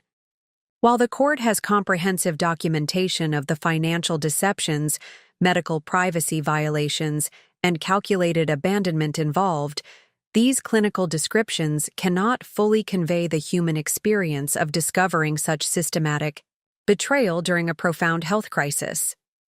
When Daniel left me with $100,000 in medical debt while secretly transferring marital assets to international accounts, he wasn't simply committing financial fraud. He was exploiting my medical vulnerability to execute long-planned financial extraction, weaponizing my illness as cover for his exit strategy while paying medical providers for confidential information about my condition. The psychological impact of discovering such calculated deception from someone who had vowed to stand beside me in sickness and in health was initially devastating. Basic trust in both personal relationships and professional systems was profoundly damaged by learning that my medical providers had sold my private information, that my husband had maintained a secret family for years, and that financial systems could be so easily manipulated to facilitate abandonment during crisis. However, this statement isn't primarily about damage sustained. It's about the transformation that occurs when betrayal is fully exposed and addressed through appropriate accountability. Each revelation of Daniel's deceptions, painful as they were, ultimately contributed to building a life of greater authenticity, purpose, and impact than would have been possible within the constraints of a marriage built on systematic manipulation. The Medical Debt Relief Foundation, established with the inheritance Daniel attempted to claim after abandoning me, now assists patients facing similar crises, transforming personal trauma into systemic support for others navigating the devastating combination of serious illness and financial collapse. This outcome represents not merely personal recovery, but meaningful contribution emerging directly from experiences that might otherwise have remained private suffering. I do not seek punitive sentencing motivated by vengeance or retribution. I seek appropriate consequences that reflect the calculated nature of actions committed over years with full awareness of their impact. I seek accountability that acknowledges harm caused not just to me, but to others affected by privacy violations, financial deceptions, and fundamental breaches of professional and personal trust. The court has full information regarding the legal violations involved. My purpose in providing this statement is to ensure the human impact of those violations is similarly recognized, both the initial damage caused and the transformative potential of comprehensive accountability. Respectfully submitted, Rebecca Harlow, Founder, Medical Debt Relief Foundation. After carefully reviewing what I'd written, I decided the statement effectively balanced multiple priorities, acknowledging actual impact without dwelling in victimhood, recognizing transformation without minimizing genuine harm, seeking appropriate accountability without vengeful motivation. The inclusion of my foundation title represented the most significant aspect of my journey: evolution from patient to advocate, from target of deception to creator of solutions. I emailed the statement to Paige, closing that chapter of engagement with Daniel's legal proceedings. Whatever sentence the court imposed would reflect not just my experience, but the comprehensive pattern of deception documented through financial forensics, witness testimony, and regulatory investigations. My contribution to that process was now complete. The following morning brought an unexpected visitor to the foundation offices, Dorothy, the elderly woman who had given me rides home after my early treatments. She arrived with freshly baked cookies and an update on her husband's condition. "Harold's in remission," she announced with quiet joy. 6 months cancer-free. He wanted to make a donation to your foundation to help other patients manage the financial aspects of treatment. She presented a modest check that represented significant sacrifice for a retired couple living on fixed income. The contribution's meaning transcended its dollar amount: recognition of shared humanity, of mutual support through difficult circumstances, of transforming personal relief into assistance for others still struggling. We couldn't have managed without the Transportation Assistance Program during Harold's treatments, Dorothy explained. Now we want to help make that available to others. This cyclical support, receiving help during crisis, then extending assistance to others when circumstances improved, embodied the foundation's core philosophy. Dorothy and Harold's contribution would directly fund rides for patients without transportation access, continuing the same service that had been so crucial during my early treatments. That afternoon, I met with Riverside Bank's Foundation Department to review progress on the matching grant program that had significantly expanded our operational capacity. Valerie McKenzie had become a valued strategic partner, providing not just financial support but institutional expertise that strengthened our organizational structure and sustainability planning. The initial outcomes have exceeded expectations, she noted, reviewing impact metrics from our first 6 months. Particularly the insurance appeal success rate and the hospital partnership model. Dr. Bennett's expertise has been invaluable for the appeal program, I acknowledged, and Elena's personal experience helps patients navigate the process effectively. The combination of professional expertise and lived experience defines your foundation's approach, Valerie observed astutely. It's why patients trust your advocates in ways they often don't trust conventional hospital financial services. The insight highlighted a fundamental strength of our model, integrating technical knowledge with authentic understanding of patient experiences, creating services that addressed both practical needs and emotional realities of medical financial crisis. As the meeting concluded, Valerie mentioned an upcoming regional conference on healthcare access. They're looking for keynote speakers with both policy expertise and personal perspective, she explained. Your foundation's innovative approach would be valuable content for their audience of healthcare administrators and patient advocates. The invitation to speak publicly about the foundation's work represented another evolving aspect of my role, from private individual managing personal crisis to public advocate addressing systemic issues. The opportunity to influence institutional Approaches to medical financial assistance aligned perfectly with our mission of creating sustainable change beyond individual case management. I'd be honored to participate, I told her, accepting the speaking engagement without the hesitation that would have characterized my response a year earlier. That evening, I attended the support group meeting that had become an important constant in my life despite my improved health and busy schedule. The group had evolved alongside my own journey. Some members had achieved significant medical improvements. Others had developed effective management strategies for ongoing conditions. A few had experienced disease progression, requiring additional interventions. Howard greeted me with his characteristic direct assessment.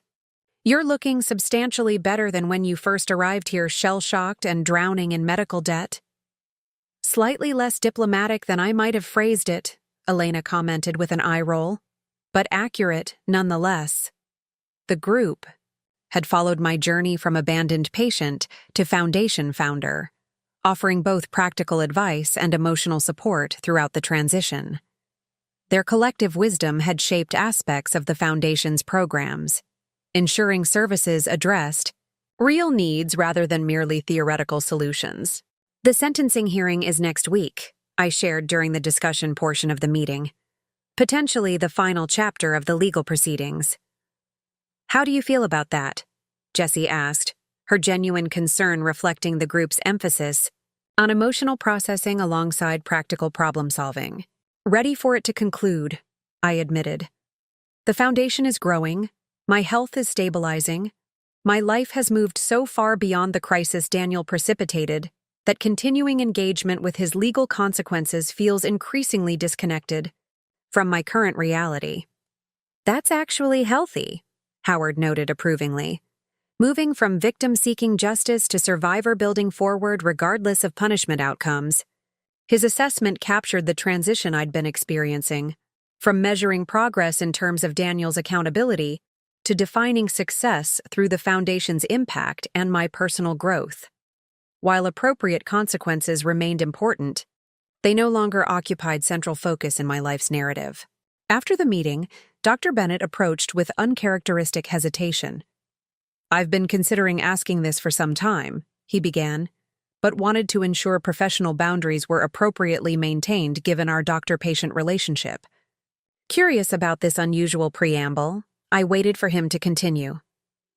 "I've greatly valued our collaboration on the Foundation's medical initiatives," he said carefully, "and wondered if you might be interested in continuing that conversation in a more personal context, perhaps dinner next week?" The unexpected invitation momentarily surprised me, though in retrospect, our connection had evolved beyond strictly professional parameters through months of foundation development alongside my medical treatment. His ethical consideration of boundaries reflected the same principled approach he brought to patient advocacy and medical practice. "I'd like that," I replied, finding the prospect genuinely appealing. "Though I should mention I'm still processing the conclusion of a rather complicated divorce."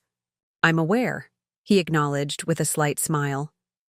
"I've been somewhat involved in aspects of that situation. Perhaps we could start with dinner between colleagues and see where conversation leads without predetermined expectations." The thoughtful suggestion, beginning with simple connection rather than defined relationship, felt appropriate given our complex history and my ongoing recovery from Daniel's betrayal. Unlike the calculated approach that had characterized my ex-husband's relationships, Dr. Bennett offered transparent communication without manipulation or hidden agendas. "Dinner between colleagues sounds perfect," I agreed. "After the sentencing hearing next week?" "I look forward to it," he replied, his genuine warmth contrasting sharply with memories of Daniel's practiced charm. The following Tuesday brought the sentencing hearing where Daniel would face consequences for the financial crimes documented through months of investigation. Paige had prepared me for the proceedings, explaining the structured format and limited opportunity for defendant statements before sentencing. The federal courthouse projected institutional solemnity, high ceilings, formal architecture, security procedures emphasizing the serious nature of proceedings within its walls. Daniel appeared markedly different from our last encounter, his designer suit replaced by more subdued attire, his confident demeanor subdued into appropriate courtroom deference. Judge Harrison reviewed the case documentation methodically, acknowledging victim impact statements while focusing primarily on the established pattern of financial violations spanning multiple years and jurisdictions. Daniel's attorney presented mitigating factors including lack of prior criminal record and acceptance of responsibility through guilty pleas rather than trial proceedings. When offered opportunity to speak before sentencing, Daniel rose with careful composure. Your Honor, I recognize my actions violated not just legal standards, but ethical obligations to those who trusted me. I accept responsibility for these failures and am committed to making appropriate restitution. The carefully crafted statement acknowledged wrongdoing in abstract terms without specifically addressing the calculated nature of his deceptions or their impact on those directly harmed. Even in this final accountability moment, Daniel maintained distance between actions and consequences, between technical violations and human damage. Judge Harrison's expression remained impassive throughout Daniel's statement, her extensive experience likely recognizing the difference between genuine remorse and strategic performance. When he concluded, she reviewed her notes briefly before delivering the sentence. Mr. Harlow, this court has carefully considered both the extensive documentation of financial crimes committed over several years and the significant impact these actions had on multiple victims. The systematic nature of these violations, including international transfers designed to conceal assets, exploitation of medical vulnerability, and violation of fundamental privacy regulations, demonstrates calculated deception rather than momentary lapse in judgment. Her assessment directly addressed the pattern behavior that characterized Daniel's approach to both personal and financial obligations, recognizing the deliberate nature of choices made repeatedly over extended time periods. The court sentences you to 48 months in federal prison, followed by 3 years supervised release. Additionally, you are ordered to pay restitution in the amount of $780,000 to the identified victims and forfeit all assets acquired through documented fraudulent activities. The sentence represented significant consequences: 4 years incarceration, substantial financial penalties, permanent record of federal felony convictions. While no punishment could fully restore what had been taken from those affected by Daniel's deceptions, the comprehensive accountability established that such calculated exploitation carried serious repercussions. As federal marshals prepared to take Daniel into custody, he glanced back briefly, his gaze finding mine in the gallery. Unlike previous encounters where he attempted manipulation through practiced expressions of remorse or concern, his face now simply reflected recognition, acknowledgement that the carefully constructed systems of deception had finally, completely, collapsed. That moment of eye contact lasted mere seconds before he was led away, but it carried the weight of final acknowledgement, not reconciliation or forgiveness, but simple recognition of reality fully exposed. The man who had calculated that I would be too ill, too overwhelmed, too financially compromised to effectively challenge his abandonment, now faced comprehensive consequences across multiple systems: legal, financial, professional, and personal. Outside the courthouse, spring sunshine contrasted with the institutional formality of the proceedings just concluded. Paige reviewed next steps regarding restitution distribution and ongoing civil matters, her efficient professionalism providing clear structure for the process ahead. The formal legal proceedings are essentially complete, she summarized. Monitoring of restitution payments will continue through probation services following his release, but your direct involvement is effectively concluded. Thank you, I said simply, the words inadequate for the comprehensive advocacy she had provided throughout this complex journey. Not just for the legal representation, but for seeing the full picture when I was still struggling to understand what was happening. You did the difficult work, she countered with characteristic directness. You chose to pursue accountability rather than accommodation when that was the much harder path.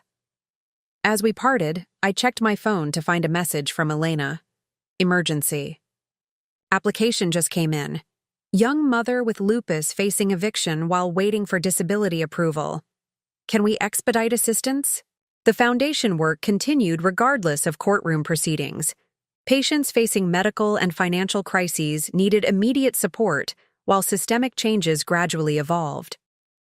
I texted back confirmation of expedited review, arranging to meet our financial advocate that afternoon to process emergency housing assistance. Life continued in its new patterns. Foundation leadership, health management, community engagement, personal redefinition beyond the identity of abandoned spouse or betrayed partner. The conclusion of legal proceedings represented not an ending, but a threshold crossing into a future defined by creation rather than response, by purpose rather than recovery. That evening, I sat on my back porch watching sunset colors paint the western sky. The same view I had shared with Daniel during our marriage now represented something entirely different. Not loss of partnership, but discovery of autonomy. Not diminished possibilities, but expanded purpose. My phone buzzed with a text from Dr. Sal. Bennett. Still on for dinner Thursday? There's a new bistro downtown with excellent gluten-free options that might accommodate your anti-inflammatory diet. The thoughtful consideration of my dietary requirements, part of managing my autoimmune condition, reflected the attentive care that characterized his approach to both professional and personal relationships. Unlike Daniel's performance of concern, Dr. Bennett's consideration emerged from genuine intention to support well-being, rather than create impression of care. I responded affirmatively, looking forward to exploring this potential connection without predetermined expectations or agendas. Whatever developed, friendship, professional collaboration, possible romance, would emerge from authentic interaction rather than calculated performance. Natalie called as darkness settled fully across the landscape. "Just checking how you're doing after the sentencing," she explained, her protective instincts unchanged despite my increasingly evident capability. "I'm good," I told her, the simple assessment surprisingly accurate. "The foundation received an emergency application today that needs attention. Dr. Bennett and I have dinner plans Thursday.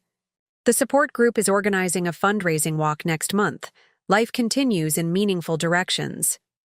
"Without Daniel's chaos," she noted with satisfaction. "Without Daniel's chaos," I agreed. "Though I'm finding that my life is increasingly defined by what I'm creating rather than what I've overcome." That evolution, from survivor identity to creator identity, represented perhaps the most significant transformation of my journey. While Daniel's betrayal had initiated the difficult path through illness, abandonment, and financial crisis, the life emerging on the other side reflected my own values, priorities, and vision rather than merely response to his actions. The Medical Debt Relief Foundation, now helping dozens of patients navigate crises similar to what I had experienced, would continue growing regardless of my personal story with Daniel. The relationships formed through shared challenges, Elena, Howard, Dr. Bennett, Paige, Dorothy, would evolve based on mutual respect and authentic connection rather than performance or manipulation. My own health journey continued. Not miraculous recovery, but sustainable management. Not defeat by disease, but accommodation of reality. Not defining limitation, but navigating possibility within constraint. The experimental treatment that Daniel had dismissed as financially impractical was gradually improving my condition, demonstrating how profoundly misinformed his abandonment calculations had been. As night fully embraced the landscape, stars emerging in the clear spring sky, I reflected on Dorothy's wisdom from months earlier.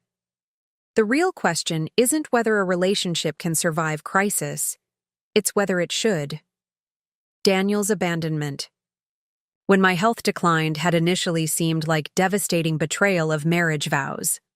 With perspective gained through subsequent revelations, I now recognized it had merely revealed the fundamental inauthenticity of a relationship built on performance rather than genuine connection, on calculated self-interest rather than mutual commitment.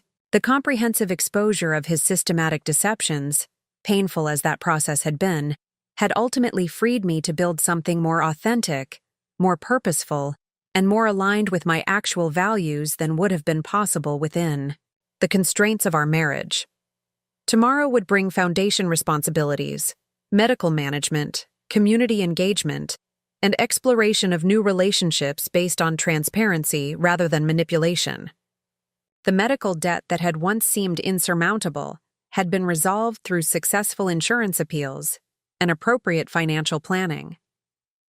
The health condition that Daniel had calculated would render me dependent had stabilized into manageable, chronicity compatible with meaningful work and personal fulfillment.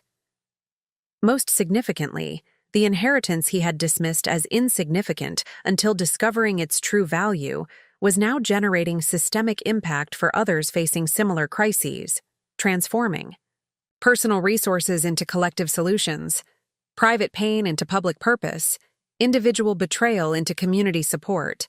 The woman Daniel had abandoned to medical debt and uncertain future had not merely survived his calculated betrayal. She had transformed it into a foundation that would continue helping others long after their personal story faded into background, context rather than defining narrative.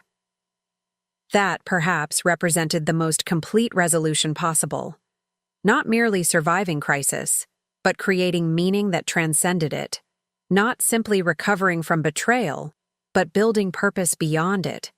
Not just managing illness, but discovering wholeness that accommodated it. The husband who left me with $100,000 in medical bills, then begged to return when my inheritance was revealed, had inadvertently initiated a journey toward authentic selfhood, meaningful purpose, and genuine connection that would have remained undiscovered had he actually honored those marriage vows he so calculatingly betrayed. For that unexpected gift of clarity through crisis, I could almost thank him. Almost. Up next, you've got 2 more standout stories right on your screen. If this one hit the mark, you won't want to pass these up. Just click and check them out. And don't forget to subscribe and turn on the notification bell so you don't miss any upload from us.